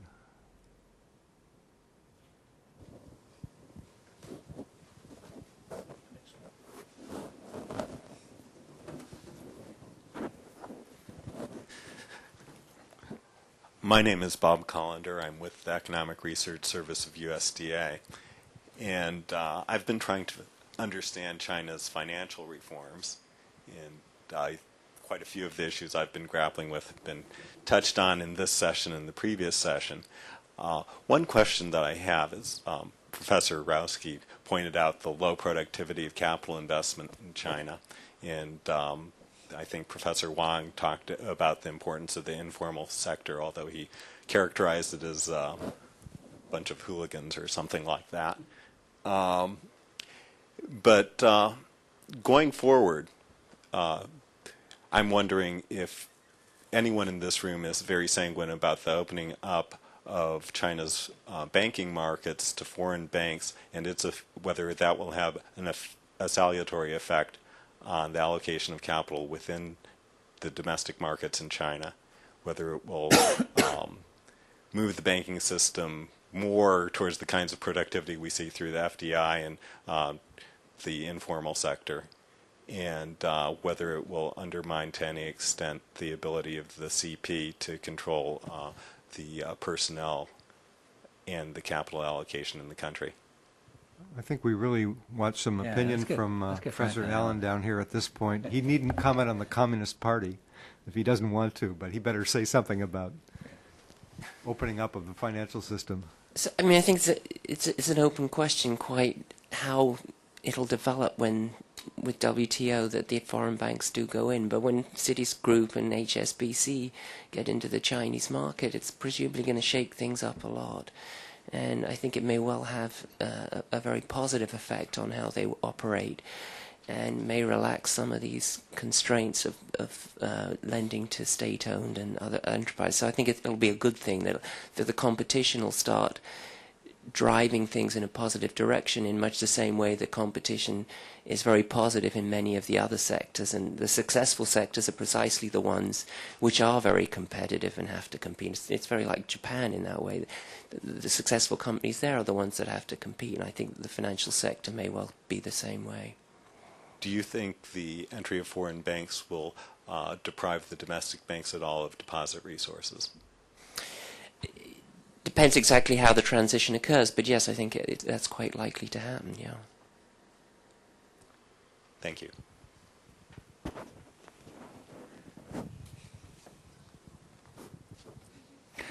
I think a way to think about this is, think about it from the perspective of a local party guy.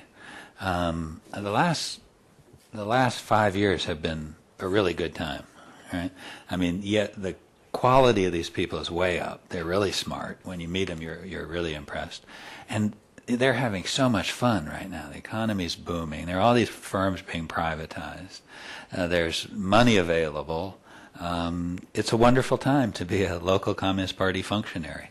And they'll think up ways to adapt to the opportunities and challenges presented by foreign banks, too, I think.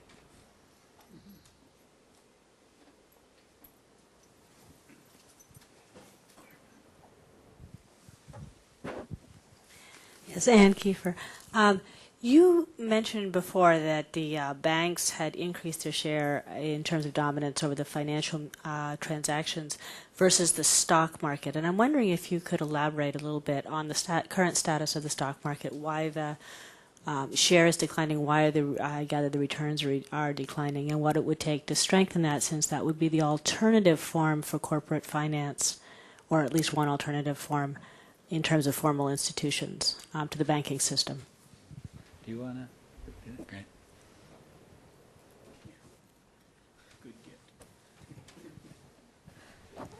So I touched on this briefly, but it's one of the big problems with the stock market is that the state or state entities own 2/3 of the shares, and it's not at all clear how those shares are going to be sold off into the market. So people are very worried that if they buy shares, that suddenly the government is going to start selling the shares, and that's going to keep the prices down.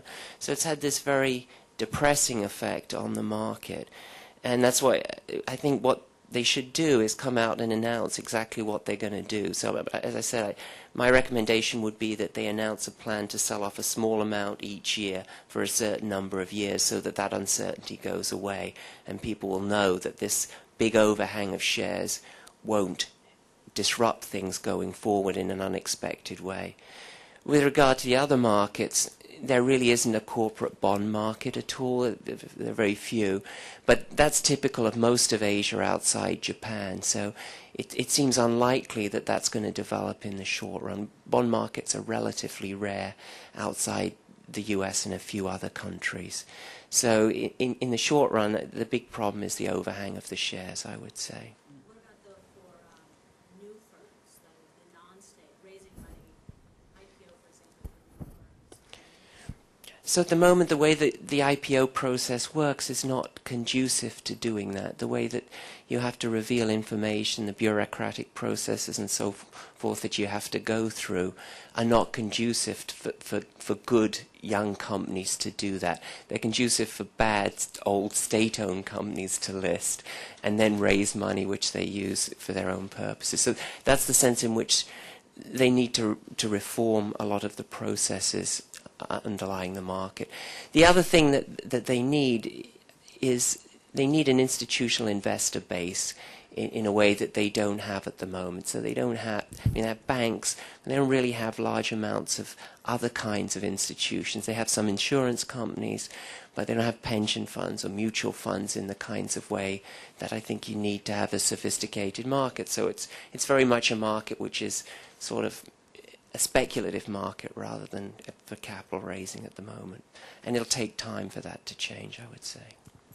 I would just add one thing to that. I mean, I think Professor Allen's, those are the key factors. But the one thing I'd add is, as the Chinese government has imposed more disclosure requirements and has tried to make it clear that it has a kind of wants to have an arm's length relationship to a lot of these companies start to look worse and worse. As they disclose the truth about their financial condition, it's pretty shocking. And so one argument is that the overall market is declining, but that a minority of firms that are actually somewhat sounder are doing fairly well, and there's a kind of bifurcation of the market. So This is very clearly connected to the corporate governance issue that I think several of the presentations touched on earlier. If you look at these shareholding entities, typically what you find is that there are public shareholders who are owning shares in a listed vehicle which is in reality controlled by a state sector entity, and the relationship between the state sector entity and the listed vehicle is totally opaque. In fact, it's exactly the same to my unsophisticated eyes as the relationship between Enron and its various sub-entities, in that the leadership of the listed vehicle in which I as a public shareholder hold shares, that person is the subordinate of the state sector entity about which I know nothing. And typically when there's an IPO and the money goes into the listed vehicle, its next destination is the state sector entity. So for example, Shanghai Baosteel used money it raised in its IPO to buy technology from the parent company. And if I were a shareholder, I would want to know, did they pay the right price? Did they get a good price for that technology? Could they have gotten better technology for the same money if they went to Pohang Steel in Korea or New Japan Steel in the petroleum industry, where the corporations are reputed to be well managed and good? They used IPO money to buy resources, the oil fields, that the government had instructed the controlling entity to sell to them. And again, how much did they pay per barrel in the ground? How hard is it? Could they have gotten resources for a better price by buying them in Canada or Indonesia or somewhere? The shareholders can't answer those questions.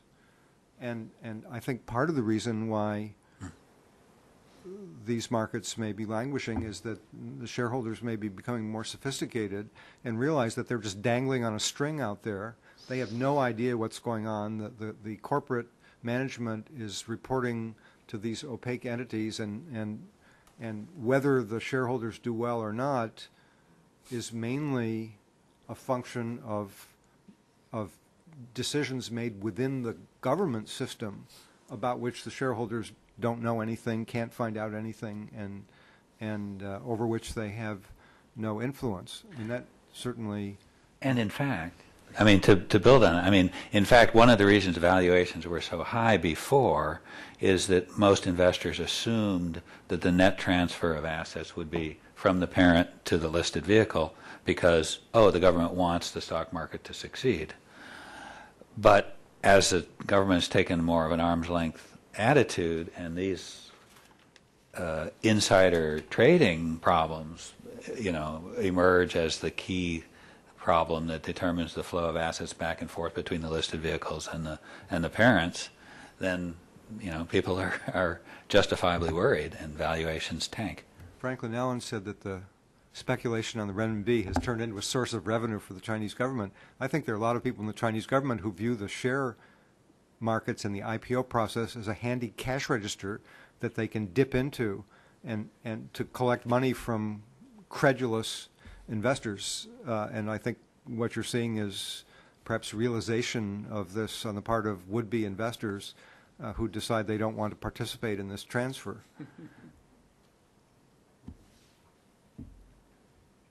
Okay, well, let's go one final question back there, and I think we're getting close to the. I'll be I can't take my questions. I'm so cold up here. This has to be the last one. Okay, maybe it's a big question. This is Yan Li from Washington Observer Weekly. I think today the panel gave us quite optimistic expectation to China economy. So I'm wondering the growing China economy, if it has any implications to United States. For example, implications to the future China-U.S. trade or the economic interactions between two countries in the world. Thanks. I mean, we're having trouble answering because there are so many implications. Right? So where do we start? This being Washington, people think about strategic rivalry and the future role of the United States in the world system. from an economic standpoint, the degree of integration between the United States and China is, I think substantially greater than most people really understand, and that there's not that much trade between the two countries, which is completely arm's length. There's almost all wrapped up in sales and sourcing networks that extend to both sides. So the economic relationship between the United States and China is really remarkably deep and complicated. I agree with this.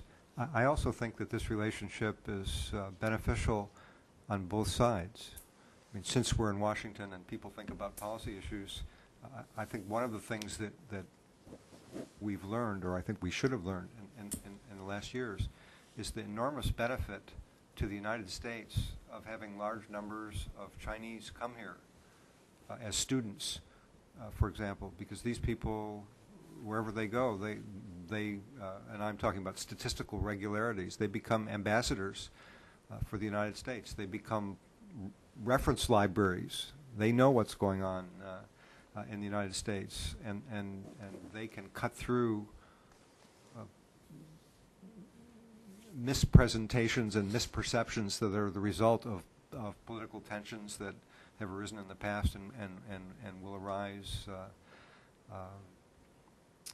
in the future. I see China as shaping up as one of the successes of American foreign policy objectives in my lifetime. Our presidents go around, presidents of both parties go around the world talking about a world with democracy, markets, and rule of law. And I think in terms of markets, it's clear that China has made an enormous shift. The number of people in China that make their living out of markets rather than being told what to do is staggering. When I first went to China, I very rudely said to a factory manager, "You mean you just sit there and wait for them to tell you what to do?" And I thought, "Oh God, now you've put your foot in it. Now he's going to throw you out." And without a beat, the gentleman said, "Well, of course, that's my job. They tell me what to do, and I do it." In terms of rule of law, where is Professor Clark? Yes, I hope that Professor Clark, who of course knows more about this than all the rest of us combined, will agree that the circumstances are dramatically different now than they were 25 years ago, and many of the differences are good from the perspective of people who think that societies with legal rules are a good idea. Professor Clark nods very faintly. And I think even in terms of democracy, is China a democratic nation? No.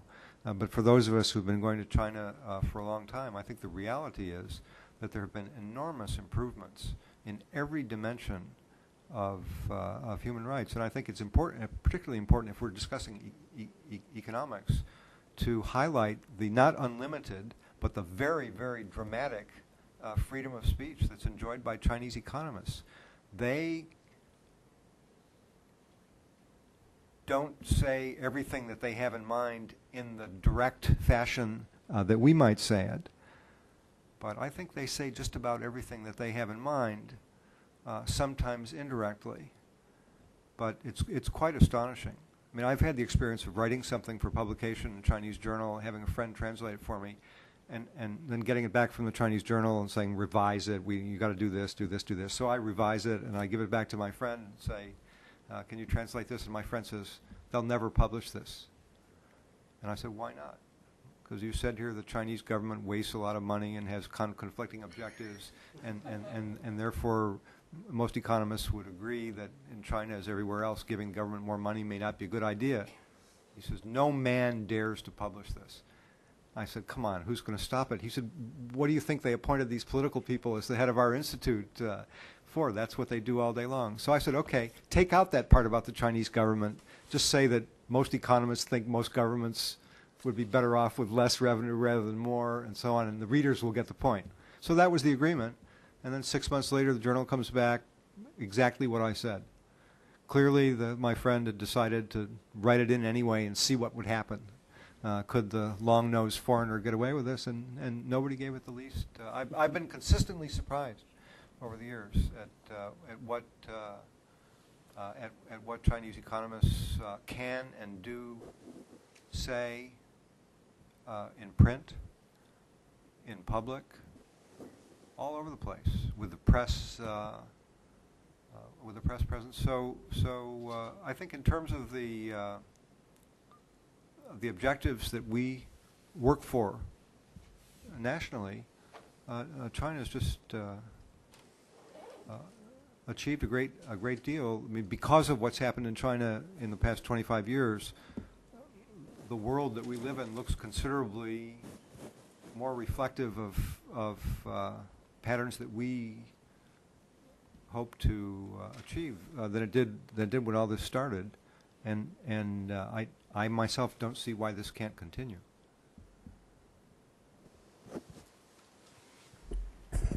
Okay, that's a good place to end, and I want to thank Barry and Tom and all of Tom's different characters. And thanks also to the Wilson Center for giving us this terrific room and keeping once the more, I would temperature like cool in a hot topic. Once more, I would like to thank Professor Rotsky from the University of Pittsburgh and Professor and Lauren Brand from the University of Toronto for co-hosting today's meetings. Thank you all for coming.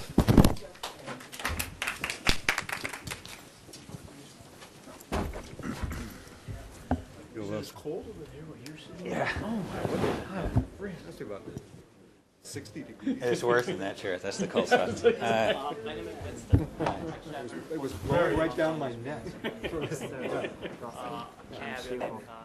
You know what? Oh, just sorry. Because I also have is my thesis. It's I didn't know that. Sure. I met him in 1962 when he was an instructor at Harvard and I was an undergraduate. Oh, okay. It was my master's thesis. Mine also. Some years ago. Yeah. Can I get your So what are you writing about?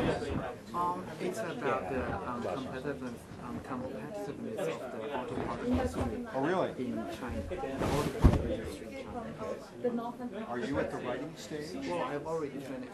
I granted last June. I'm working to see now. Could you send me a copy of your thesis? Sure, definitely. You've got my email address is on there. Okay. Thank you very much. Okay, nice to meet Great, you. yeah. It's a pleasure to finally meet you in person. I had the pleasure of working with your wife last fall. She's on my review committee at the Fulbright program. Known and heard about you for years. So it's nice to see you and hear you talk. I wish I had been able to get here for the whole thing because what I did here was great. I come from Taiwan News Agency. Government summary is already implemented. They're going to put these papers on the internet, but I can send you. I can send you the stuff. That's my email address. So later on, if I have some question about some issues, I can email to Sure. Thank you so much. Nice to meet you. This was. Those are very. You won't be able to go around too much longer saying you don't know much about China. Thank you for your comments on the paper. Well, we're very the basic idea of this project is this combination. I think that it's working. It's not easy, but certainly in our work on industrial organization, we've got places which no individual, I know I couldn't have done this stuff, and I don't think John, clever though he is, could have done this without baggage. And certainly that urbanization paper is just a remarkable synthesis. I think that none of the China people, certainly not yet, have this cross-national. Essentially, you have an arsenal, and you find out something about China, and then you line it up with this international data, which is what you've been working on for a long time, and we can't do that. So this is exactly what we're trying to do. So, yeah, well, I think this is it's just we're breaking down market segmentation. Is what we're doing, and it's good. So we will look forward to hearing more from you as this develops. Thanks a lot for coming. Great.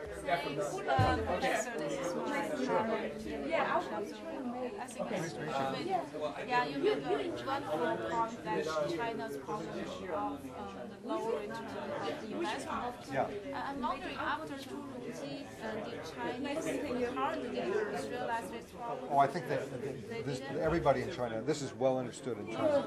If you read in the Chinese newspapers about investment problems,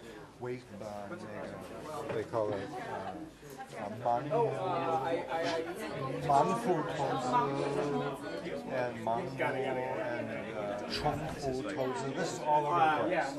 And they understand. I mean, there's been one of the things that's happened in reform is the quality of economic thinking in China has gone. I used to read Chinese materials only to get information. No interest in what they think, because they don't know anything. Now, very different.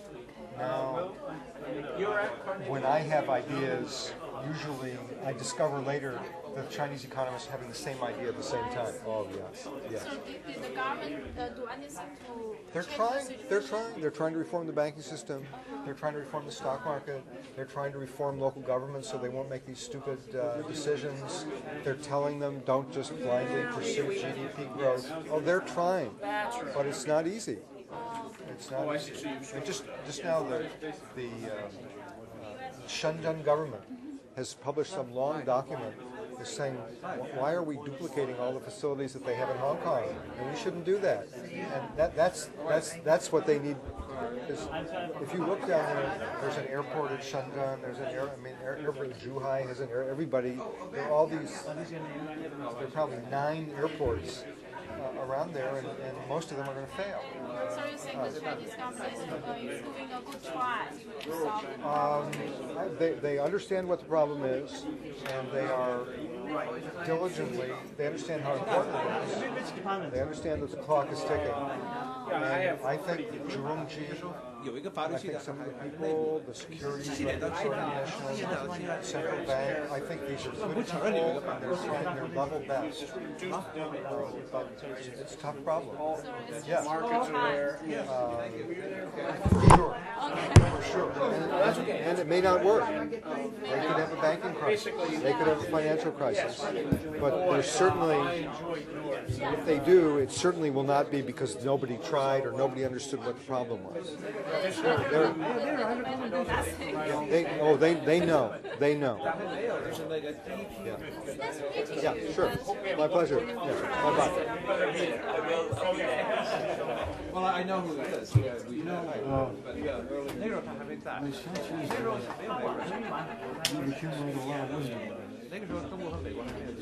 Our project, I think so. So basically, what I see is lots of the fundamental economics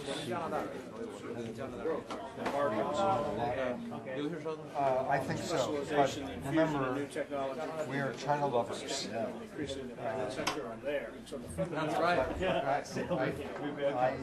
do have a feeling. I think Taiwan is a flashpoint. There's no question about it. Flashpoint. Well, I went to college here.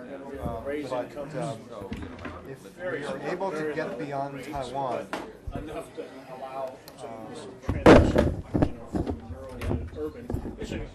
Get enough money. You were at the case for it.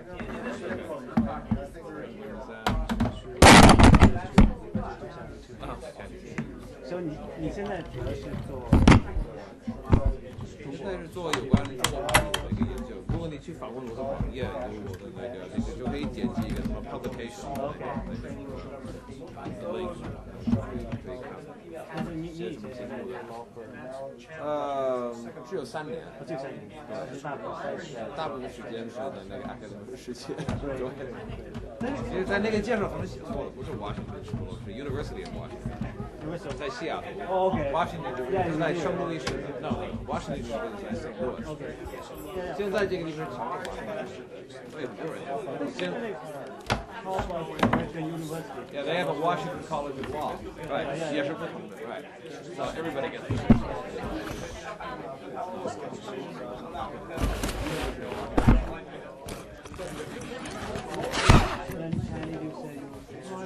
College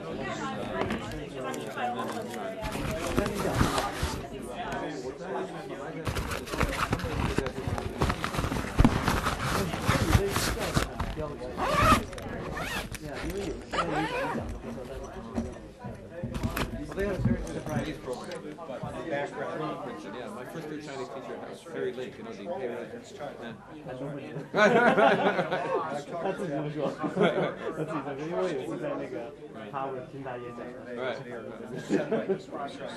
Yeah, 他好像 will be here every this month. Oh, really? Join a panel in population. Oh, here at the Wilson Center? Not Wilson Center. Oh, here in Washington? The panel organized by the, I forgot which one, each Congress they have China. Well, they have a couple of commissions. They have the U.S.-China Security Review Commission, and then they have the Congressional Executive China Commission. This one. The first one? Yeah, the U.S.-China Commission. Okay, so I gotta go and nice to meet you. Okay, yeah. Thank you so much. Okay. Thanks. But I do know people of my acquaintance spent time in the United States, how they